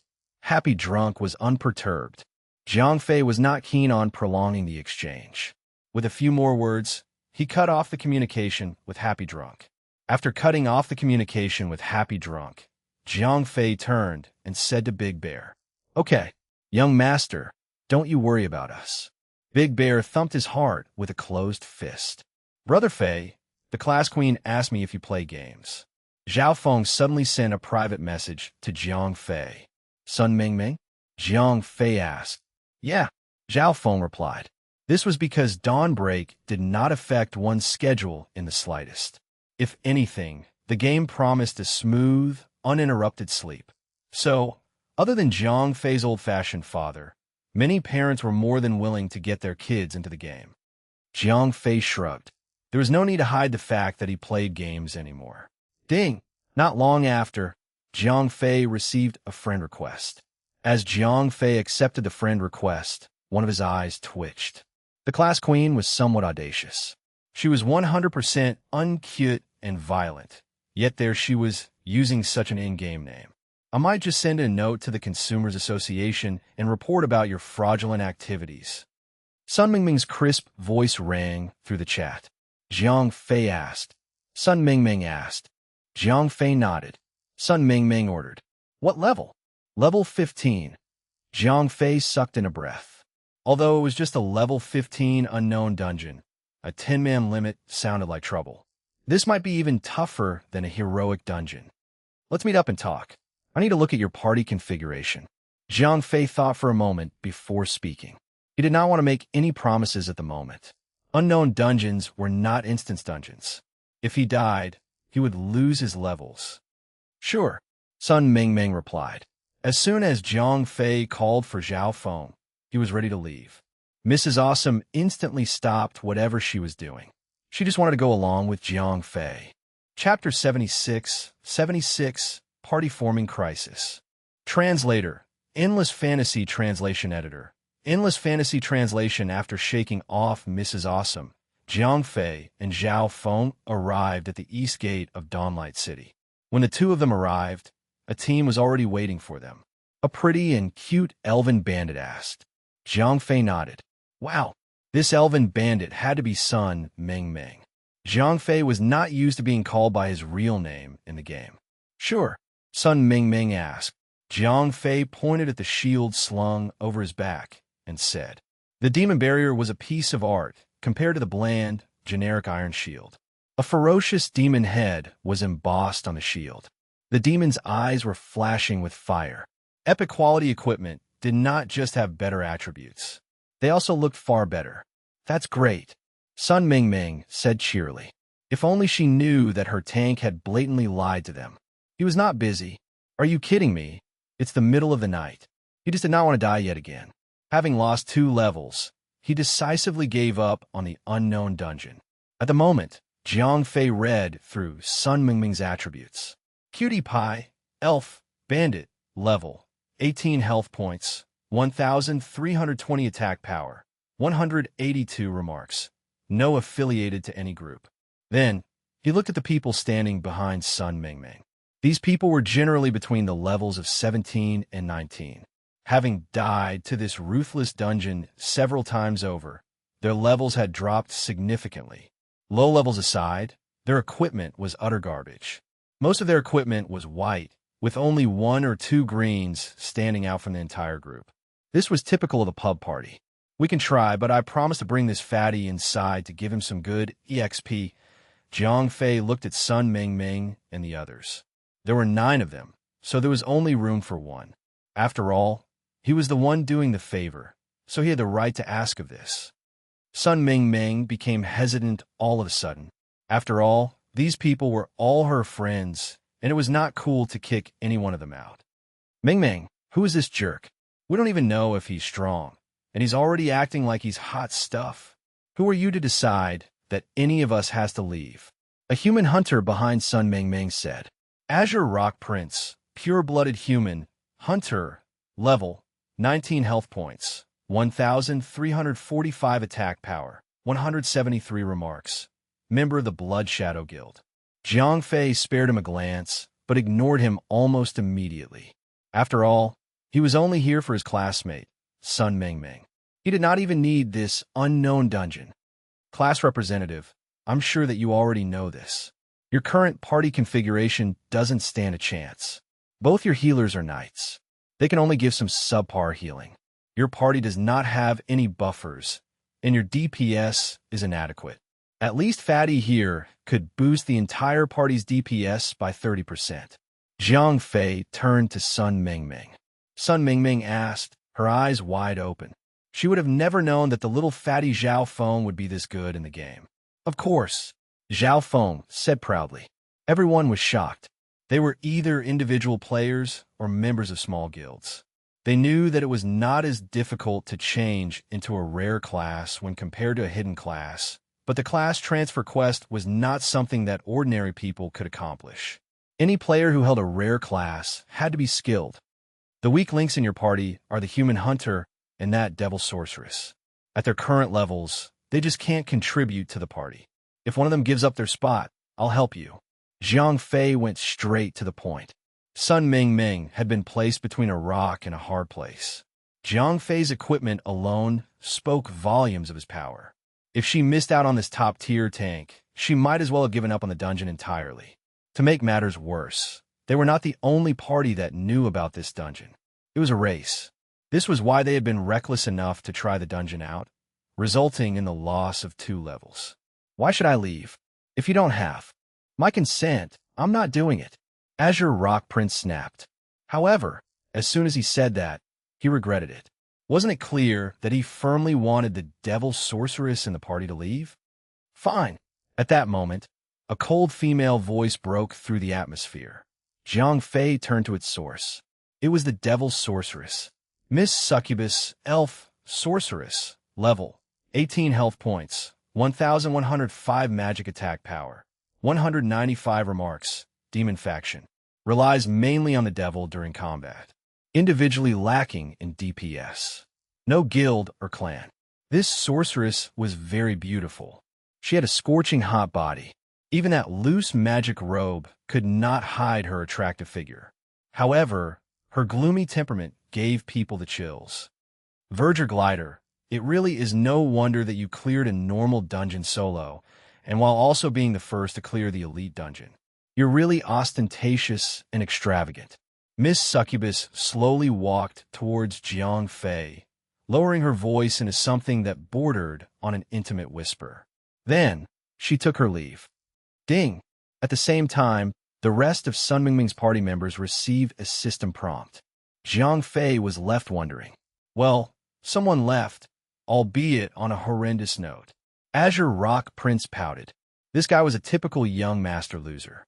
He was not even strong, but he would hit on any girl to the left and right.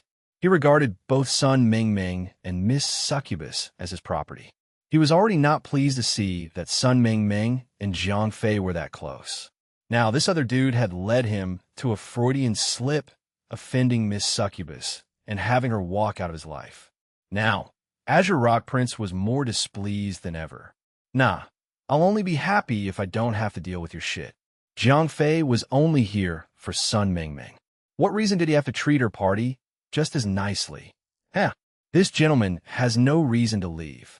Azure Rock Prince said smugly. Everyone around gave him looks of disdain. As confrontational as he was earlier on, he was still speaking up for the party, for the sake of the original party members. Now, he was being totally shameless. Jiang Fei ignored the clown. Quarreling with such a person was complete self-abasement. Chapter 77, Regrouping. Translator, Endless Fantasy Translation Editor. Endless Fantasy Translation, first things first. If smithing recipes or jewelry recipes drop, I call dibs. Jiang Fei spoke up again. Azure Rock Prince was the first to deliver the rebuttal. Everyone knew that recipes were extremely valuable, even more so than equipment. Gimme leadership. Everyone has to do as I say. Jiang Fei pointedly ignored Azure Rock Prince and continued talking. Sun Mingming tugged at Jiang Fei's arm. She felt that his requests were a little too much. If you're down for that, I'm in, Jiang Fei firmly stated. His personality was like so. He would specify the terms, clearly and sternly at first. After that was out of the way, he would be courteous. He preferred to make things clear beforehand, so that complications would not arise after that. Suddenly, one of the party members spoke up. Everyone was startled. No one had expected the Miss Succubus who left unhappily to be so cold-hearted and betray them to a major guild. Originally, Sun Mingming had planned to leave Miss Succubus some of the drops if they really managed to clear the dungeon. She never expected Miss Succubus to be so ruthless. Apparently, she did not plan to remain in their small party any longer. Sun Mingming turned around and asked her party members, was the final decision. Jiang Fei was their one shot at this. If they remained indecisive, they would not have any decisions to make altogether. Fine, I'll let this pass. Sun Mingming waved her small fist at Jiang Fei. Jiang Fei scratched his head sheepishly. Soon, Sun Mingming added Jiang Fei and Zhao Feng into the party. Then, she passed the party leadership to Jiang Fei. Holy *T, over 7,000 health points? Sun Mingming's party members went crazy. Even if the 3 party members with the highest health points added their health points together, they would still not add up to Jiang Fei's. What a pro. All of a sudden, they were already looking at Jiang Fei in admiration. All right, let's lay down some rules. Everyone has to make sure that they have more than 2 bottles of medium red potions with them. After Jiang Fei received the party leader status, he ignored the chirps of awe and started talking. Many faces were instantly crestfallen. After all, potions were not cheap.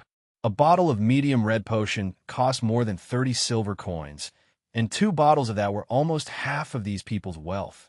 Although blue potions were cheap, a stack of small blue potions would nearly cost a gold coin.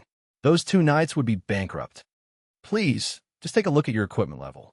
An unknown dungeon is equivalent to a heroic dungeon of the same level, maybe even tougher.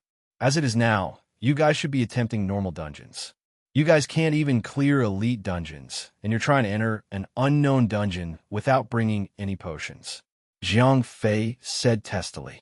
One of the knights said reluctantly. He was not ready to part with his cash. If you're getting cold feet, just stay out. Jiang Fei said with a sneer. It was best if these people did not go. Bringing Sun Mingming was enough. She was there to guide him to the dungeon. He could always summon Big Bear and Gang, or the Rosette Ladies. Regardless of who he called, they were far stronger than these people. It's true, we're too weak for this. Originally, everyone had been focused on the precious treasures the dungeon could offer. Jiang Fei had just given them a reality check. Previously, their tank had been falling like a stack of dimes. It had never occurred to them that they were too weak a party as a whole. Jiang Fei made them see otherwise. They were not the type to venture into elite dungeons. This dungeon was arguably tougher than a heroic dungeon. Wouldn't that be equivalent to suicide? Well, okay then. Sun Mingming's heart sank as these members she knew filed out, one after another. What compensation? You guys should learn from Miss Succubus. Sell the location of the unknown dungeon to other major guilds. Jiang Fei laughed. Although they would not be able to enter the unknown dungeon together, they still played the game together. These people were torn between loyalty and self-interest. Are you seriously getting torn up over ethics in a game? It would make no difference to my odds anyway. Rest assured, just do a good job selling it. Jiang Fei strongly suggested. Jiang Fei was truly unbothered by the fact that Miss Succubus had sold them out. After all, the 4 major guilds have not yet been able to clear an elite dungeon. So even if they knew of this secret location, the most they could do was send a few people to scout the area. Elite players never needlessly risked losing levels. So go ahead, pile up on the dungeon. Nobody was going to snatch this from Jiang Fei anytime soon. Sun Mingming eventually nodded. When everyone heard that, they immediately went to look for a buyer with jubilance. After all, this could potentially draw in the big bucks. On top of that, they had earned the consent of their friend. Joe. Jiang Fei looked back and realized that Azure Rock Prince had not left with the others. He was still in the party. Why should I go? I'm joining you. So what? Azure Rock Prince looked at Sun Mingming and said. He did not want to leave. He had already stepped on the toes of the beautiful Miss Succubus. Now, he could only pursue the cute Sun Mingming. Jiang Fei's presence left him with a sour taste in his mouth, so he absolutely refused to let Jiang Fei play the game alone with Sun Mingming. Moreover, Azure Rock Prince knew that Jiang Fei risked offending Sun Mingming if he gave him the boot for no reason. At the end of the day, he could still sell the location of the unknown dungeon. It was a win-win situation. Jiang Fei pursed his lips together. There was no point arguing with a retard like him. The party's current configuration was like so: Jiang Fei the tank, Zhao Feng the damage support, Sun Mingming the bandit, and a hunter who was no better than paperweight. Jiang Fei decided that he still needed 2 healers, a sub-tank, and 3 ranged attackers.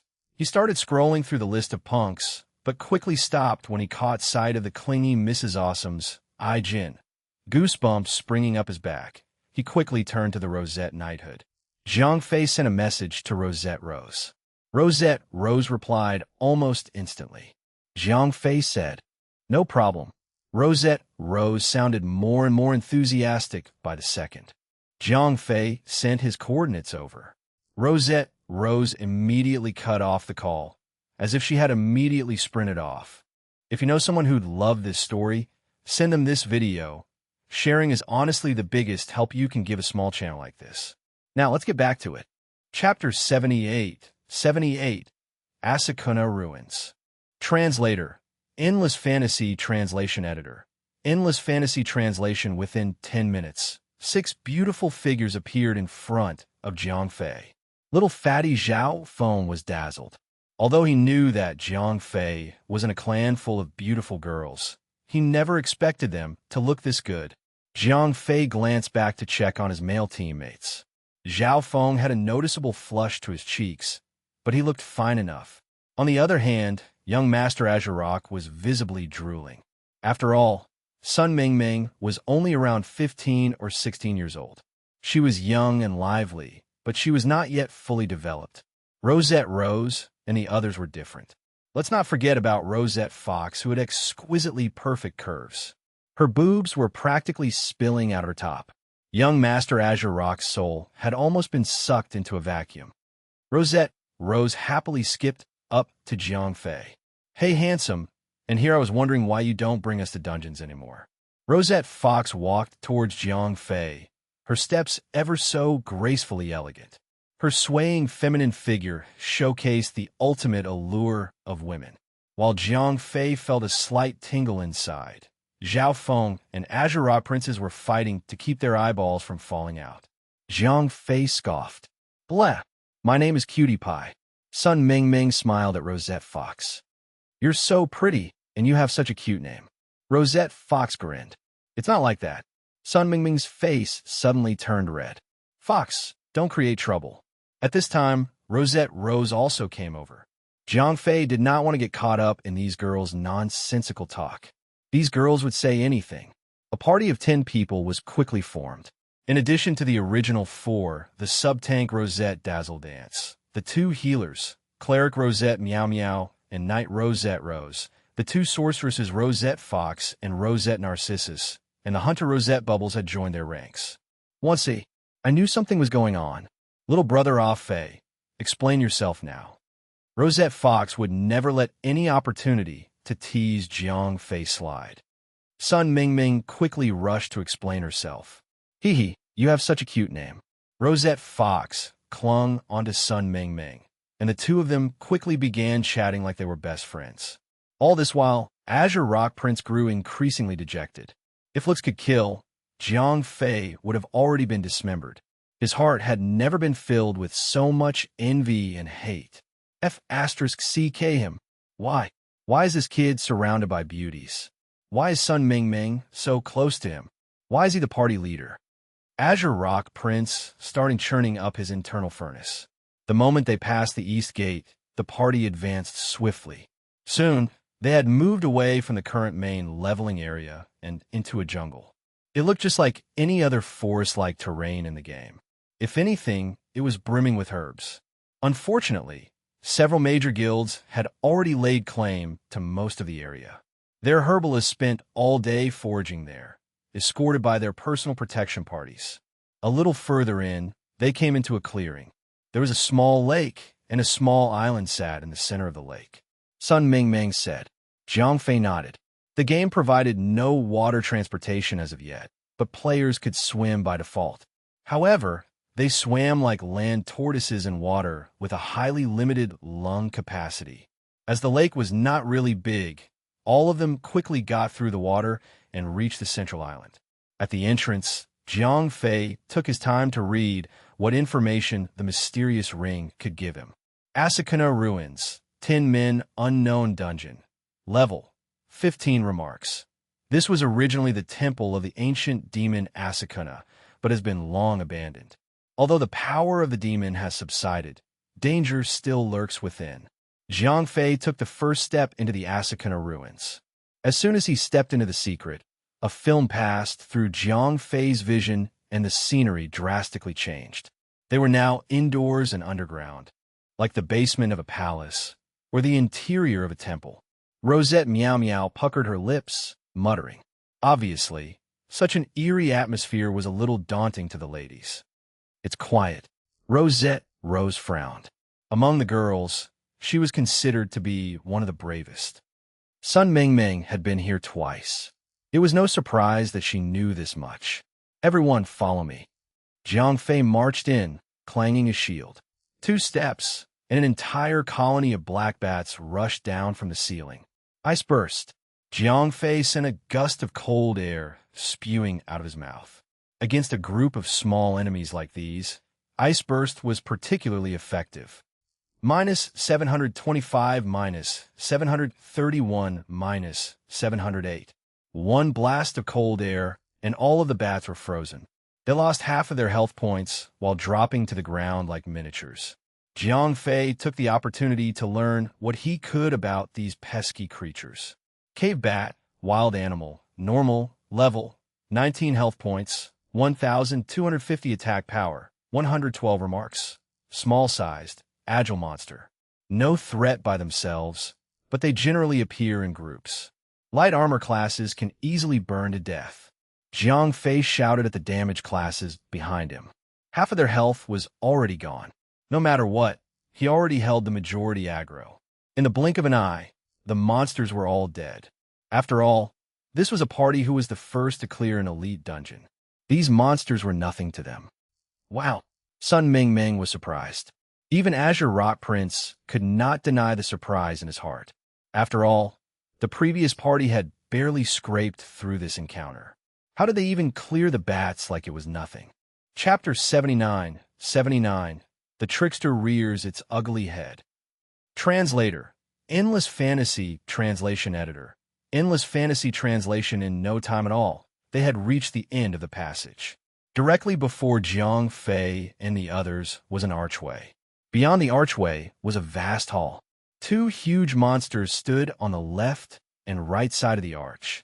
Guardian Golem, Puppet, Elite, Level, 19 health points, 3,500 attack power, 450 skills. Smash, Stomp. Remarks. Stone statues that have been subjected to black magic. Extremely high combat effectiveness. As Jiang Fei was standing before the entire party, they could only see his back. No one could see the smirk on his face. Rosette Bubbles was quick to answer. These girls were very, very casual players. Demanding for such a technical performance from them was too much. Jiang Fei turned back and looked at Azure Rock Prince. Azure Rock Prince was startled. He was just about to say that he did not know how to do it as well, but he realized that all 7 girls were now looking at him. This experience of being the center of attention, surrounded by so many beautiful ladies at the same time, was quite something, and his ego was stoked. At the same time, the 2 words "I don't" seem to have gotten stuck in his throat. He could not bring himself to say those words. In the end, Azure Rock Prince clenched his teeth and said he would rather die than diminish himself in front of so many beautiful ladies. That's great then. You'll be in charge of luring the monsters. Jiang Fei laughed. Although I know how to split them, I'm not very skilled at it. Azure Rock Prince clearly knew himself well. He also knew that he did not know how to split monsters at all. So, he gave a preemptive excuse for certain failure that would happen in a short moment. This was also to ensure that Jiang Fei and the others were prepared enough to save him in time. Jiang Fei turned away, hiding his grin. This kid had been a needle in his side for a while now. Jiang Fei was not a magnanimous person. He believed in the principle of an eye for an eye. This time, he was deliberately hoping to send Azure Rock Prince to his death. Although these 2 door guards looked huge, they were not much stronger than the bearmen in the elite dungeon. Even the sub-tank Rosette Dazzle Dance would be able to handle both of the monsters at once. And much less was needed to be said about Jiang Fei. Azure Rock Prince nodded. He had never been more uncertain of himself. Previously, their party had fallen here. Their tank had immediately gone down, quickly followed by the eradication of their entire party. He really believed that this pair could only be taken on one at a time. Azure Rock Prince carefully let an arrow loose. However, the 2 monsters were standing too closely to each other. Even if he had a decent grasp of splitting monsters, it would have been impossible to split them up. The 2 guardian golems let out deep growls. At the same time, they lifted their huge, 1-meter-long legs and stomped towards Azure Rock Prince. Azure Rock Prince shouted while rapidly backpedaling. F***CK, don't you have any hunter ethics? If you fail to split the monsters up, then you should die alone. Jiang Fei yelled back and gave Rosette Dazzle Dance a look. The 2 tanks retreated at the same time. F***CKU. When Azure Rock Prince saw the others retreating, his heart sank. He was already down to level 19. If he died again, not even an entire day's grind could fix that. The 2 gatekeeper monsters took turns flattening Azure Rock Prince. All of a sudden, he was low on health points. After all, Sun Mingming had known Azure Rock Prince for a while. She could not bear to just let him die off like that. Leader, heal him up. Jiang Fei gave Rose a look. He did not want Rosette Meow Meow to put her all into healing, afraid that the naive and innocent girl would get it wrong. Now, who was Rosette Rose? She was a natural businesswoman and an extremely quick-witted one on top of that. No one was savvier than her. Jiang Fei's eyes told her all that she needed to know. Almost. Immediately, she had sent out a healing wave. Less than half a second later, Azure Rock Prince's health points rose up. Not by much, only a little more than 100. Dash! At the same time, Jiang Fei had already dashed out and stunned one of the monsters. However, as Jiang Fei was incapable of using taunt, the other monster still came towards Azure Rock Prince. Minus 428. Ding!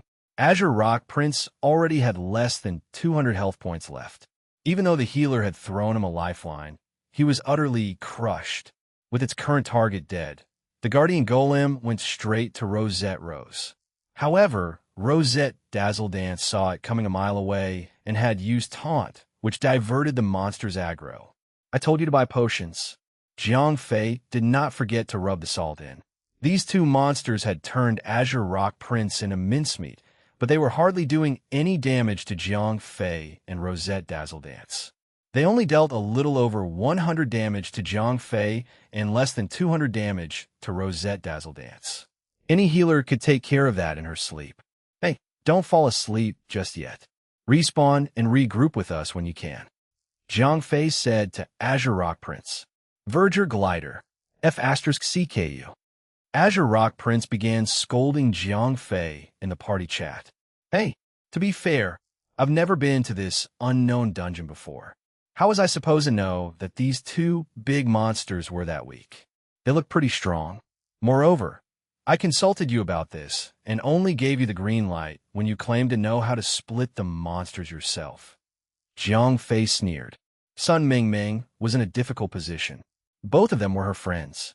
Although Jiang Fei's intentions were questionable, everything he said made sense. He was not a prophet, so it was impossible for him to know everything. If Azure Rock Prince had not tried to flex and claim that he knew how to split monsters, he would not have died. Moreover, she had known Azure Rock for a longer time, but Jiang Fei was still her classmate in the real world.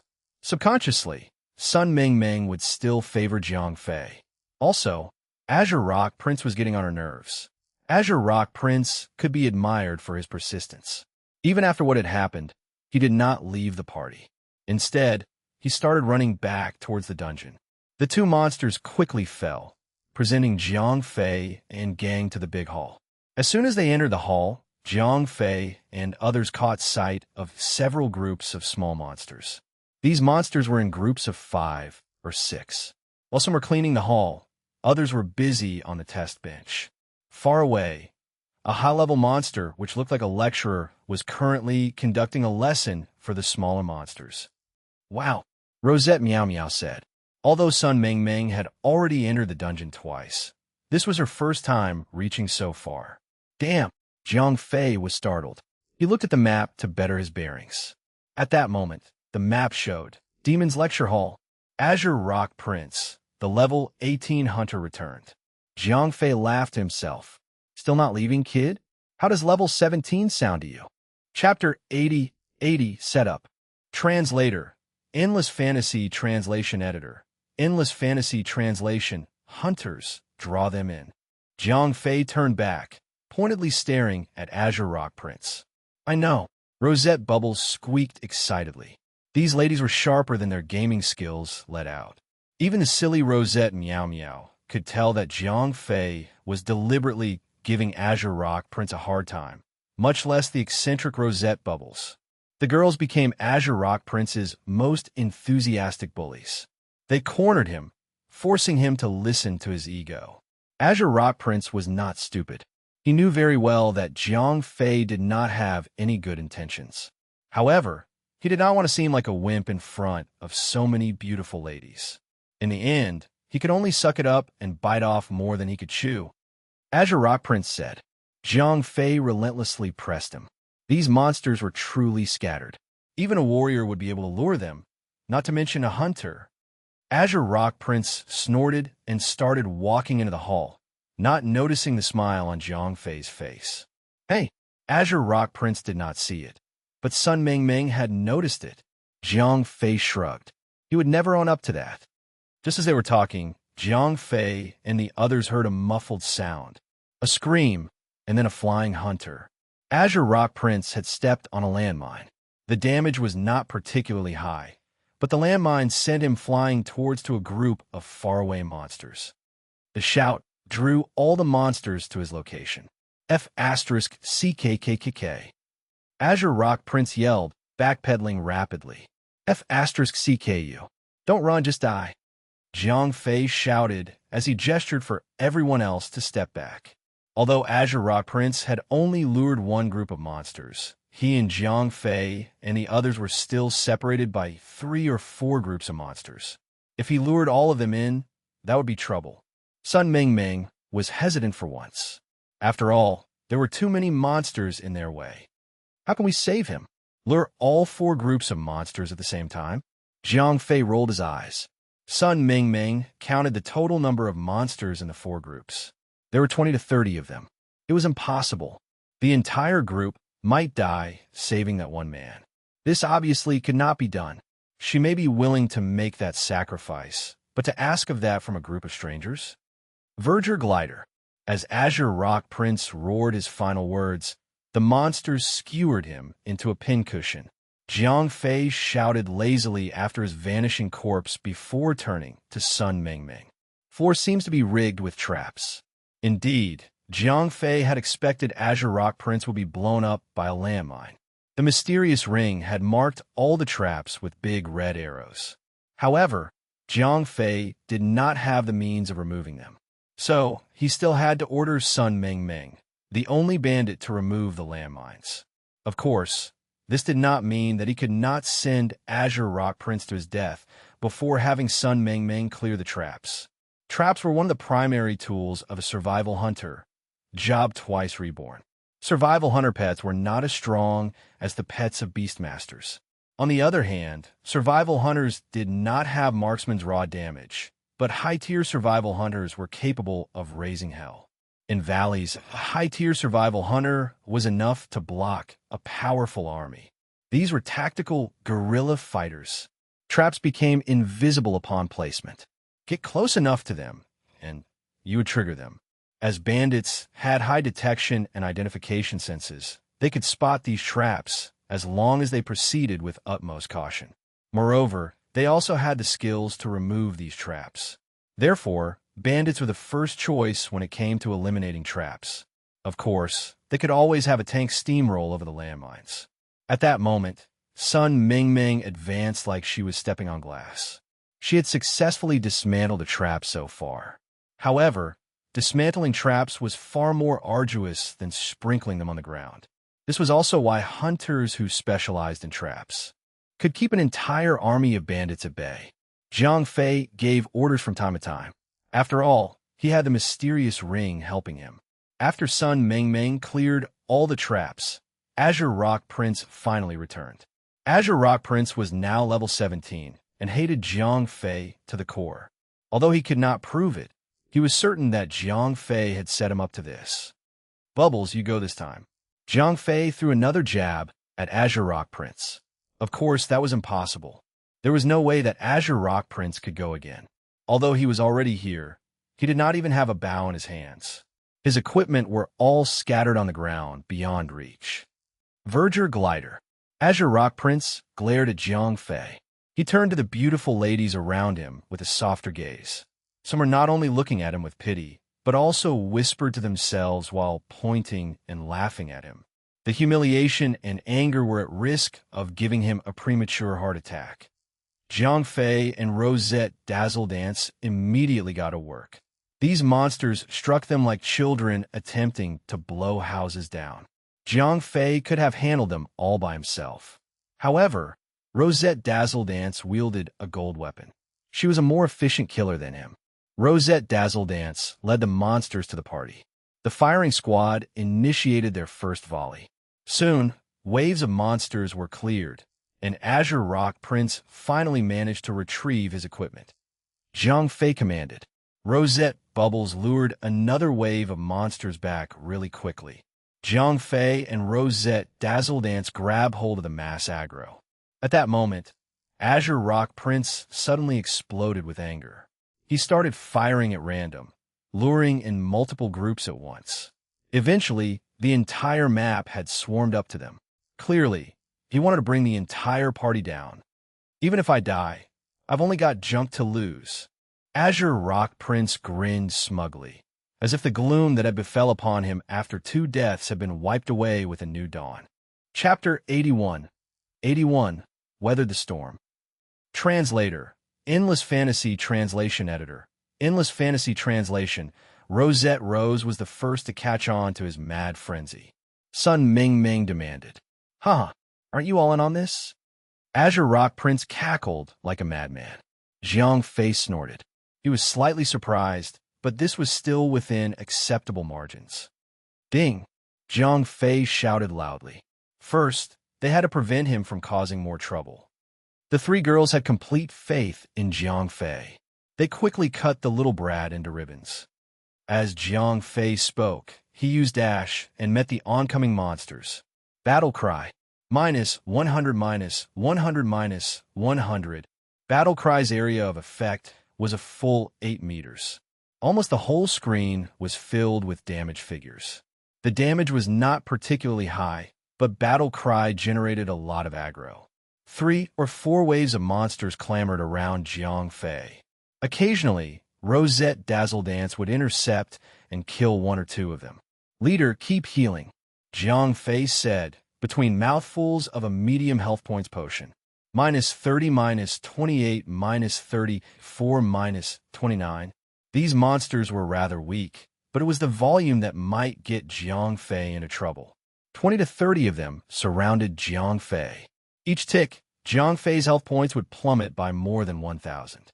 At this early stage of the game, healers, even knights who were specialized in single-target healing, could barely manage half of that. Cloud Art. Air Shield. As Jiang Fei's health points spilled out like a ruptured pipeline, Zhao Feng finally played his card. Air Shield. All physical damage received is reduced by 10%. A buff immediately appeared on Jiang Fei's head. It was not a really useful ability. After all, it did not reduce the damage by percentages.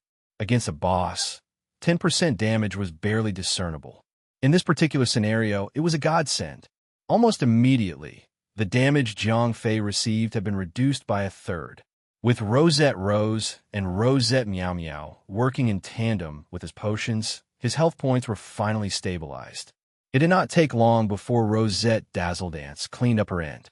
With everyone able to heal him now, it was impossible for him to fall. Fire Art. Flame Imbue. Assured of the tank's survival, Zhao Feng withdrew his Cloud Art and released his Fire Art. This time, a buff appeared on the heads of all the ranged players. Flame Imbue.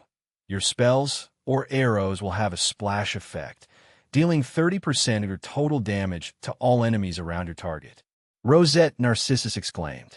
Originally, her Fireball skill could only hit a single target and deal 200 or 300 damage.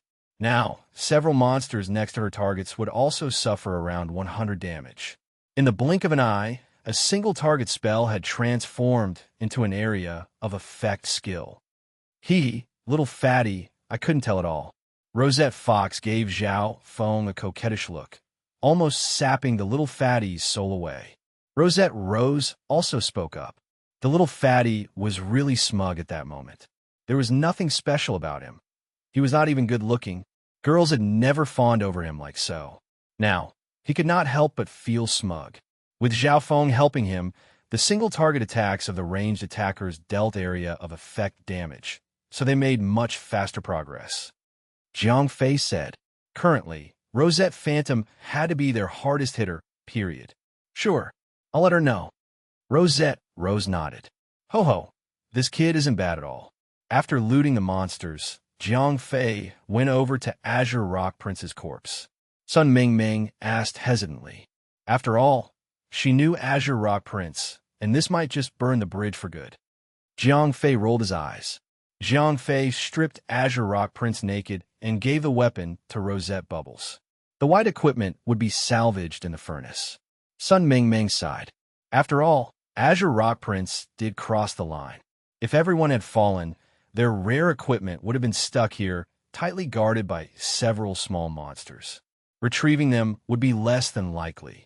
Although Sun Mingming could not see the attributes and equipment tiers of these beautiful girls from Rosette Knighthood, she could tell that they were all fully equipped with rare equipment, just by looking at their aesthetics and their damage output.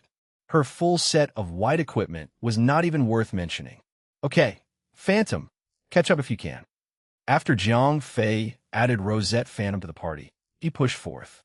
After clearing a few waves of small monsters once again, Jiang Fei and the others met their first powerful opponent.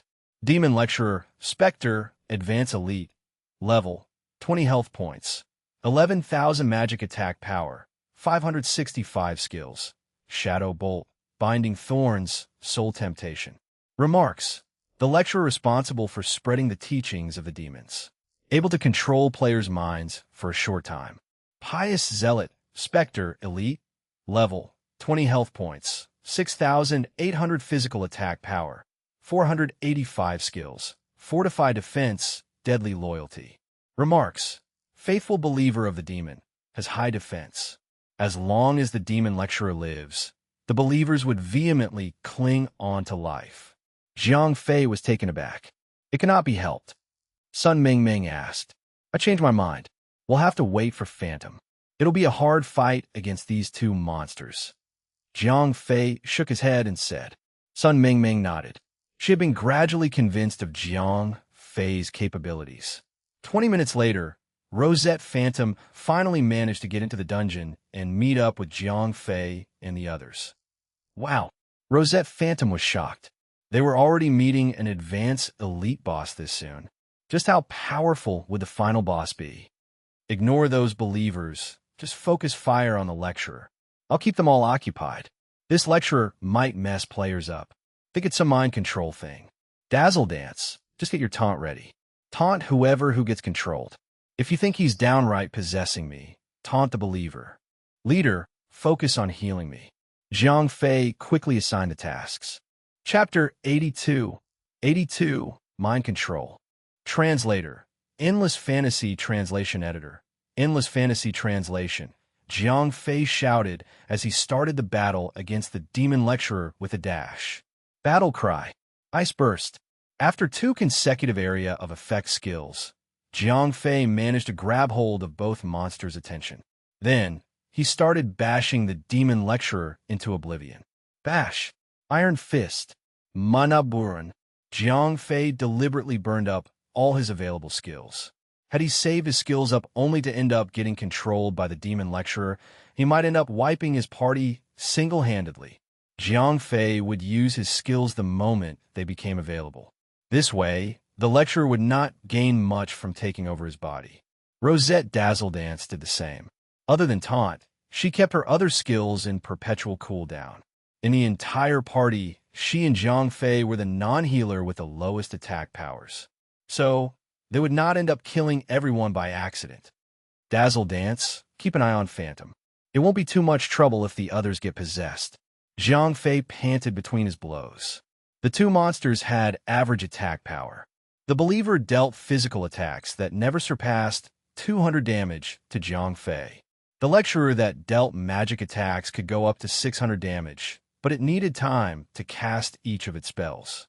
So, the interval between attacks was quite long, and there was enough time for the 2 healers to keep up. The difficulty of these 2 monsters depended on whoever who gets controlled. As Rosette Phantom had extremely powerful weapons, a blue dagger and a purple epic sword, her attack power was off the charts. If she got controlled, she would wipe the party out. Rosette Fox chuckled and activated a skill with her staff. Suddenly, a flesh golem was summoned. With a few hits, the flesh golem managed to pull the aggro of the believer away from Jiang Fei. That lessened the burden on Jiang Fei by a fair bit. With a strong damage dealer like Rosette Phantom, paired with the support of the little fatty Zhao Feng, the damage output of Jiang Fei's party was most impressive. In the blink of an eye, the boss health points had dropped to 80%. Your hands! The hoarse voice of the demon lecturer crackled, and a red light entered Zhao Feng's body. F***CK. Zhao Feng shouted. Jiang Fei cried. Zhao Feng's already round body had expanded even further. He was now over 2 meters tall, and his whole body was flashing blood red. He stopped casting spells altogether and brandished his staff like a club. He ran at a terrifying speed towards Rosette Meow Meow, who was beside him. The sudden charge startled Rosette Meow Meow. However, just in the nick of time, Rosette Dazzle Dance had saved the day with taunt. A red light flashed across Zhao Feng's body. Damn! Jiang Fei was shocked by the monster's sudden increase in attack power. Zhao Feng had been providing them with amazing buffs. Now that he had joined the opposition, his character had started buffing up the monsters. The influence that a good support had over a party had never been clearer. Meow Meow, make sure that Dazzle Dance stays alive. Dazzle Dance, go easy on him. Jiang Fei was worried. He had to keep repeating himself, even if it sounded like a broken recorder. She may be a defensive warrior, but she still wielded a legendary tier one-handed sword. Her damage was no joke, as these two monsters were not exactly bosses despite being as powerful as the final bosses of normal dungeons. They were not that difficult to handle. After all, they were still minions. That randomized mind control could mess a party up, but it was easy to counter. Soon, Zhao Feng regained control over himself. Rosette Meow Meow healed him up, and the whole party was back to square. After that, the lecturer did not pull out any new tricks. That mind control was the only thing from this one-trick pony. The next mind controls did not select the tank or the dangerous Rosette Phantom. The party breezed with relative ease to victory. Of course, this was only possible due to Jiang Fei's strength. He was so heavily armored that attacks were glancing off him. Secondly, the Rosette ladies were packing some serious firepower. The bandit, Rosette Phantom alone, was equivalent to 2 attackers and a legendary sword-wielding tank. Rosette Dazzle Dance was basically an armored DPS. Any other team would have been decimated by these powerful monsters. Although they were not very skilled as players, how technical could an encounter with these elite monsters be? All you had to do was to pile drive on it. It was even easier for ranged attackers. They only had to stand a spot and attack. If someone ever fell under the enemy's control, the sub-tank would have their back. It was just another session of target practice. When the demon lecturer fell, nothing much could be said about remaining believers. As Jiang Fei had known that they would refuse to die as long as their lecturer lived, he had ignored them entirely. If this was an average party, they would have most definitely taken on the minion first. The minion seemed to be made of cotton. Whatever the lecturer took, the believer would take twice the damage.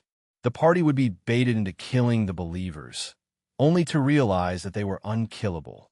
It would drive any pub party into a panic spree. The monsters dealt rather powerful blows.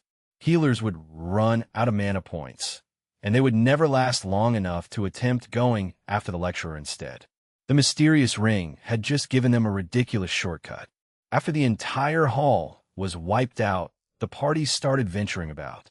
Behind the podium, Jiang Fei and the others discovered a treasure chest. Rosette Rose asked. She had subconsciously regarded Jiang Fei as the de facto leader. Jiang Fei was uncertain about it. After all, this chest had been there even before they cleared the hall. Maybe it was a stage reward. Maybe it was just an ordinary treasure chest. Rosette Meow Meow urged. Everyone in Rosette Knighthood knew that Jiang Fei had ridiculously high luck. So, when it came to opening treasure chests or touching corpses, it was always up to Jiang Fei. Jiang Fei nodded and opened the ugly treasure chest lid. A blue light flashed. Aura Stonehammer, one-handed hammer, quality, excellent. Physical attack plus 15 magic attack, plus 70 vitality, plus 5 intelligence, plus 10 equip. Increase your healing effects by 10%.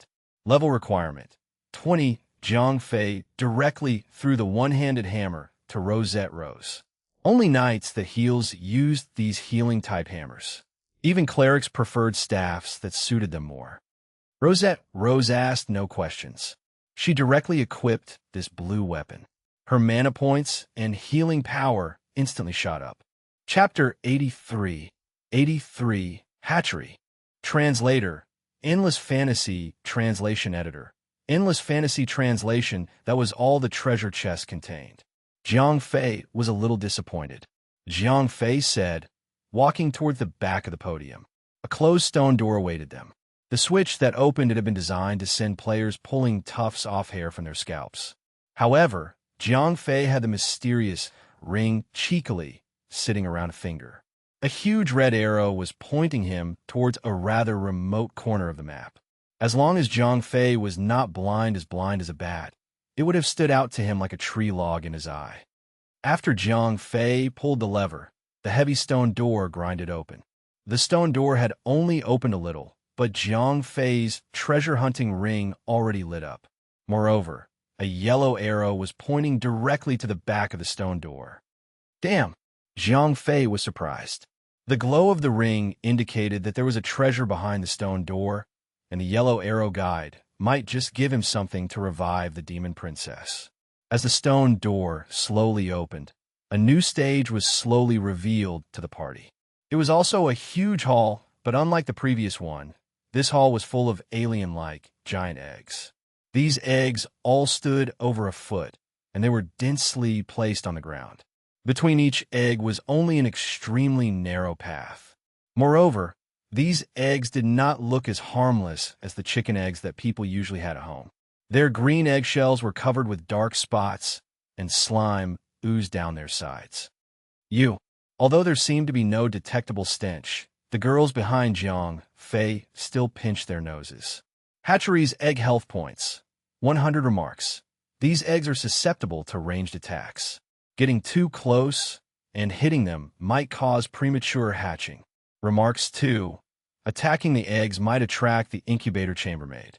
Jiang Fei looked at the eggs. These were spawn points, nothing else. Thanks to the ring, Jiang Fei now knew better than to trigger them. He panned his gaze over the map. Up ahead were several huge monsters in the distance, tending to these eggs. Incubator chambermaid, mutant, advanced elite, level 20 health points, 15,000 attack power, 345 skills, poison spray, rapid hatching catalysis. After a little thought, Jiang Fei decided to clean up the eggs on the ground first. Otherwise, if they step on the eggs and monsters crawl out, it would be troublesome. Although ranged attackers such as Rosette Fox and the others seemed unwilling, they still obeyed Jiang Fei's command. After all, it was much better to get rid of these disgusting eggs than to risk walking between them. With the little fatty Zhao Feng included, Jiang Fei's party had a total of 4 ranged attackers. Thanks to Zhao Feng's buff, all 4 of their skills became area of effect cannons. These eggs were not particularly tough, so they quickly cleared the vicinity. Hey! It did not take long before the incubator chambermaids roared furiously at them. 4 huge monsters, each standing over 2 meters, ran towards them, careful not to touch the eggs on their way. I'll pull 3. Dazzle Dance gets 1. Jiang Fei assigned the party on the go. Everyone agreed. They hurried into position. Ice Burst. Jiang Fei started off with a blast of cold air. He froze all 4 advanced elites and used Battle Cry to start earning the aggro. Bash! By the time Jiang Fei started swinging, the 4 chambermaids had broken loose. Taunt! At that moment, Rosette Dazzle Dance had claimed one of the chambermaids to be her own. They may be advanced elites, but it was more of a position than a designation of actual power. They dealt a little over 100 damage to Jiang Fei. Even Rosette Dazzle Dance could easily handle them. However, they were ridiculously tough. Dazzle Dance, try to get her to turn around, Jiang Fei said. As he knew that this monster was capable of spewing poison, he had to indirectly take the necessary precautions. Right after Rosette Dazzle Dance finished adjusting the chambermaid's position, it spewed out a cone of poisonous gas. The entire area was dyed green. Rosette Dazzle Dance health points began to sharply decline. This poison is pretty deadly. Rosette Dazzle Dance immediately started reporting. Meow meow. Just buff me with regeneration.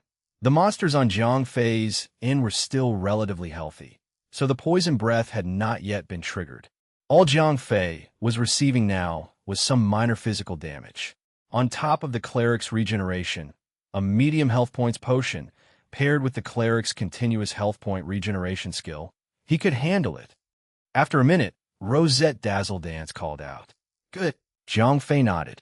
A scream soon announced the death of an incubator chambermaid. Not good. These intruders are too strong.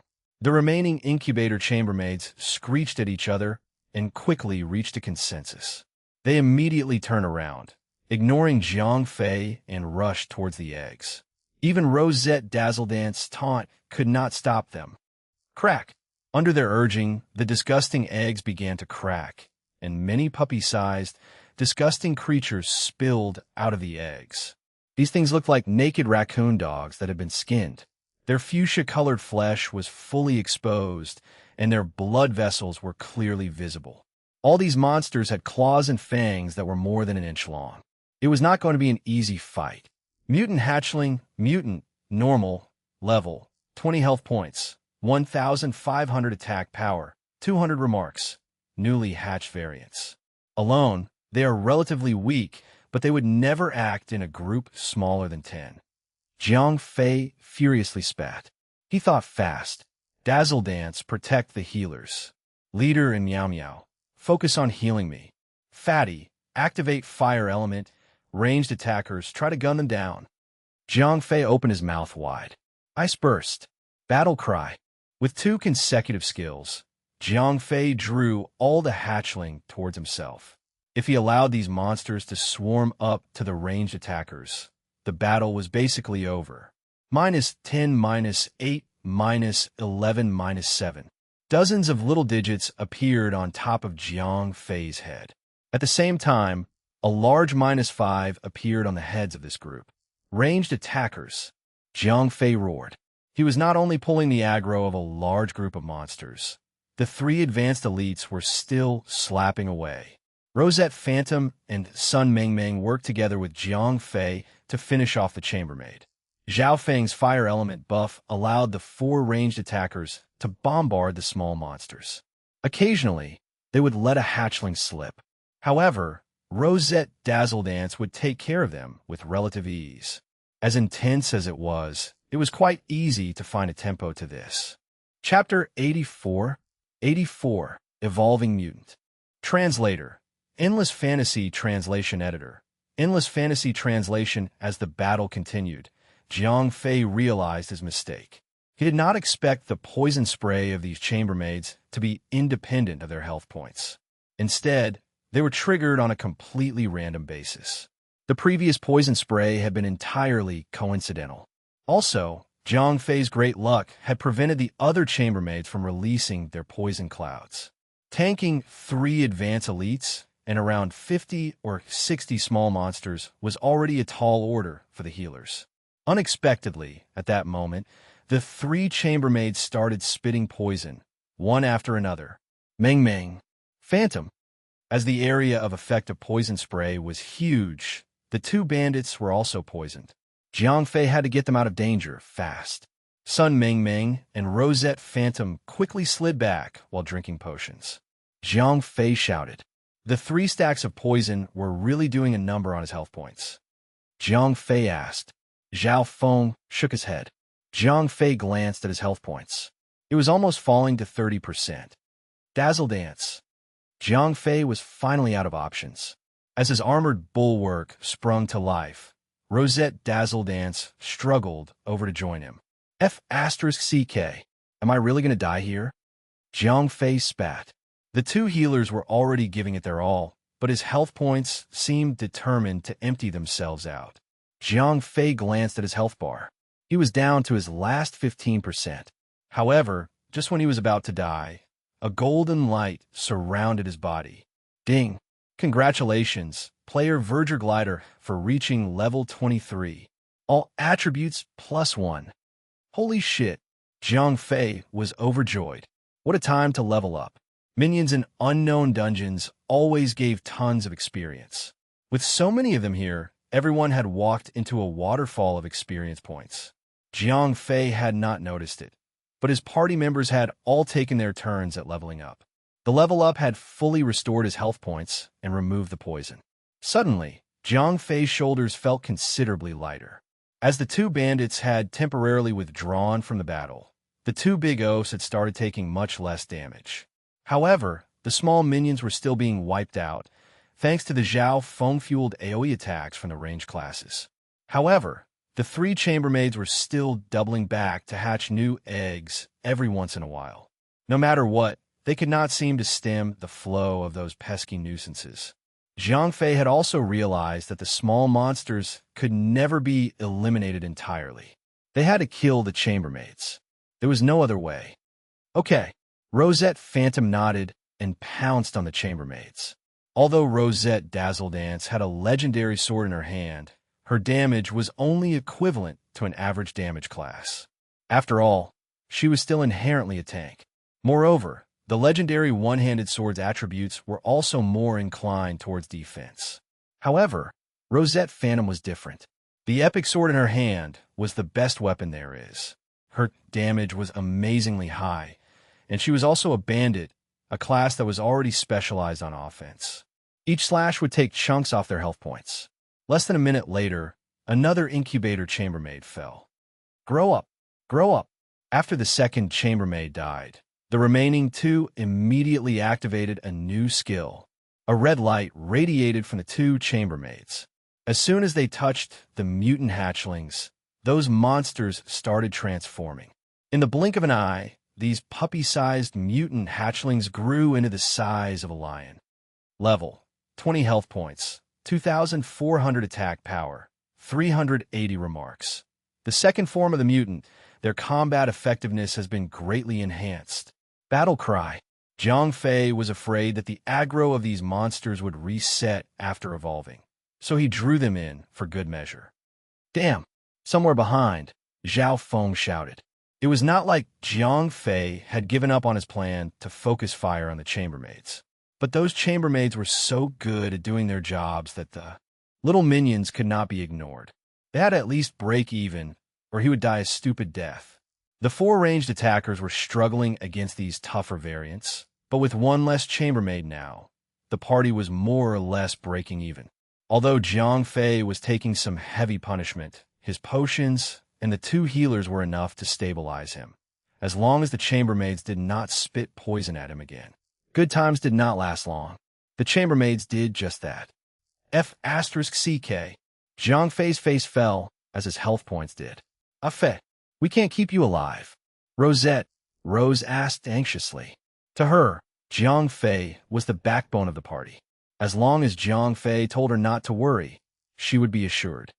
Fatty, change to Cloud Arts, Jiang Fei said in desperation. Zhao Feng quickly responded. Cloud Art, Air Shield. A buff that reduced damage received by 10% appeared above Jiang Fei's head.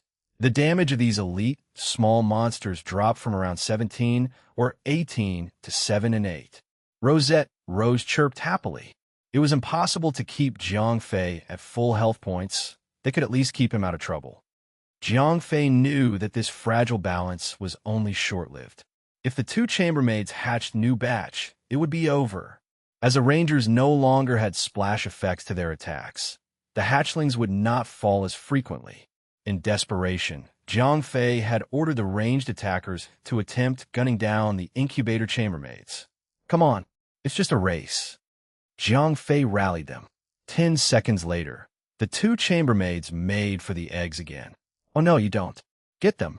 Dazzledance, you too. Jiang Fei bellowed. Finally, Jiang Fei and the others managed to kill the third incubator chambermaid. As they had interrupted the hatching process, only half of a wave came at them. Dazzledance. Jiang Fei's battle cry was on a cooldown, so his hands are tied. Rosette Dazzledance used Intimidate. It was not exactly an aggro-pulling skill, but no one else had touched the monsters, so they all rushed to her side. Jiang Fei shouted.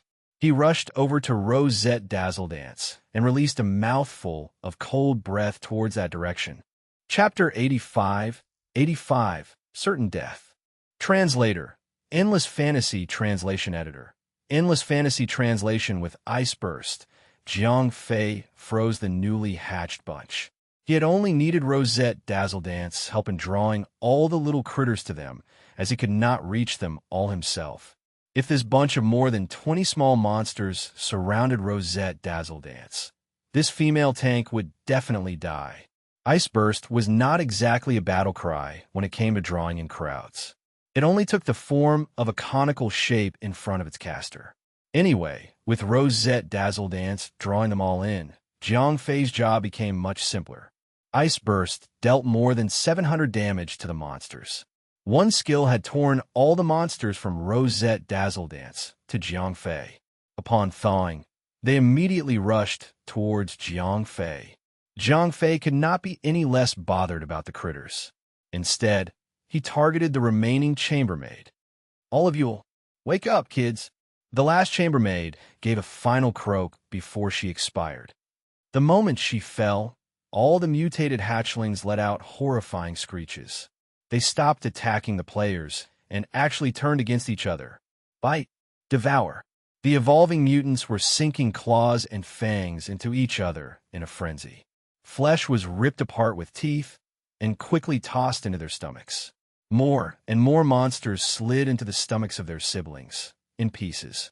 All that was left were some disembodied, residual limbs strewn in a pool of blood. Jiang Fei and the others were now knee-deep in a thick layer of plasma. "My God!" Rosette Meow Meow groaned. Sun Ming Ming nodded. The girls of Rosette Knighthood were cringing as one. It was a most distasteful sight. SSS, the strongest of the evolving mutants, rose to its feet, standing among body parts. "That doesn't look good." Jiang Fei felt a chill running up his spine. With a roar, the final evolving mutant quickly recovered from its wounds, and its lion-sized body rapidly swelled in size. In the blink of an eye, it became a 3-meter-tall behemoth. Shing! Shing! The behemoth stretched, fully extending its claws. They were now a foot long each and shimmered in the cold, blue light. If one did not tremble in fear at that, nothing else could possibly frighten them. Drip! Saliva constantly dripped down the behemoth's bloody mouth. Whenever it made contact with the ground, the surface sizzled and burned away. Evolved mutant, advance elite, level, 20 health points, 22,000 attack power, 925 skills, laceration, corrosion, howl, claw, super smash. Remarks: enhanced advanced elite, special monster. Combat effectiveness is far better than any other advanced elite monster of the same level. Extremely dangerous. Jiang Fei shouted as he edged his way between the team and the beast. The evolved mutant did not give Jiang Fei and the others time to prepare one bit. It bowled towards them without hesitating. The behemoth's claws sunk into Jiang Fei's body. Minus 885. Laceration. Inflicts a bleeding effect which causes 50 damage per second. Holy F***CK. One hit was enough to startle Jiang Fei into drinking another medium recovery potion. The behemoth lunged again. Minus 827. Corrosion. Deals 125 damage per second while reducing defense by 20%. Already, Jiang Fei had 2 debuffs hanging above his head. Moreover, his defense had been reduced, and his health points was pouring out. "Afet, do something." Rosette Rose called out. "I'm out of ideas." Jiang Fei could not come up with anything. Other than using Battle Cry to slightly reduce the damage of the evolved mutant, he could only count on his party members. Jiang Fei turned to Zhao Feng. "I can't protect you, brother." Zhao Feng shouted back. "Fire Art, Scorch. Scorch imbues the attacks of your teammates that are within the range of 10 meters from you with 20% extra fire damage." Jiang Fei was once again impressed. This skill was built for bosses. The whole party's attack power had increased by 20%. Healers, keep up the good work. Attackers, go all out. Jiang Fei could only desperately hope for the best.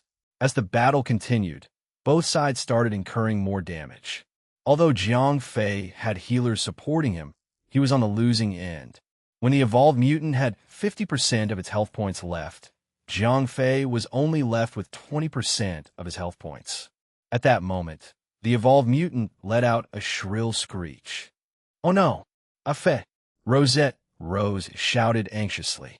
Jiang Fei's heart sank. Skills were on lockdown. This meant that the sorceress could not attack, and the healers could not heal. At this crucial moment, Jiang Fei could not afford to live without healing for even a second. After the evolved mutant silenced all the mages with Howl, it immediately got to work. Super Smash, Jiang Fei answered. Declared Aegis, Armored Bulwark. Without any healing from his party, this was all he could do. Minus 437, 3 blows later, the healers were finally back in the battle. Jiang Fei breathed a sigh of relief. However, this did not solve the crisis. Jiang Fei's health points were still slowly being hacked away. No matter how you looked at it, he would fall before the evolved mutant. Jiang Fei knew that he was not going to survive this. Jiang Fei's health points closed in on the bottom. His party sensed the urgency and attacked like no tomorrow. Jiang Fei chugged an instant recovery potion down to buy some time. Each recovery potion cost 2 gold coins, expensive even for Jiang Fei. It hurt his pockets, but it was better than losing an entire level. With 1 recovery potion, he had recovered more than 500 health points while gaining immunity to the next attack of the boss. He was safe for now. As the saying goes, when it rains, it pours. The evolved mutant used Howl again and silenced all the mages. Once again, Jiang Fei had to make do without healers. Dazzle Dance, get ready to take over. Jiang Fei was out of options. He could only wait for certain death.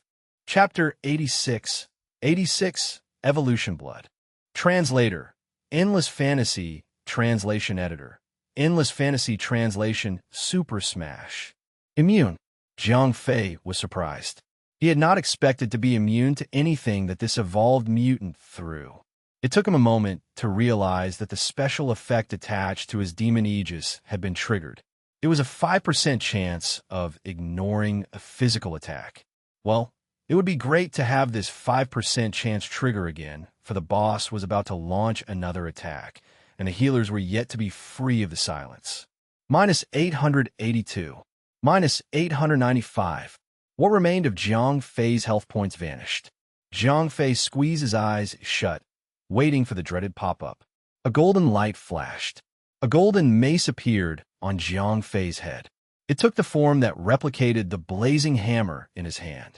At the same time, Jiang Fei did not just survive, but had huge, green numbers hovering over the top of his head. Plus 3,820. Jiang Fei's health points popped right back up to 50%.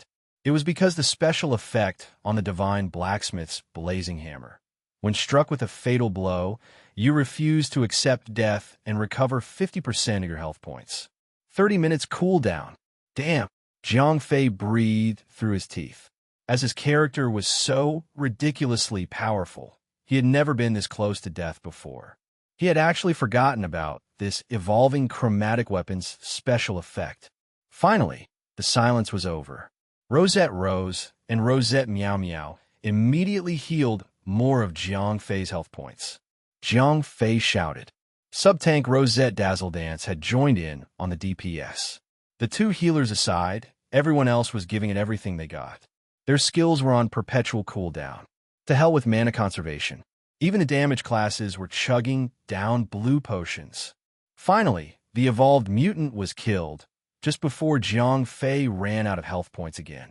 Treasure chest. Rosette Meow Meow cheered. Jiang Fei looked around. How could that be? The girls were unhappy. After spending so much time and effort, the game had given them nothing in return. How awful. Wait. Rosette, Rose suddenly said. Jiang Fei asked. Evolution blood, potion, quality, excellent. Use. Permanently increases personal attributes and all base attribute points plus 1 dam. Jiang Fei said with great joy. Zhao Feng asked. Rosette Rose said. Great. Jiang Fei nodded and started distributing the bottles around. Of course, one could chug down all 10 bottles to himself, but everyone had played a crucial part in the battle. As a leader, it was highly important to be fair. After drinking the evolution blood, all of Jiang Fei's attributes have increased by 1. It was equivalent to an entire level up. Everyone would level up sooner or later. However, there were not many opportunities to get additional attribute points such as this. Even if the dungeon had nothing more to offer, it was more than worthwhile. After resting for 20 minutes and recovering their health points and mana points, Jiang Fei and the others continued to move forward. What that awaited before them was yet another hatchery. Instead of protesting, the party was overjoyed. Another hatchery did not only mean another evolution blood for each of them. It was also a treasure trove of experience points. One had to know that monsters in unknown dungeons already gave tons of experience points to begin with. This particular instance had them strewing towards them almost endlessly. Even though Jiang Fei just leveled up not long ago, that battle in the hatchery had managed to fill up his experience points bar quite a bit again. Players like Sun Mengmeng and Zhao Feng, who were of lower levels, had already leveled up twice. Rosette Bubbles laughed. "Stop dreaming. That'd be too good to be true." Rosette Rose said. Jiang Fei spoke up. Without his special effect, which made him immune to death, he would really be no match for the final enemy, the evolved mutant. As they had already gone through it once, they were now experienced.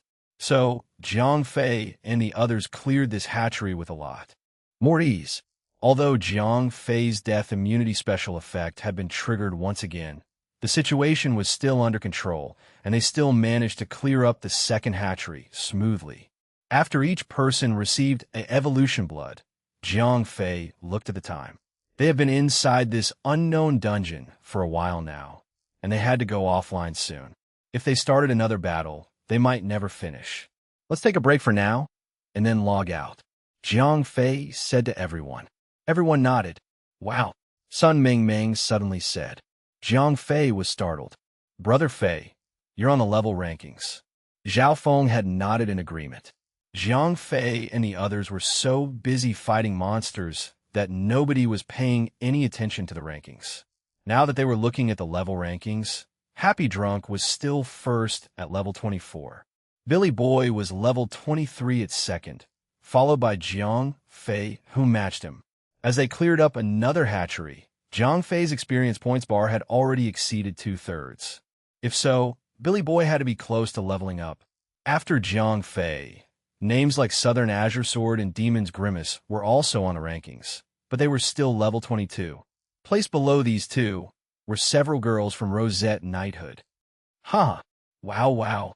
Other than the more mature Rosette Rose, the other girls were extremely excited. They only played the game for fun, knowing full well that they were terrible players. The last thing they had expected was to get on the level rankings. Naturally, this was a pleasant surprise. At that moment, Jiang Fei discovered that his friend list had been flashing for a long time. After checking briefly, all the messages he received all contained such contents. Obviously, people from the 4 major guilds have noticed the changes on the level rankings. The levels of Jiang Fei and the Rosette girls had suddenly soared. There was only one possible reason for that. At that moment, the people from the 4 major guilds were assaulted by feelings of regret. They had spent quite a bit of money buying information about this unknown dungeon, but none of them had dared attempt it. After all, they could not even clear an elite dungeon themselves. What reason was there to skip 2 difficulty levels and attempt something so tough? Chapter 87. 87. Campus Hijacking. Translator. Endless Fantasy Translation Editor. Endless Fantasy Translation. As the messages from people of the 4 major guilds had been sent some time ago, Jiang Fei simply set them aside. After agreeing with everyone on when to come online tomorrow, Jiang Fei returned to the real world at 6 in the morning. It was a Tuesday, and the first class of the morning was the dreaded mathematics class. The moment the mathematics teacher started his lesson, Jiang Fei was instantly convinced that the bald, middle-aged man had to be a visitor from Cybertron. As Jiang Fei lost more and more brain cells, a vibration coming from the pocket of his pants stirred him. He sneakily pulled out his phone from his pocket. Han Tianyu was calling. "Oh, my brother, I'm in class now, and since Uncle Cybertron is droning away, should I even pick this up?" Jiang Fei complained in his mind and declined the call. Han Tianyu could not possibly be seeking his help. That man just wanted to goof about. Jiang Fei's phone started to vibrate again. F*CK. "Damn you, brother. Zhang Fei declined the call again, afraid that the mathematics teacher in front of him would notice. This time, without even waiting for Zhang Fei to decline the call, the mathematics teacher started picking on him. Zhang Fei, you seem very busy indeed. One call after another. The mathematics teacher had sardonically jibed. Zhang Fei shook his head helplessly. Switch it off. The bald mathematics teacher snarled. Okay. Zhang Fei quickly removed the batteries from his phone. Remember, all of you here are students. All you have to do is study hard. Don't waste your time doing pointless things. Oof. Seeing that Zhang Fei had removed the batteries, the mathematics teacher did not dwell on the matter too long and began to continue the lesson. About 15 minutes passed. When the mathematics teacher turned his head, the veins on his forehead were throbbing. The sound grew louder and louder. Teacher, a classmate seated by the window shouted while pointing outside. The mathematics teacher was shocked. Even if you had a helicopter, this was the school grounds? Zhang Fei lifted his head lazily. A group of men in black flew into the school campus, on board an armed helicopter. It began to descend on the school field.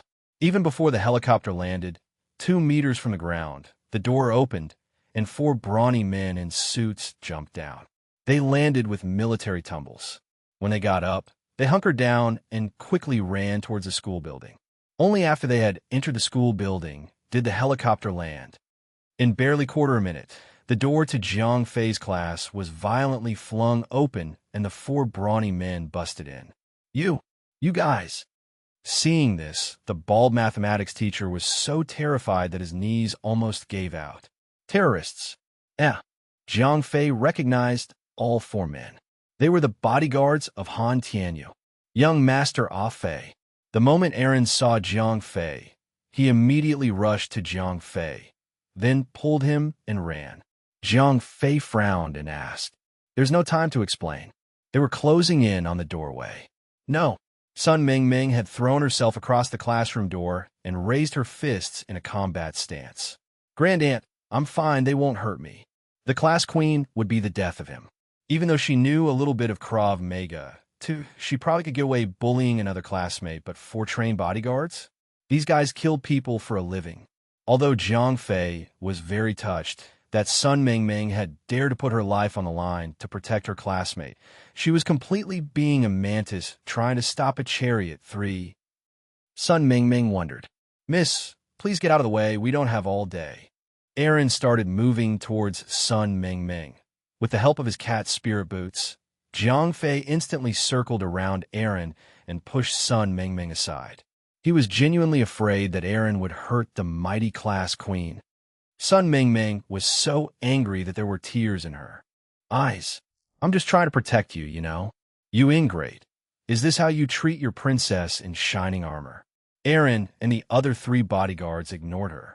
They quickly left the classroom with Zhang Fei. Then, they left the school building and went straight towards the helicopter on the field. Ah Fei, you're here. The moment Zhang Fei stepped onto the helicopter, Han Tianyu had grabbed hold of his shoulders. Zhang Fei wondered. By then, Aaron and the others were already on the helicopter. The helicopter roared to the skies. In the blink of an eye, they left Zhang Fei's school compound.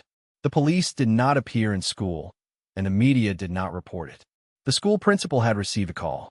Then, all the teachers in the school began to impose a gag order on the students. It's complicated. Han Tianyu used to always have a faint smile on his face at any given moment, even when he lay dying from his car accident.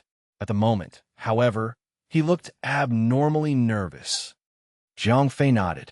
He knew better than to ask further questions. This was a genuine emergency. May I have another bottle? Han Tianyu looked at Zhang Fei hopefully. Zhang Fei nodded, then put his hand into his pocket and pretended to struggle with something. At the same time, he telepathically entered the ring dimension and extracted 2 bottles. Han Tianyu said very seriously. Zhang Fei shook his head. As they were still talking, the helicopter landed on the roof of a large hospital. Aaron, bring Ah Fei to the lounge. Han Tianyu gripped the 2 bottles of health points potions tightly, leaping off before breaking in a run. Zhang Fei quickly realized that this brother of his also was not some helpless pretty boy. Based on his speed and agility, Jiang Fei could tell that Han Tianyu might even be able to single-handedly beat his own entourage in a fight. If Aaron and 7 of his colleagues could beat Big Brother Bear and his 30-odd underlings into a pulp, his brother had to be superhuman. A Kung Fu Master. Underscore. Underscore. Underscore. Underscore.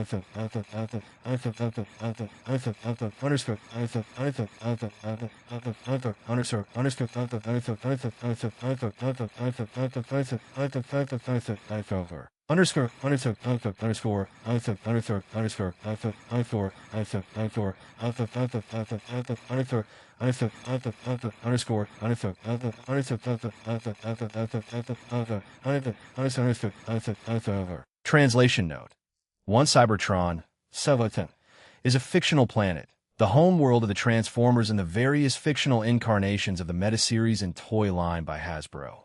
2 Krav Maga is a form of self-defense and physical training, first developed by the Israeli army in the 1940s, based on the use of reflexive responses to threatening situations. 3.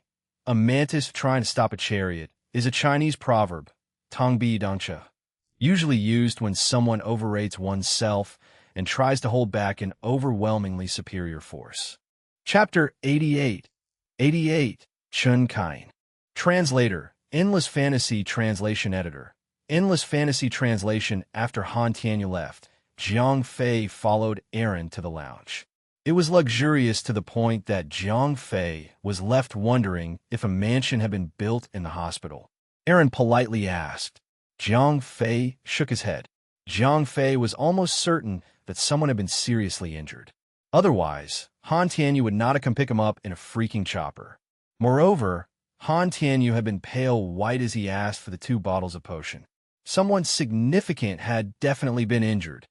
Young Master Ah Fei, please don't make it difficult for us. Aaron shook his head somewhat fearfully. It was not his place as a bodyguard to speak of such matters. Jiang Fei nodded. Half the day went by before Han Tianyu finally appeared in front of Jiang Fei. Ah Fei, let's go, Han Tianyu said cheerily. Jiang Fei's heart jumped. Although he had already guessed that giving 2 health points potions away meant that more people were now privy to his secret, Jiang Fei still panicked. Don't worry, this person is one of my elders. He's really nice. Jiang Fei nodded. Since things have turned out this way, he had to give this person some face by turning up. Come on, don't look like you just got dumped, Han Tianyu said with a smile. Jiang Fei became curious. Han Tianyu brought Jiang Fei outside.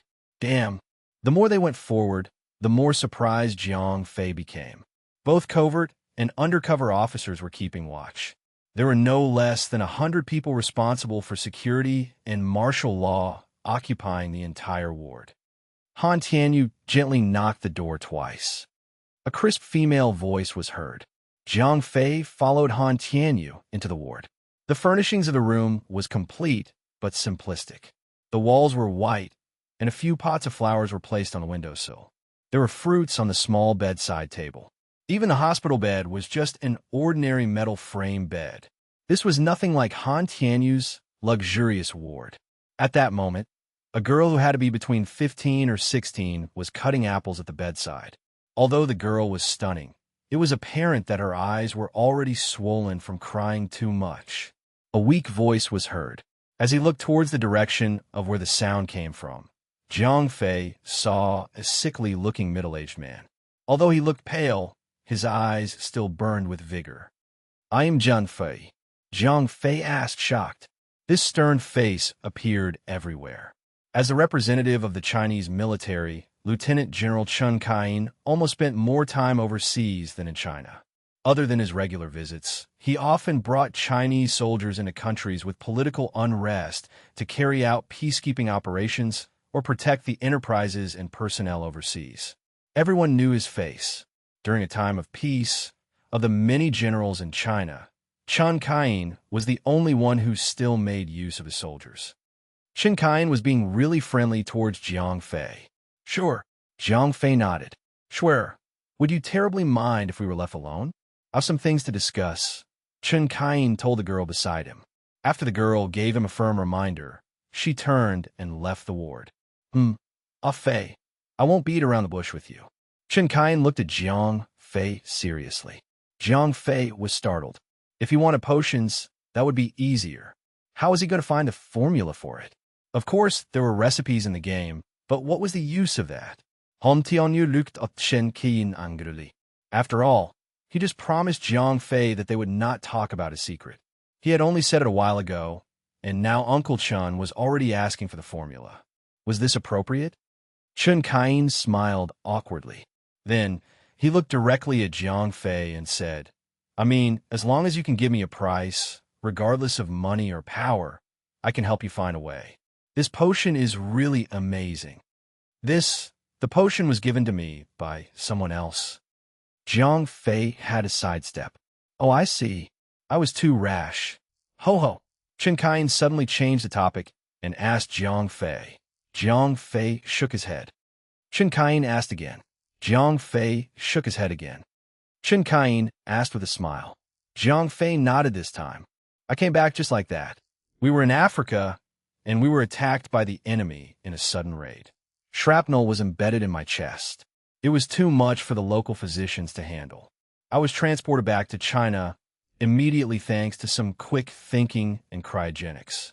After saying this, Chen Kaiyan's eyes suddenly glowed with a passionate light. But your magic potion actually pulled me back from the gates of death. All the doctors were already prepared to pronounce me dead. They said that I had only survived because God had most definitely blessed me with a miracle. Of course, I was still puzzled because I'm an atheist.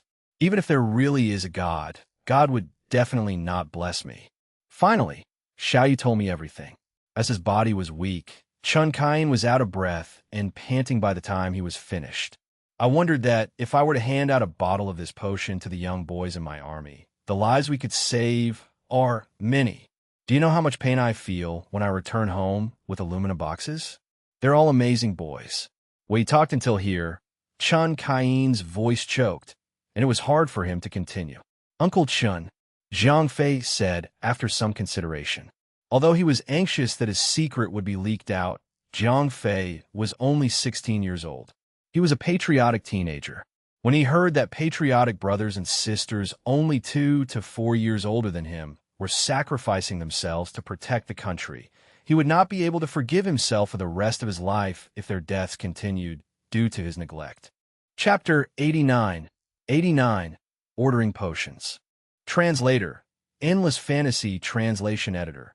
Endless Fantasy Translation really? Chen Kaiyan was ecstatic. He was no businessman. To hell with profit. He genuinely wanted to prevent more meaningless losses of lives. I can't get it done immediately, Jiang Fei said after some thought. Although small health points potions were not very costly, this was the military. Militaries took stock in massive bulks. The game was still relatively fresh, so it would be rather difficult for him to get a capital amounting to hundreds of thousands of gold coins. In a few months, he could gain a steady cash flow from his armor making and buy as many potions as he needed. No problem at all. Ha! Chen Kaiyan laughed. Although a month of in-game time was quite a fair bit, it was the blink of an eye in real-life projects. People needed time to stock up on cold tablets, even let alone miracle potions. Although Chen Kaiyan had been brought back from death's door by Jiang Fei's potion, he was still frail and weak. The passionate speech, paired with the massive laughter of joy, opened up his wounds again. The old man dramatically coughed up a bout of blood. What the? Jiang Fei quickly took out an health points potion from the spatial ring and had Chen Kaiyan drink it. Following a sigh of relief, Chen Kaiyan's face was rosy again. This is really a godly potion. Previously, I drank it while I was still in a coma, so I did not get to see its effects firsthand. But this is something else. Haha, if the soldiers ever got their hands on such a potion, I wouldn't mind dying of laughter. Ah Fei, don't worry. The country won't just take without giving anything in return. At that moment, Han Tianyu interjected. His family's octopus group still had its roots in the military. Yes, that's right. Xiao Fei, I was so happy that I forgot to mention it. Although I don't exactly know what this potion is, it has to cost a fortune. Even bullet grazes don't heal overnight. Chen Kaiyan also laughed and said, Uncle Chun, you're too nice. You and your men are already laying their lives down to protect the country, and nobody has ever returned you anything. Jiang Fei shook his head. All right, Ah Fei, Uncle Chin's body is still fairly weak. He needs some rest. After Han Tianyu and Jiang Fei said goodbye to Chun Kain, they left the ward. When they arrived at the lounge, Aaron patted down Han Tianyu to make sure that there were no bugs on him. Only after that did Han Tianyu turn to Jiang Fei. He was uncharacteristically solemn and stern. I've already had this talk with Uncle Chun, but regardless of whether you can give us the formula of the potion or the finished product, they have to go through me first. Then, we'll hand it over to the military claiming that the potions are products of the successful research and development of the Manda Group. I can pay you well for that, but you may not receive the honors. Big brother you, don't try to be the bad guy here. Jiang Fei nodded. If he was a silly, average Joe, he would have thought that Han Tianyu was taking the opportunity to steal his credit. But Jiang Fei knew that Han Tianyu was protecting him. Jiang Fei knew his place. Being the sole producer of such a miracle potion could spell trouble. Various corporations, legal or otherwise, would come after him. They would not ask nicely. Some might even kidnap him and demand that he spill his secrets. By then, not even the mysterious ring would protect him. Clearly, Han Tianyu had already done the math. Chen Kain was also grateful that Jiang Fei had risked his secret for his sake. They had worked up a plan to keep Jiang Fei out of trouble. The research and development laboratory of the Manda Group would supply the potions to the military. That was perfectly justifiable. Moreover, the Manda Group was rather powerful. It was almost like attempting to rob an entire nation.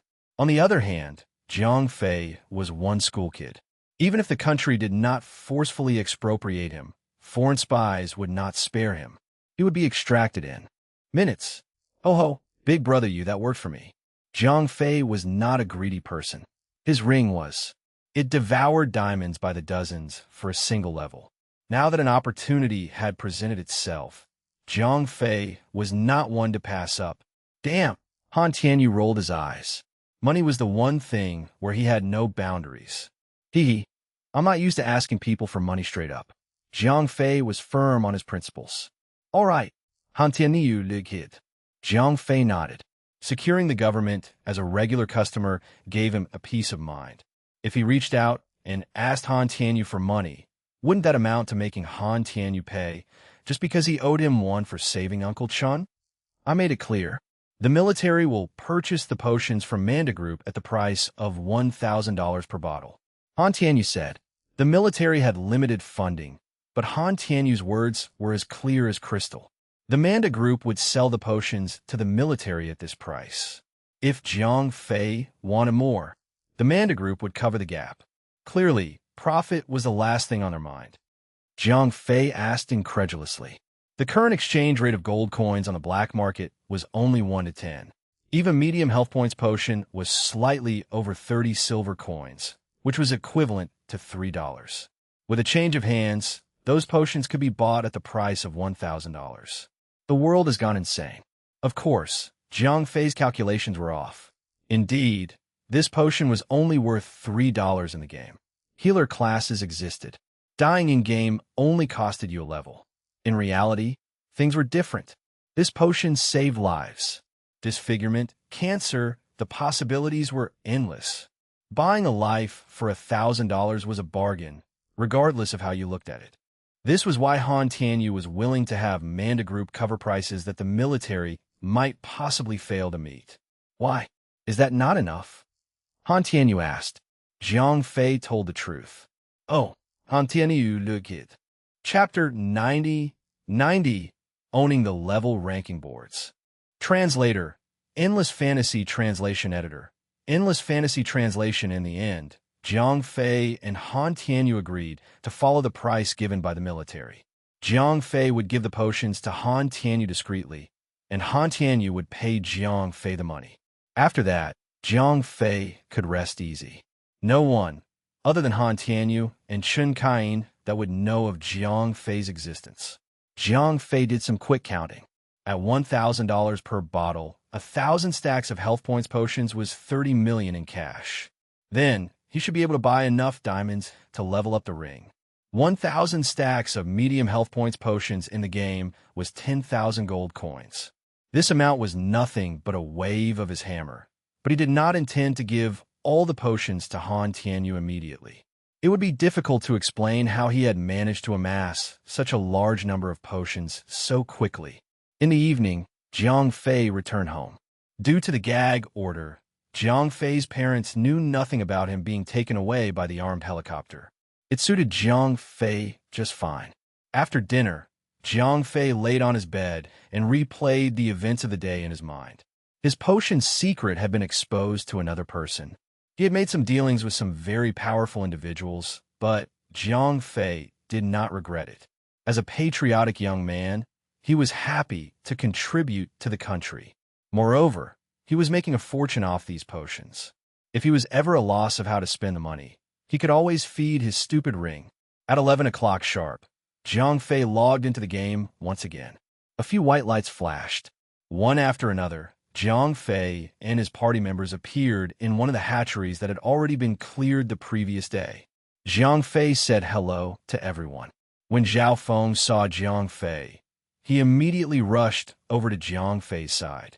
To be honest, when Jiang Fei was taken away by a group of men in black today, Zhao Feng had been really worried. If anything, he had only logged in today to ensure that Jiang Fei was fine. Jiang Fei shook his head and smiled. He was touched to see that people still cared for him. Hey!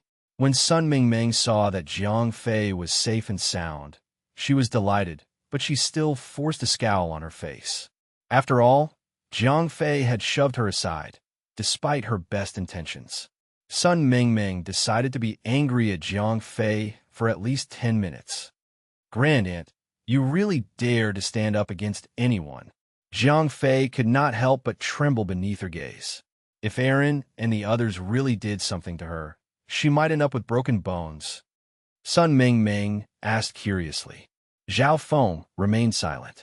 He already had an idea of what had happened. Jiang Fei rolled his eyes and said no more. Uffed. Sun Mingming glared at Jiang Fei angrily, then deliberately turned around and ignored him. Rosette rose, and the others came up to the bunch, their faces quizzical. Jiang Fei laughed. Oh. Rosette Rose nodded. The shrewd businesswoman she was, she knew something was off, but since Jiang Fei was not in the sharing mood, she did not want to push it. Huh. After yesterday's battle, the girls were basically immune to the nasty sights in the hatchery. This did not mean that they were thrilled either, but a hatchery still meant a whole lot of experience and a bottle of blood of evolution per person. 3 hours later, Jiang Fei and the others cleared up 3 hatcheries. In addition to the 2 they cleared yesterday, Jiang Fei had already drunk 5 bottles of blood of evolution. It was at that moment when Jiang Fei slapped his thigh in anger. F***ck no. Jiang Fei roared. Zhao Feng asked. The other girls also stopped and turned to Jiang Fei. Jiang Fei shook his head. His heart was full of regrets. The blood of evolution merely added each of all his gaming character's attributes by 1 point, but if brought into the real world, one could only imagine. Naturally, he had allowed the moment to carry him and ended up drinking all 5 bottles.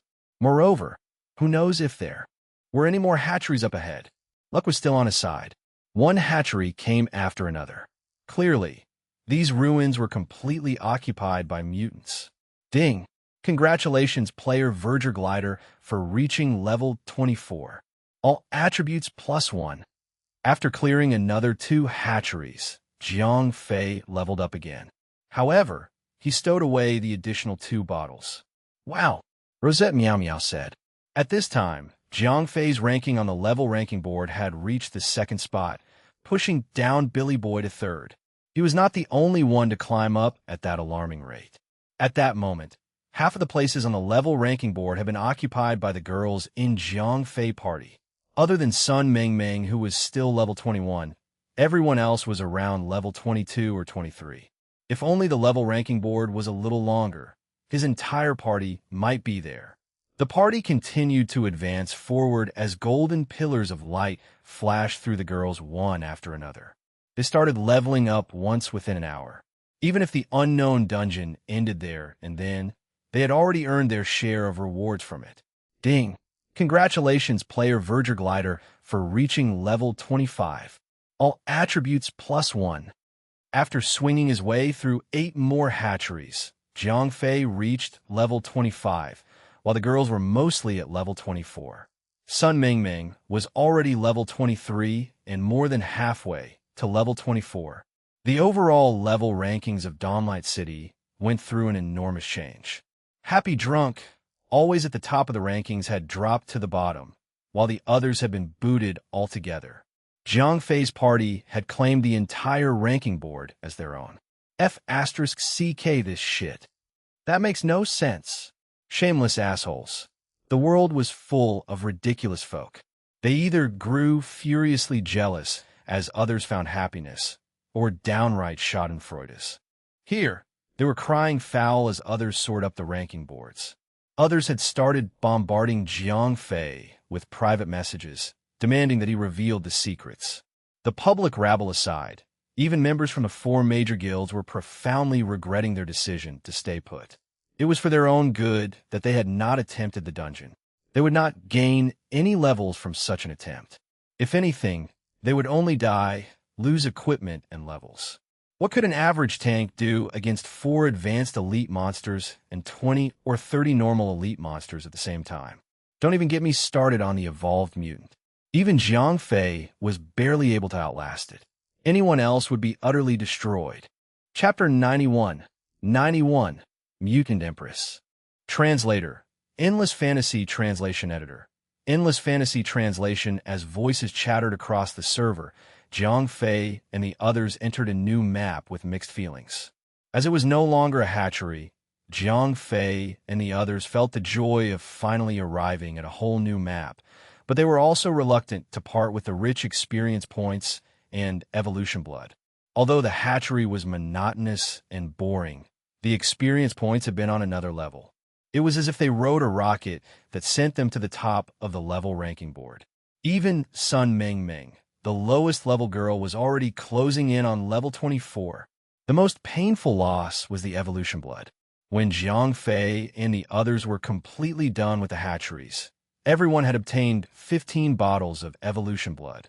Other than Jiang Fei, who had kept 10 bottles, the others only had empty bottles to show. This was equivalent to them getting 7.5 levels worth of attribute points out of thin air. It gave them some unneeded attributes, but it still gave them something. If they were to be without any equipment whatsoever, their situation now was just like a regular player wielding a few more pieces of green equipment, with additional equipment slots. Gaming skills aside, Jiang Fei's party was now the strongest party in Dawnlight City. When Jiang Fei saw that everyone was getting dangerously close to winding down, he reignited the sparks. They were now standing at the entrance of a massive hall. This hall was about as large as all the previous hatcheries added together. A gigantic egg sat in the center of the hall. It was surrounded by hatchlings, but these hatchlings were different. These hatchlings had wounds of different sizes on their bodies. Yellow pus constantly leaked out of the wounds. When the pus fell to the ground, it would flow to the center of the hall, along with the strange runic cracks of the ground. Finally, it would gather under that gigantic egg. What the F***CK is this? Jiang Fei peered at the sight. Mutant Empress Egg Form, Vice Leader level, 25 health points, 50,000 attack power, 0 skills, none remarks. The Mutant Empress is neither dead nor alive. Whenever she is about to die, she would revert into her egg form, and her offsprings will incubate her with their bodily fluids. The reborn Mutant Empress has a 30-minute weakness duration. After the weakness duration is over, she will recover to her full form. Sun Mingming asked. Everyone had silently agreed. Jiang Fei was most definitely their de facto leader. Jiang Fei glanced at the hatchlings surrounding the egg, but he realized that the hatchlings were not monsters. The ring did not even register them as NPCs. This only led to 2 possibilities. These hatchlings were similar to the divine blacksmith that helped Jiang Fei change his class. Their levels were way too high, which was unlikely. So, there was only one other possibility. These guys were not living creatures at all. Instead, they were background objects, just like stones and walls. Jiang Fei pondered. Although these hatchlings looked like they were part of the background, who could guarantee that they would not be triggered upon approach? It was wiser to play safe. As soon as Rosette Fox nodded, she cast a skill using her staff, and a flesh golem was summoned. The flesh golem inched forward little by little. So, those were just harmless objects. The flesh golem now stood below the gigantic egg, but still, they did not react. Jiang Fei frowned and said, -58. The flesh golem was not exactly a DPS unit. However, that single blow had been enough to stir up a hornet's nest. The surrounding hatchlings let out a shrill screech. Their bodies blew up, and yellow pus was scattered all over the place. The flesh golem in the center was covered from head to toe with yellow slime. A sickening, sizzling sound was heard. The flesh golem melted quickly, just like butter put in a hot pan. The flesh golem was destroyed instantly, much to Rosette Fox's surprise. Jiang Fei let out a small sigh of relief. Fortunately, he had taken the careful route. If the entire party had rushed in, everyone would have ended up as sacrificial offerings. However, that was just the beginning. The yellow liquid quickly converged towards the giant egg in the center. Whatever it was, that cannot be good. Jiang Fei knew that they had to destroy the egg soon. However, as soon as he stepped on the yellow puddle on the ground, a huge damaged figure appeared above his head. -400. Jiang Fei was so shocked that he quickly retracted his foot. 400 damage per second? Even if you sent an entire party of healers, they would all end up as bloodied puddles on the ground. The yellow, slimy pus had occupied a large area. Not even the ranged attackers could reach the egg without stepping on the pus. It was at that moment when Jiang Fei realized that the map had been rigged. Crack! Not long after, a slight sound came from the giant egg. Cracks started forming on its shell. Jiang Fei loudly warned. A 7-inch long claw tip pierced the eggshell. Not soon after a series of clatters, a scaled animal claw broke out of the shell. The eggshell shattered, and Jiang Fei finally got to see the behemoth that was their latest adversary. Mutant Empress Alien Vice Leader, weakened level, 25 health points, 25,000 attack power, 1,250 skills, blink strike, fade, corrosive spit, parasitism, Empress's screech. Da! The mutant Empress shook the remnants of her eggshell off her massive body, which was wrapped in shining, black scales. She had to be 4 meters long. With all 4 of her feet on the ground, she was close to 2 meters in height. Her long tail was layered in dark scales, making it look like the cruel, sleek barrel of a modern-day rifle. Cold light glimmered off it. She had a streamline-shaped head and a huge, bloody mouth filled with sharp teeth. Pale, yellow saliva dripped down its mouth. When the saliva reached the ground, parts of the ground visible sizzled away. The mutant Empress opened a lazy eye and took notice of Jiang Fei and the others. Her head was tilted sideways as she surveyed them. If anything, she seemed to be examining the sacrificial offerings, her soon-to-be meal. The huge puddles of yellow liquid had finally vanished. As the Empress straightened up, the eggshells had also faded away. The system had cleaned the battlefield up. Jiang Fei knew very well that they could not prevent the inevitable fight. Chapter 92. 92. Dueling the Empress. Translator. Endless Fantasy Translation Editor. Endless Fantasy Translation. The mutant Empress let out a sneer. Then, her colossal body vanished out of sight. -1,127. The next second, the Empress appeared behind Rosette Dazzledance and sunk her claws in, deep. Jiang Fei lamented while activating his skills. Dash. -50. It was not much, but it was enough to attract the attention of the fresh boss. Jiang Fei shouted and used battle cry at the same time, anchoring the boss's aggro to himself. The boss's blink strike just now had come out of nowhere. Very rarely were bosses the aggressors. They had not expected this boss to roll the first stone. Fortunately, the boss had gone after the sub-tank, Rosette Dazzledance. Anyone else might have instantly gone down. Ice burst. Bash. Iron Fist. Jiang Fei used all his skills to get an early lead on the boss aggro table. Jiang Fei shouted at the ranged attackers behind him. This was probably the strongest boss that Jiang Fei had ever encountered. Although she was only of the vice leader rank, her attack power was even higher than the actual leader bosses he had seen thus far. Fortunately, at this time, Jiang Fei was no longer the beginner he once was. He had replaced his old shield with his epic shield, and he was of significantly higher level. On top of that, he had also drunk 5 bottles of blood of evolution. Jiang Fei's health points were now 8,400 points. His defense was over 600. However, even with such a high physical damage reduction, the boss could deal 600 or 700 damage to Jiang Fei with a single hit. Although Rosette Rose now had a blue healing hammer, it was still too much for her alone. Even Rosette Meow Meow had to step in. Fire Art, Scorch. The fatty Zhao Feng had activated his skill again, providing the entire party with a 20% extra fire damage. Although it was only a 20% addition, the effect was rather apparent. Those 2 magicians aside, the other attackers, including the hunter, dealt physical damage. However, the physical defense of leader bosses were super high. Their damage values had taken a nosedive. However, the fire damage only took magic defense into consideration, so the boss would receive almost all the damage. This brought a smile to Rosette Phantom's face. In the end, an Vice Leader boss was just an Vice Leader boss. The Mutant Empress may hit much harder than wild bosses, but her defense and health points were proportionally lower. Previously, the Wild Leader boss who rode on horseback had an incredibly high defense. Other than players like Jiang Fei who relied on equipment to trigger various dot effects, even Happy Drunk failed to reach the 3-digit mark with his rainbow weapon.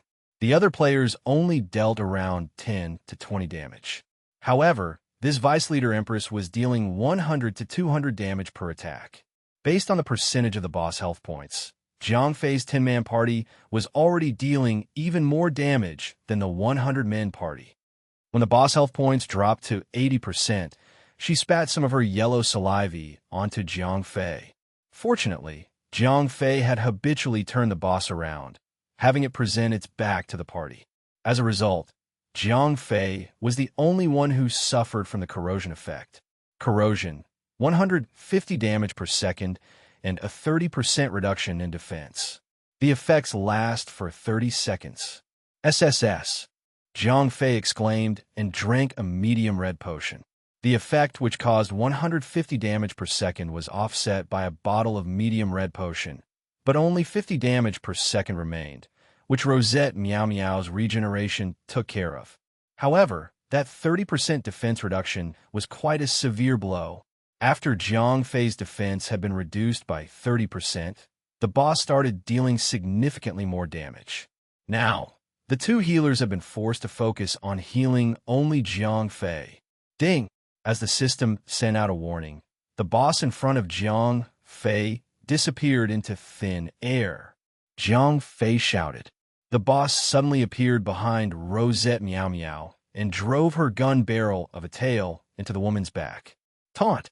Rosette Dazzle Dance, who had taken up position near the ranged attackers, had immediately used Taunt and distracted the boss. Ice Burst. Bash. As soon as Rosette Dazzle Dance Taunt wore off, Jiang Fei closed in and used 2 powerful damaging skills, getting the boss back to himself. There was no other way. Jiang Fei did not have any skills that could forcefully pull the aggro of monsters to himself, so he could only have the sub-tank temporarily take over. Rosette Meow Meow called out. Jiang Fei asked, Parasitism, 100 damage per second for 30 seconds. Rosette Meow Meow said, Drink a red potion yourself and continue to heal me. Dazzle Dance, stop attacking, just wait around Meow Meow. Jiang Fei quickly made a decision. The 2 girls nearly had their full faith in Jiang Fei. They immediately obeyed. 30 seconds passed by quickly. Rosette Meow Meow screamed, and the little cleric's almost full health points bar had almost been emptied out. An elite mutant hatchling forced itself out and jumped off Rosette Meow Meow's body. Taunt! Just as the mutant hatchling was about to turn around and finish Rosette Meow Meow off, Rosette Dazzledance rushed into the picture with taunt. Meow meow, drink your own potions and continue healing me and Dazzledance. As Rosette Meow Meow had to take care of Dazzledance, who was occupied with the small monster, she became distracted. The pressure on Jiang Fei's healers rose all the more. Jiang Fei shouted. Although it was a small, elite monster, Jiang Fei's party was no longer an average party. They had not drunk 15 bottles of blood of evolution for nothing. Their damage output was inarguably the best of Dawnlight City. The elite small monster did not even last a minute. Now free of distractions, the two healers focused on healing Jiang Fei once again, and the battle returned to the right track. Soon, the boss used Fate again and then parasitism on magician Rosette Narcissus. However, the party was better prepared for it by now and promptly dealt with it. As the attackers were overwhelming, the boss health points rapidly decreased. After a few rounds, the boss only had 20% of its health points left. Her ultimate is coming. Dazzledance, get to safety. Although he knew that the boss ultimate was the Empress Screech, Jiang Fei was not clear on how it worked. So, all he could do was to make proper preparations in advance. Chapter 93. 93. Slaying the Empress. Translator. Endless Fantasy Translation Editor.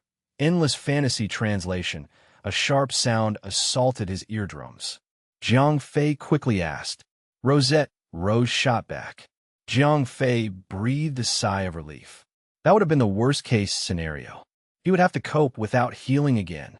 Jiang Fei was closest to the boss, so he heard nothing. However, Zhao Feng, who was standing behind the entire party, had thrown the question. Jiang Fei asked. Zhao Feng replied.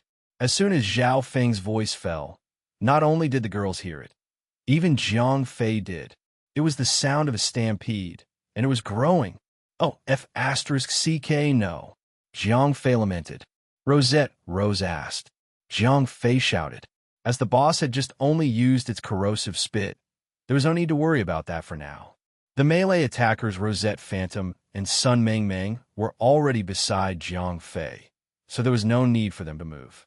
The ranged attackers and healers immediately went towards Jiang Fei. Running to him was simple enough. However, the two healers Rosette Rose and Rosette Meow Meow could not do the same. They had to stop and heal every 2 steps they took. Otherwise, Jiang Fei, the main tank, would die if he was left unattended. Leader, activate your skill and heal me. As the stampede closed in, Jiang Fei knew he had to step things up. Meow Meow, spam heal me. As soon as Rosette Meow Meow was there, Jiang Fei called out.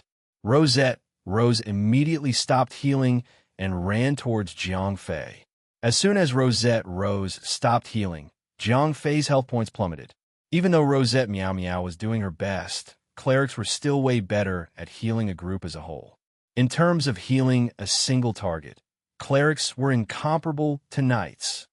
Jiang Fei urged as he spotted the incoming huge mutants. When the little fatty Zhao Feng, who was already in position, looked at the oncoming army of mutant hatchlings, his jaw slammed into the ground. There was a total of 50 elite mutant hatchlings. Every single one of these puppy-sized, disgusting creatures was giving it their all. At times, some of them had paced themselves too rapidly and end up jumping over their siblings. It did not seem to matter to them that their sharp claws left marks in their siblings' backs. Healers, heal up. Fatty, activate Cloud Art. Jiang Fei shouted.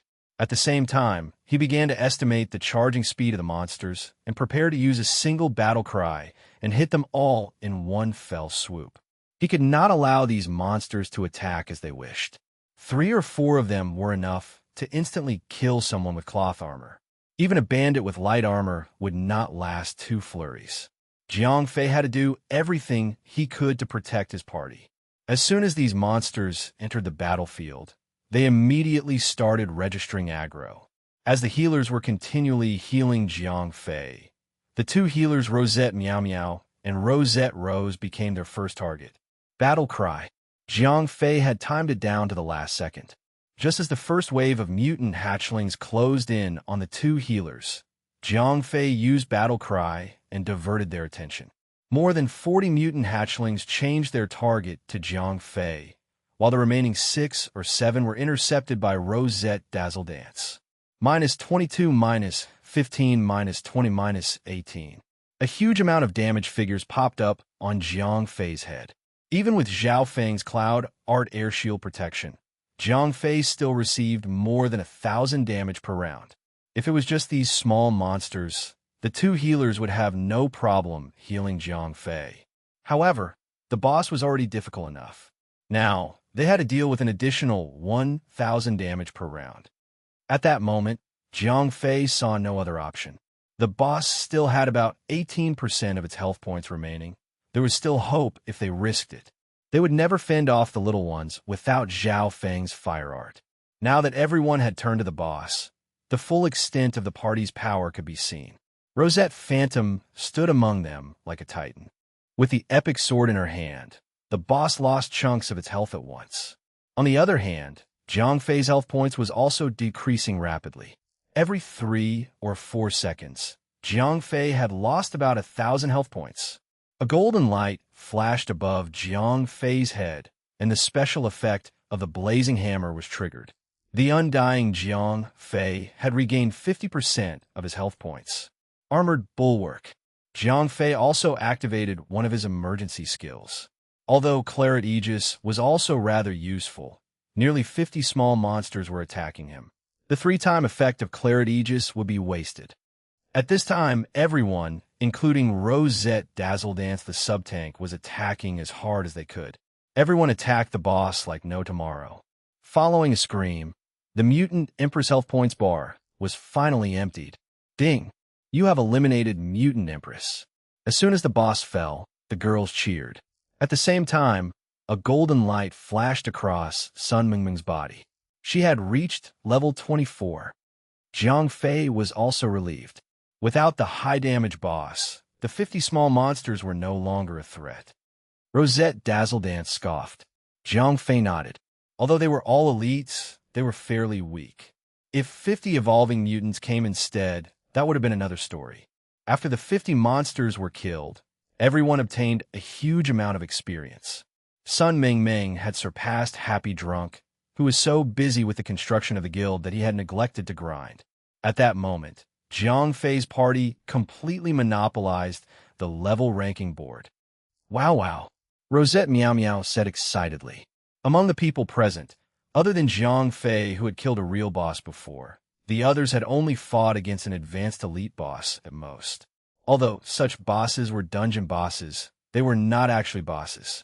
Even so, it was possible for the rewards of killing such bosses to appear in the form of a treasure chest. This Mutant Empress was the first actual high-level boss that they have ever killed, so everyone was extremely excited. Chapter 94, Harem. Translator. Endless Fantasy Translation Editor. Endless Fantasy Translation, of course. When it came to things like touching corpses, the ridiculously lucky Jiang Fei was in charge. A ray of purple light flooded the hall. Wow. Rosette Meow Meow was the first to realize. Brother Fei. Little fatty Zhao Feng's eyes were wide open. Corruptor's robe, cloth armor, quality, epic, physical defense plus 70 magic defense, plus 55 vitality, plus 7 intelligence, plus 8 spirit, plus 15 equip. Increases the effects of your indirect damage spells by 20%. Level requirement, 20. It's a robe. It adds spirit, not damage. Fox, wait here for a bit. Jiang Fei said as he held the purple grade robe aloft. Sure. Rosette Fox rolled her eyes at Jiang Fei flirtatiously. Rosette Narcissus inched closer to Rosette Fox and deliberately showed off her beautiful robe to invoke her jealousy. I want it. Rosette Meow Meow screamed as she jumped and waved her hand around. She was afraid that Jiang Fei could not see her. Although Zhao Feng also wanted it, he was embarrassed to fight a girl for it. Jiang Fei handed the robe over to Rosette Meow Meow. Yay! I have new clothes now too. Oomph. Rosette Meow Meow took the robe smugly and put it on. As soon as she put on the robe, Rosette Meow Meow screamed and changed back in her green robe. Fatty big brother, you can take it. Rosette Meow Meow looked disgustedly through the epic robe over to Zhao Feng. Although Zhao Feng said this, his hands were quick to move otherwise, and he hurriedly donned the robe. Oh my! As soon as Zhao Feng's outfit was swapped, Rosette Fox had cringed away from him. Apparently, this corruptor's robe completely inherited the ugly looks of the mutants. The overall style of the robe that was made up of yellow and black was making a valiant attempt to look cool, if not for the fact that it was torn in several places. Yellow-green pus flowed out of the tears. On top of that, the effects were very convincing, so it was no wonder that Rosette Meow Meow had given up on it as soon as she tried it on. Hee hee. Zhao Feng was rather pleased with how he looked. After all, men took attributes over aesthetics. Girls were different. They would rather settle for a weaker character than don hideous garments. Jiang Fei smiled and joked. He already knew it in his heart. Only Rosette, Rose of a Knighthood, played the game seriously. Her friends were in it for fun. They only played for entertainment. No one would ever wear such a monstrosity. Rosette Meow Meow asked. It was truly difficult to find something new to wear, and when something so hideous had shown up, she was naturally dissatisfied. Jiang Fei said, lifting up the second piece of equipment. Empress's Talon, dagger, quality, excellent. Physical attack plus 112 agility, plus 9 vitality, plus 5 critical hit, plus 7 level requirement. 20. Jiang Fei asked. Sun Mingming hesitated. After all, it was her first time partying up with them. As much as she wanted it, she was too embarrassed to say so. Rosette Phantom said, waving the epic sword in her hand around. The epic sword alone was the reason why she did double the damage of a regular DPS. The dagger in her main hand dagger was mainly used to activate skills. Moreover, the dagger in her hand was a level 15 blue dagger. It paled in comparison to an epic sword, but it was good enough. Sun Mingming smiled sweetly at Rosette Phantom. Jiang Fei threw the dagger to Sun Mingming. Jiang Fei shook the last item for a bit and activated it on the spot. Design: Mutant's Necklace use. Allows you to make Mutant's Necklace. Requires Jewel Meister Mutant's Necklace. Necklace quality, excellent. Physical attack plus 70 random enhancement equip. Increases your attack speed by 5%. Level requirement 20. Although it was a jewelry recipe, Jiang Fei was a divine blacksmith. I'll need to experiment around with the necklaces later on.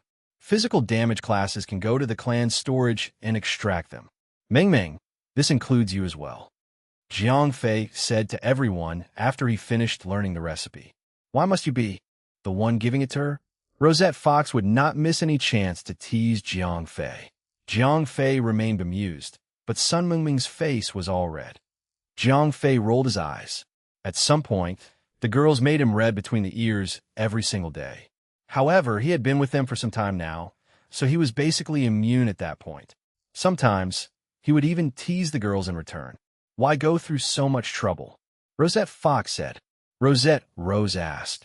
Sun Mingming was delighted. She had started off as a pub player. Now, such a powerful all-female clan was standing before her.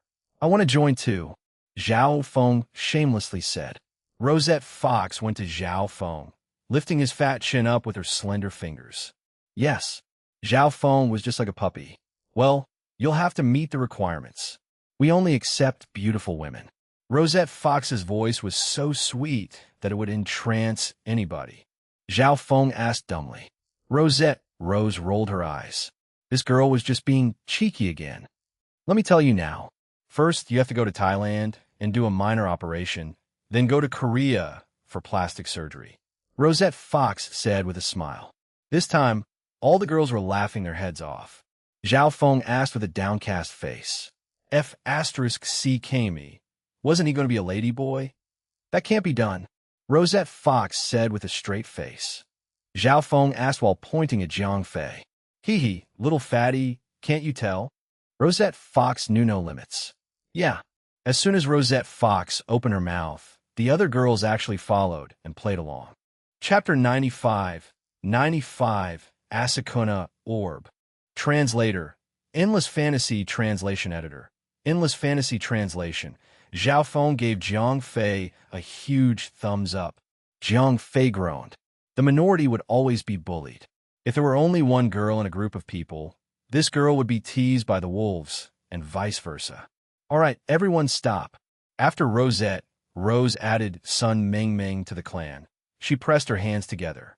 The other girls who were originally laughing and playing quickly fell silent. Jiang Fei nodded. He had to be the most anxious soul in the entire room. The treasure hunting ring around his finger was flashing like a strobe light. The yellow arrow was pointing towards the paved path that had appeared after the Empress's death.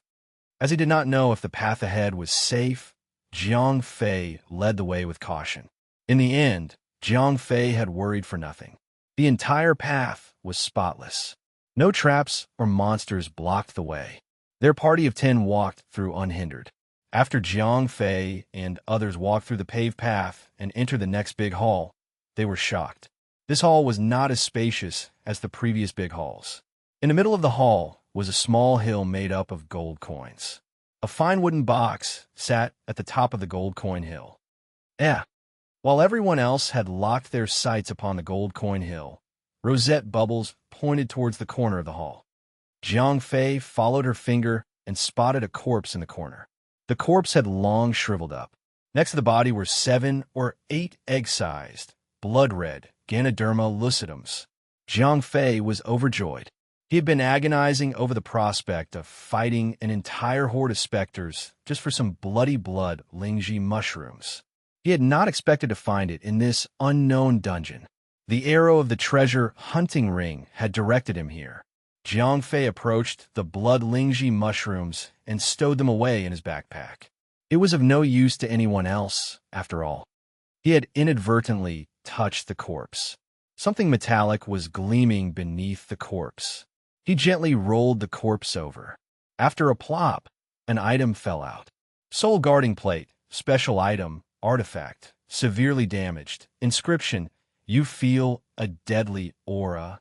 Remarks, the artifact of the specters. Can accommodate millions of dead people, but it is already broken. Only God knows who can fix it. No wonder blood Lingji mushrooms are growing here. Jiang Fei said to himself. Even though this thing was an artifact, it was no use in such a state. Artifacts always sound pretty cool, but it was a broken artifact. To players, this was nothing but a quest item. When you don't even know who to give it to, it was doubly worthless. Jiang Fei asked while holding this artifact up. It's dirty and useless. Rosette Meow Meow pouted and said, Brother Fei, if no one wants it, give it to me. Zhao Feng was quite interested. Jiang Fei instantly saw through Zhao Feng.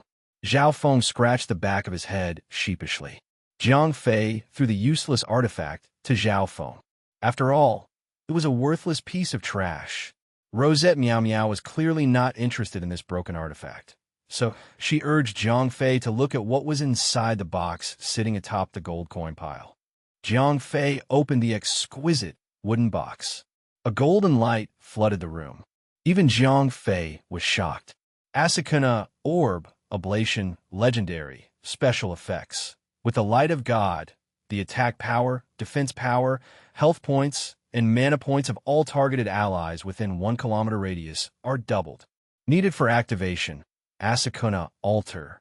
Remarks. After placing the Asakuna Orb on an Asakuna Altar, you can use 100,000 gold coins as a sacrifice to activate the special effect of the orb, which will last for 3 hours.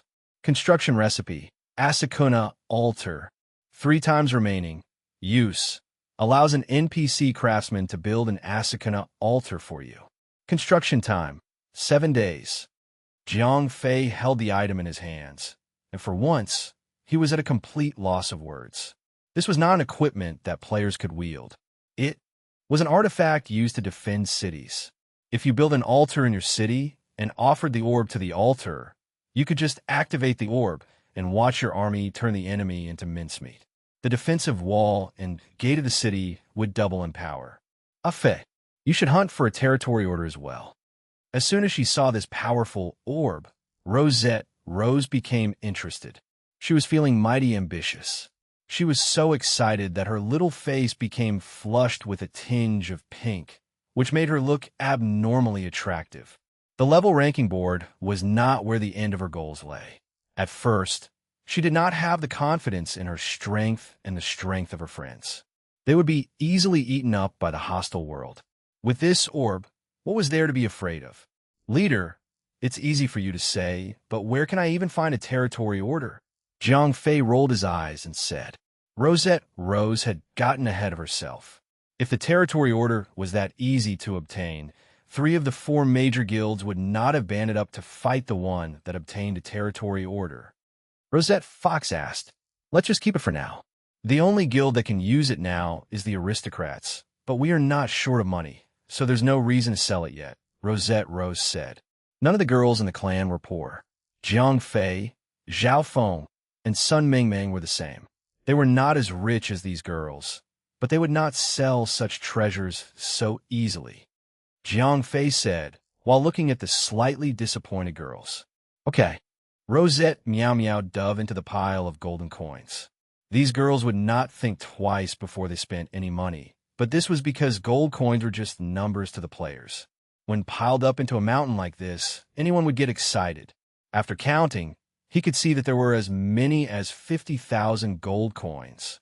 In the past 2 days, Happy Drunk had almost sold his underwear in the attempt to gather 50,000 gold coins.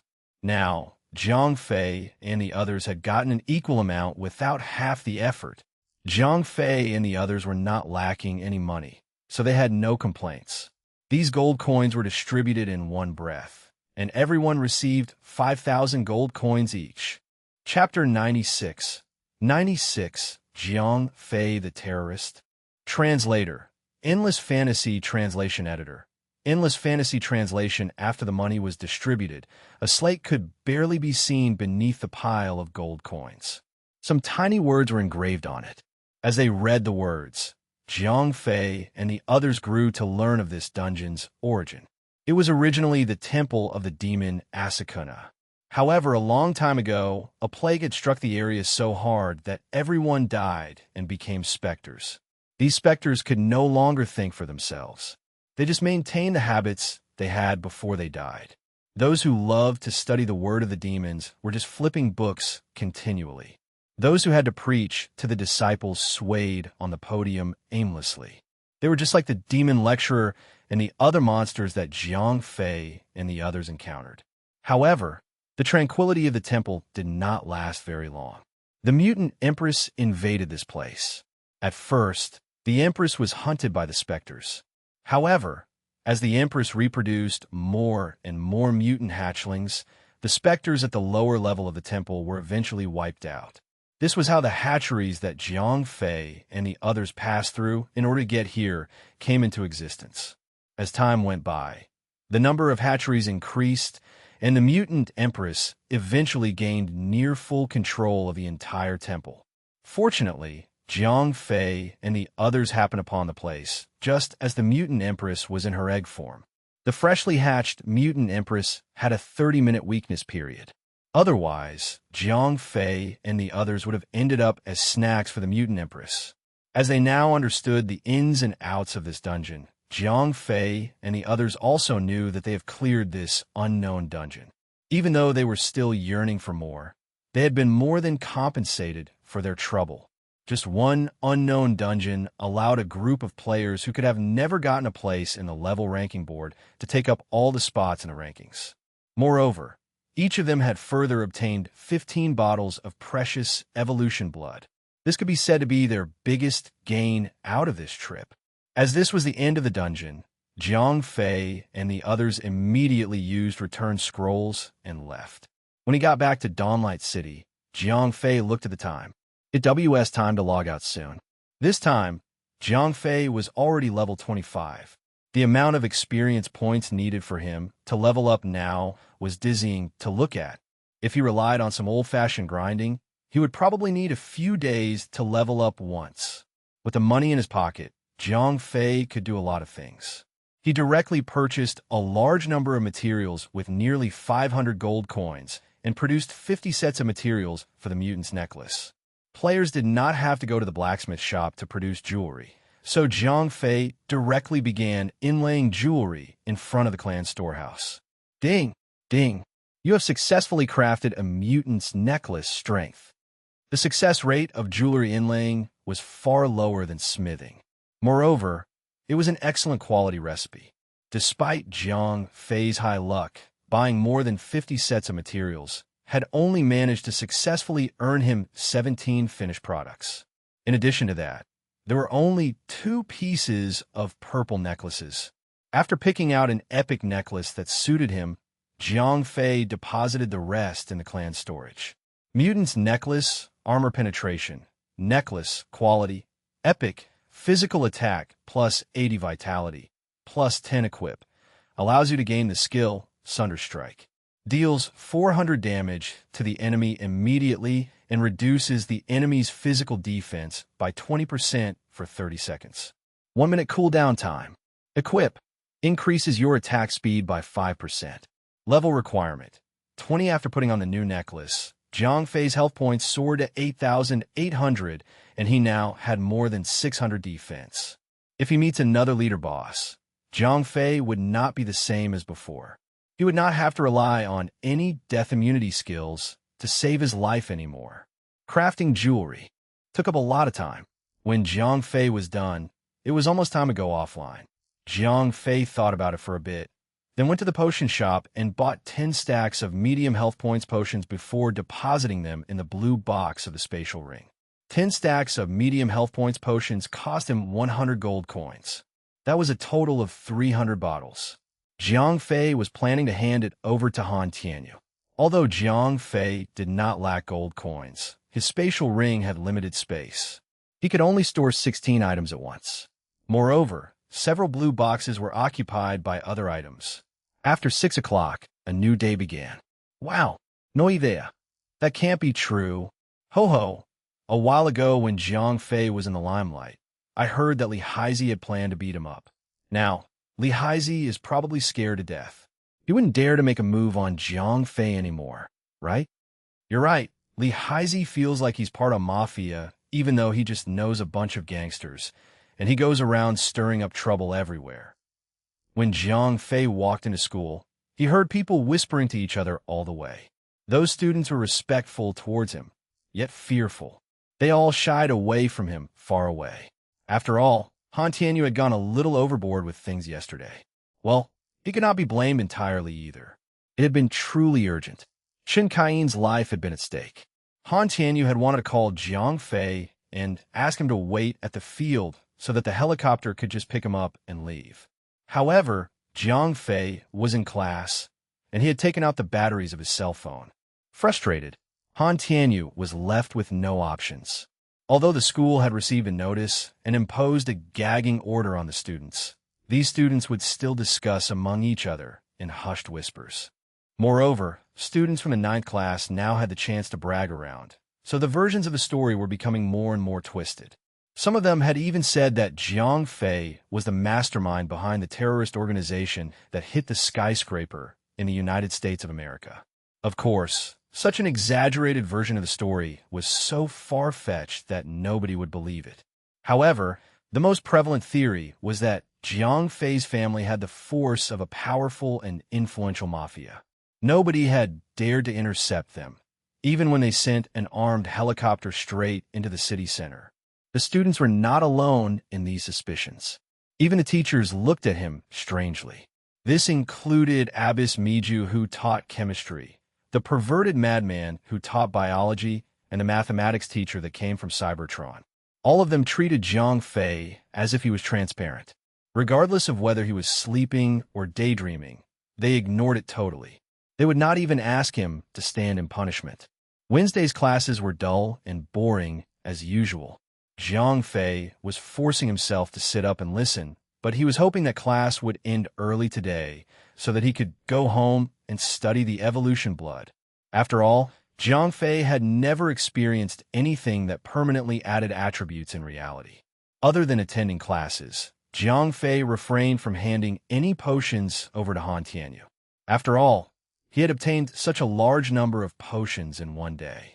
Explaining himself would be difficult, so it would be more convincing to deliver the potions far later. This way, it would be easy for him to say that some expert had given it to him. Chapter 97. 97. Drinking Evolution Blood. Translator. Endless Fantasy Translation Editor. Endless Fantasy Translation. After he finally got through the lessons, Jiang Fei plunged in his room and took a bottle of evolution blood out from the spatial ring. The appearance of the evolution blood was no different from the normal HP potions. It was also a reddish liquid, but it looked a little more viscous than HP potions. They came in the form of slender test tubes, and there were about 5 or 6 milliliters of it. Jiang Fei talked to himself while looking at the bottle of bright red evolution blood. Well, the game did not transform any of our characters. Although he felt like looking for a cat or a dog to test it out for him, this thing was just too precious. In the end, he had to clench his teeth and pour the evolution blood into his mouth. The evolution blood did not taste like blood as he imagined. Instead, it had a sweet taste. It tasted just like yogurt. After drinking a bottle of evolution blood, Jiang Fei suddenly felt a rapid flow of heat spinning in his stomach. Then, it turned into countless tributaries and scattered toward his 4 limbs. Jiang Fei frowned. Although he had ingested the evolution blood, how was he supposed to test if he had been enhanced? After looking around, Jiang Fei finally locked his eyes on his desk. This was a solid wood desk. It was quite heavy. Normally, using all his strength could only lift the corner of the desk by about 1 centimeter. Jiang Fei said while he grabbed the corner of the table with both hands and pushed. Jiang Fei was stunned. He had actually lifted the corner of the table by more than an inch without much effort. Jiang Fei was delighted. To get more accurate measurements, Jiang Fei decided to go to the gym and test it out after dinner. After dinner, Jiang Fei shouted to his mother and hurriedly left the house. He was already unable to suppress the excitement within. Okay. When his mother heard that Jiang Fei was going out, not only did she not stop him, she was actually pleased. After all, Jiang Fei had been more focused than ever. He no longer went on the internet in the study room. Moreover, whenever he got home, he would take the initiative to finish his homework as swiftly as possible. This made Jiang Fei's mother worry that her baby son had become a blown-out nerd. After arriving at the community gym, Jiang Fei immediately tested his strength. He could now lift 20 kilograms more, compared to the records a month ago. As to why the unathletic Jiang Fei had his own records in the gym, his mother wanted to lose weight last month, so he had been dragged along to the gym by his mother. Strength was the easiest to test. After that, Jiang Fei quietly took off his cat spirit boots of accuracy and tested his speed on the treadmill. He noticed that he was a little faster than before, but it was not as apparent. However, the aspects of flexibility and endurance of his body have vastly improved. Moreover, his recovery had similarly improved. After gaining a general understanding of the effects, Jiang Fei donned his cat spirit boots of accuracy once again and returned home. Xiao Fei, where have you been? At this time, Jiang Fei's father had just come home from work. Oh, Jiang Fei replied. Exercising is good. His father was quick to buy his excuse. As soon as Jiang Fei completed his sentence, he ran back to his room. After all, a bottle of evolution blood had already been so potent. He still had 9 bottles to go. After returning to his room, Jiang Fei took out the remaining 9 bottles of evolution blood and emptied them all. His body reacted almost immediately. As his whole body grew pleasantly warm, Jiang Fei sighed in pleasure. When the effects of the evolution bloods were released to every single cell in Jiang Fei's body, Jiang Fei forcefully clenched his fists together. He could even feel the explosive strength within his own muscles that still looked remarkably normal. Adding 1 point of strength meant 20 kilograms. Now that I've added 10 points, that equals to 200 kilograms. But Jiang Fei was aware of the fact that he knew shit about boxing. Even a third-rate boxer could beat him into a pulp. Now, he was just a teenager with some lethal dose of roid rage. With all his strength, all his might, what could he do? Jiang Fei said to himself. Even though Jiang Fei has had a superhero heart ever since he obtained the mysterious ring, those guys who wore their underwears on the outside were just regular guys with some extra oomph. They relied entirely on their own abnormal strength to bully people, while barely having the actual skills. So, Zhang Fei had paid no notice to it. Now that he had the power, he had realized that he did not know how to use it. As Zhang Fei knew a limited number of people, he thought that Sun Mingming could be a potential trainer. After all, this girl learned Krav Maga from God knows where, and it was a well-known fact throughout the entire school. However, after meeting Han Tianyu, Sun Mingming's Krav Maga appeared to be like child's play. After all, anyone from Han Tianyu's group of bodyguards could totally put her down 10 times in a second. Therefore, Zhang Fei naturally placed his goal on Han Tianyu. It should not be too difficult to ask Han Tianyu for help in finding a fighting instructor. I was planning to send the first batch of potions on Friday. Zhang Fei made a decision in his heart. After making a decision, Zhang Fei began to do his homework. It was unclear as to whether it was because 10 intelligence points had been added to himself, but Zhang Fei felt that his homework was much simpler today. Although he went to the gym and wasted a lot of time, he managed to complete his homework ahead of time. At 10 o'clock sharp, Zhang Fei logged into the game. When Zhang Fei got online, the girls from the clan were noisily allotting the necklaces that Zhang Fei had created yesterday. This included Sun Mingming, who had just newly joined the clan. All the physical damage classes had a share, and everyone chose the necklaces according to which attributes better suited them. The items created by Zhang Fei was of excellent quality, and the necklaces all looked the same, but the girls picked jewelry with the caution and deliberation that girls did when picking their lifelong partners. There were often interests and preferences which guys could never understand. Chapter 98. 98. Blackmailing the Princess. Translator. Endless Fantasy Translation Editor. Endless Fantasy Translation. After going online, Zhang Fei had originally planned to bring the girls and clear a heroic dungeon. After all, they could already clear an unknown dungeon, so a heroic dungeon should be far simpler. However, as it turned out, the girls in the clan were busy bringing other girls to clear elite dungeons. After all, the girls who cleared the unknown dungeon together with Zhang Fei were not only high in levels, their attributes were also outrageous. They may not be skilled, but their sheer attributes made up for it. A tank like Rosette Dazzle Dance easily be the main tank in any premium party and start a new clan all by herself. Zhang Fei was no longer as interested in elite dungeons. He was already level 25. He would almost receive no experience at all in elite dungeons. Since he could not attempt a heroic dungeon, he simply sent Zhao Feng to Big Brother Bear and had them train together. In the end, Zhang Fei was left alone again. After considering it for a bit, Zhang Fei decided to go and seek the Nephilim princess. The quest had not asked that he deliver all the resurrection materials in one go. After all, the materials were scattered everywhere. As long as Zhang Fei could find one of them, he would be able to complete a small part of the quest and obtain some experience in gold coins.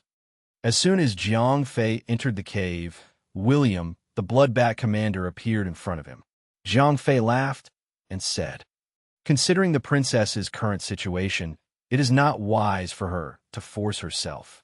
It was clear that William still harbored bitter resentment towards Zhang Fei. "Is that so? I came here with blood Lingji mushrooms." Zhang Fei sneered. "William." A cold voice came from the depths of the cave. "Yes." William glared at Zhang Fei angrily, then slinkered aside. Zhang Fei looked at William smugly, then walked towards the depths of the cave. When Zhang Fei came to the familiar, huge hall, the environment there was no longer as magnificent, but an extremely ordinary rock cave. The crystal coffin was placed alone in the middle of the hall. Obviously, Zhang Fei was now an ally. Naturally, Isabella did not want to waste her energy trying to maintain the illusion. Isabella's spirit took form before Zhang Fei. Zhang Fei said, while taking out 5 blood Lingji mushrooms out from his backpack. Originally, Isabella was not very convinced. After all, blood Lingji mushrooms only grew in places where many high-level specters gathered together. Without a powerful, deathly aura looming in the atmosphere, it was impossible for them to grow. According to Jiang Fei's current level, it was almost impossible for him to get blood Lingji mushrooms. Now, Isabella felt like a dream come true. Fortune had smiled upon Jiang Fei. He encountered a badly damaged artifact of the specters, and it was precisely what that produced such a deadly aura. Otherwise, Jiang Fei would not have stood up against such powerful enemies, even if he had equipment that was twice as good. William coldly said, "Shut up." Jiang Fei had not even spoken a word, but Princess Isabella was already deathly anxious. In her mind, Isabella was saying, "Have you lost your damn mind after you became a noble? Currently, both of us are too weak. Even if together, we are no match for this adventurer. If this guy gets angry at us, would we survive? If you're angry and dissatisfied, can't you wait until I resurrect and wait until our powers are restored?" Yes. In the face of Isabella's rebuke, William did not dare refute. Instead, he gloomily stepped aside. Jiang Fei laughed. "Haven't I promised you?" Isabella tried to keep her voice level. In her heart, she was already plotting to turn Jiang Fei not just into any Nephilim, but one that was under her full control. Someone she could order around and work like a dog. Someone she could vent today's shame on. "Your Royal Highness, don't you want to hasten your return? You can clearly see that I'm not that strong, and the materials needed for your resurrection are difficult to obtain." Jiang Fei's words sounded nice, but he tightened his grip on the blood Lingji mushrooms. He would not just give it to Isabella. Isabella's heart was filled with hate. The adventurer in front of her was clearly blackmailing her, but she was helpless as of now. Even if she somehow managed to kill him, they always respawned. If he tells the luminous denomination on her, she would be finished. As long as she could not leave this place yet, everything was in the hands of this adventurer.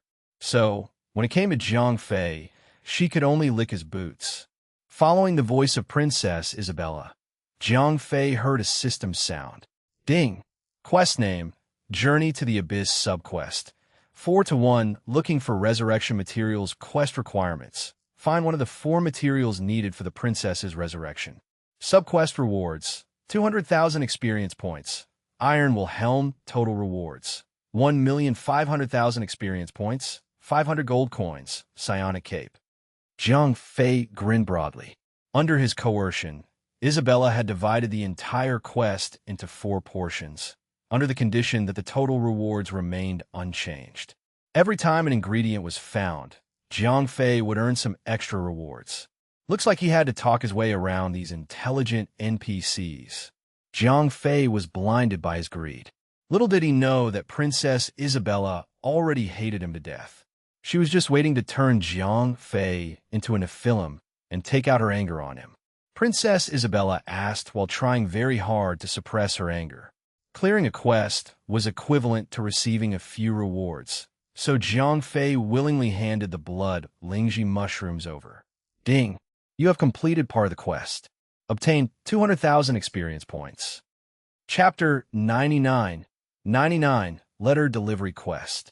Translator. Endless Fantasy Translation Editor. Endless Fantasy Translation Letter Delivery Quest. Iron Will Helm. Chainmail Helmet. Quality.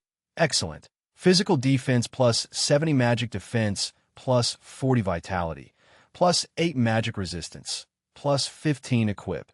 Allows you to obtain the skill. Iron Will. Immediately removes the effects of crowd control spells like Fear, Charm, Mind Control, and others. Cooldown, 3 minutes. Jiang Fei gave a small grin. It was just an ascended, excellent quality item, but he was pleased. After all, it was a free gift. If he had completed the quest the old-fashioned way, such rewards would not have even existed. Well, I better make a move first. Jiang Fei smiled, waving goodbye. Don't be in such a hurry, Verger Glider.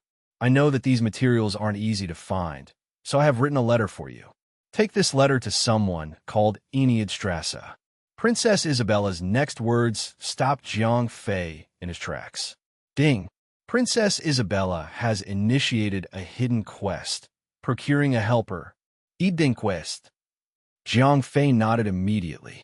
Hidden quests were uncommon in Dawnbreak, and were often accompanied by vast amounts of experience and generous rewards. Only a fool would turn them down. Princess Isabella handed a letter to Jiang Fei. Ding! Quest name. Looking for a helper. Quest goal. Find Enchanted at XXX, and hand him the princess's letter. Quest rewards. 10,000 experience, 50 silver coins.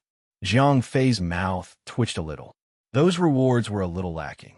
After all, he needed millions of experience points to level up, while 50 silver coins were barely equivalent to a single sneeze. On the other hand, this was just the delivery of a ladder. It was more of an errand than a quest. It was more than likely that this would be the start of a chain quest line. If anything, Jiang Fei was asking for too much. Whenever other players cleared quests, they were only rewarded with 1 or 2 silver coins. 10,000 experience points for a letter was mind-boggling. Go on, kid, keep pressing. When Isabella saw that Jiang Fei had accepted the quest, the corners of her mouth lifted up into a smug smile. After all, Jiang Fei had repeatedly stepped on her tail, and Isabella was not a good target to provoke. If she was not able to overpower Jiang Fei, she could at least find some help. She still relied on Jiang Fei to help her look for the resurrection materials, but at least a helper could keep him in line. Jiang Fei turned, remaining clueless. He was a veteran gamer, but never before had any NPC actually plotted against him without any intended foreshadowing. As the jubilant adventurer started jogging away, Princess Isabella approached her own corpse, the blood Lingji mushrooms in her hands. With a wave of spiritual power, the 5 blood Lingji mushrooms melted into an orb black-red colored blood. Drip! The blood dribbled onto the crystal coffin. It glowed with a red light and seeped into the corpse within. The princess' face was already rosy and vibrant to begin with. If anything, the blood added even more life to it. Anyone would be convinced that her eyes would flash open at any moment. William, the Bloodbat commander, spoke up. I, too, did not expect this adventurer to be so capable. Isabella smiled weakly. Indeed, if Jiang Fei had heard this, he would definitely regret his actions. He has played many games, and he was used to pushing NPCs to their limits. He had not expected the NPCs in this game to possess actual intelligence. They now bore a very real grudge against him. Oh, greed is not a problem at all. The greedier he is, the easier he will be to control. Isabella nodded. She was determined to teach Jiang Fei a good lesson when her senior comes into the picture. A mighty princess like her should not, be blackmailed. Jiang Fei, unaware of this, was still happily delivering the letter to Enchanted. Little did he know that this helper had been assigned by the princess to be his taskmaster. Entranced to the void, Jiang Fei talked to himself as he rushed to the designated location. After walking for more than an hour, Jiang Fei started to grow a little frustrated. His destination was still nowhere in sight. F***CK this shit. Jiang Fei groaned. The monsters around him were already over level 40, and Jiang Fei still had not yet arrived at his destination. Fortunately, they're not coming to intercept me. Jiang Fei frowned to himself. Regular level 40 monsters may not be able to kill him, but the sheer level difference meant that he would not be able to even attack them. Even if he wanted to gain some experience points here, he could only dream on. Jiang Fei had been walking for about 3 hours, and he could no longer see the levels of the monsters on either side. The mysterious ring was the only thing that gave him the slightest hint of them being over level 60. Ding! You have discovered the entrance to the void. After loading an entirely new map, Jiang Fei finally arrived at his destination. F***CK. Jiang Fei was starting to regret this. It had been a 3-hour journey. If he had known about this sooner, Jiang Fei would not have attempted the quest at this level. This quest had no time limit. He could have waited until he was level 30 and got himself a horse. It would have been far more convenient that way. Jiang Fei continued towards the destination. Jiang Fei walked very cautiously. He did not dare to stray too far from the main road, as the surrounding monsters were all around level 60 to 70. If he attracted their attention, Jiang Fei would have been in serious trouble.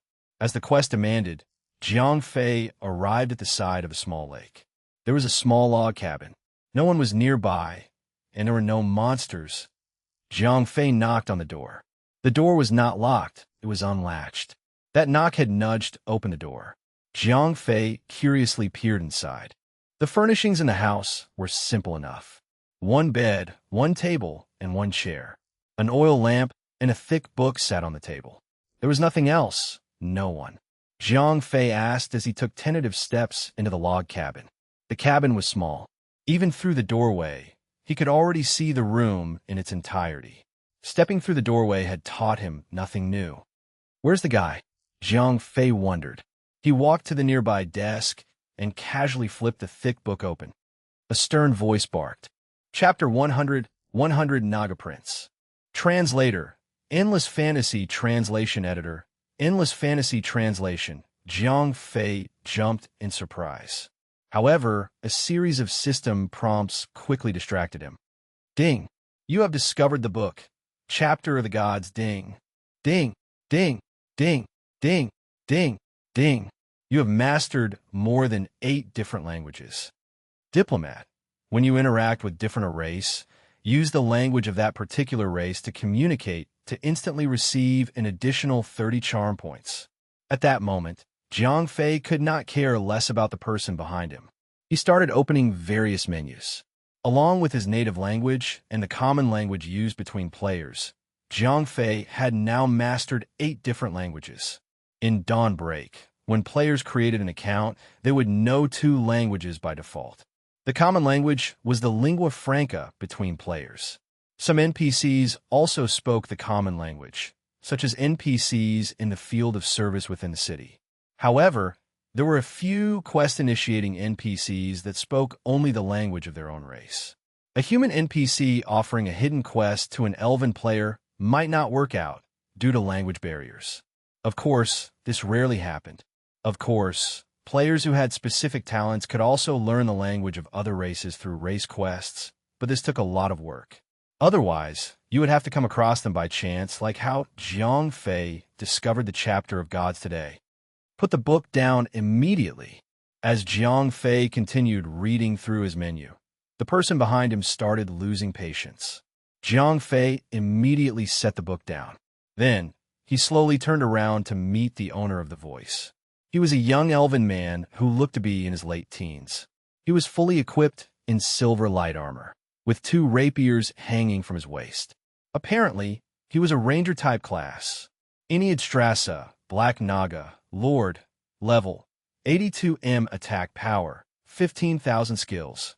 All Black Naga general skills, ranger-type skills, divine slash, rupture slash. Remarks. The human form of the 7th Black Naga Prince. Higher combat effectiveness after transformation. Jiang Fei was shaken to the core. Fortunately, he had obeyed the person's instructions. He might have already been run through if he had been a moment late. Enchanted asked. Jiang Fei said immediately. Oh, Enchanted visibly seemed to calm down. However, his eyes were still glued on Jiang Fei, or rather, on that book. Jiang Fei extracted Princess Isabella's letter and handed it to Enchanted. At the same time, he carefully moved away from the book. Otherwise, the Black Naga Prince would have to use one eye to read the letter and one eye to watch him. Enchanted looked at the letter, then looked at Jiang Fei.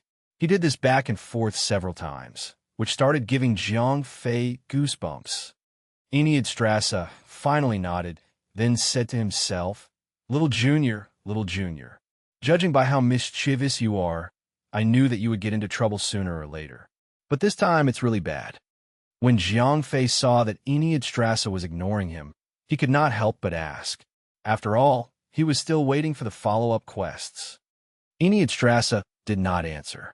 Instead, he looked at Jiang Fei up and down with interest. Jiang Fei was growing increasingly uncomfortable. Little did he know that the little Nephilim princess had complained about him in her letter, and he had been its messenger. You may not know me. I am Isabella Sr., the 7th Prince of the Black Naga. As he said his name, Enchanted swelled up like a peacock. Jiang Fei nodded. Of course, he would not be surprised. The ring had already told him everything. "Oh, is that it?" Eniadstrasa asked, freezing mid-pose and blinking in surprise. It was Zhang Fei's turn to be confused. "You are an ordinary human being. You're standing before a superior Naga. Even if you don't immediately kneel down and worship me, you have to at least show some surprise and reverence, right?" Eniadstrasa muttered disgruntledly. Zhang Fei was puzzled. He had not expected this extremely powerful Naga prince with dashing good looks to be such a narcissist. "Come on," Eniadstrasa pleaded. "How do you even help out with this? You adventurers are seriously dumb. You guys don't even know how to be surprised." Before his words had even stopped echoing, the Prince of the Black Naga ran to Zhang Fei's side and reached out to pinch his face.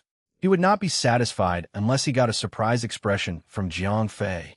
What else could Zhang Fei do? If a beautiful girl came over and touched his face, that was all right. A grown man coming over to pinch his face was another matter entirely. However, as soon Zhang Fei stretched out his hand to stop Eniadstrasa, the prince's skill took power. "Don't worry, it won't take long, it won't take long," Eniadstrasa said as he continuously squeezed and pressed the helpless Zhang Fei's face around like Play-Doh. It did not take long for him to mold a surprised expression out of his face, complete with eyes that were the size of saucepans. I'm feeling much better now." He had put in so much effort, only to enjoy a second of it. Eniadstrasa waved, and Zhang Fei regained his freedom.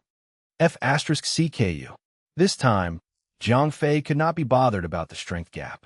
He was so angry that he roared at Eniadstrasa while massaging his face. The Naga Prince was not offended. On the contrary, he looked at Zhang Fei with a smile on his face. Interesting. He waited long enough for Zhang Fei's anger to subside before swooping over. "Who said that?" Zhang Fei rolled his eyes. Eniadstrasa asked. "Oh, you're not going to kill me, you bastard." Zhang Fei now understood that Isabella had mentioned something in the letter. Otherwise, he would not start toying around with him as soon as he was finished with the letter. Since he had dutifully delivered Isabella's letter, he had no reason to hurt Zhang Fei. If they offended the adventurer, they might risk having Zhang Fei tell the Luminous Church on them. And that's where we'll leave this part. If you enjoyed it, smash that like button, subscribe for the next part, and drop a comment telling me which story you want to hear next. Thank you for watching, and I'll see you in the next part.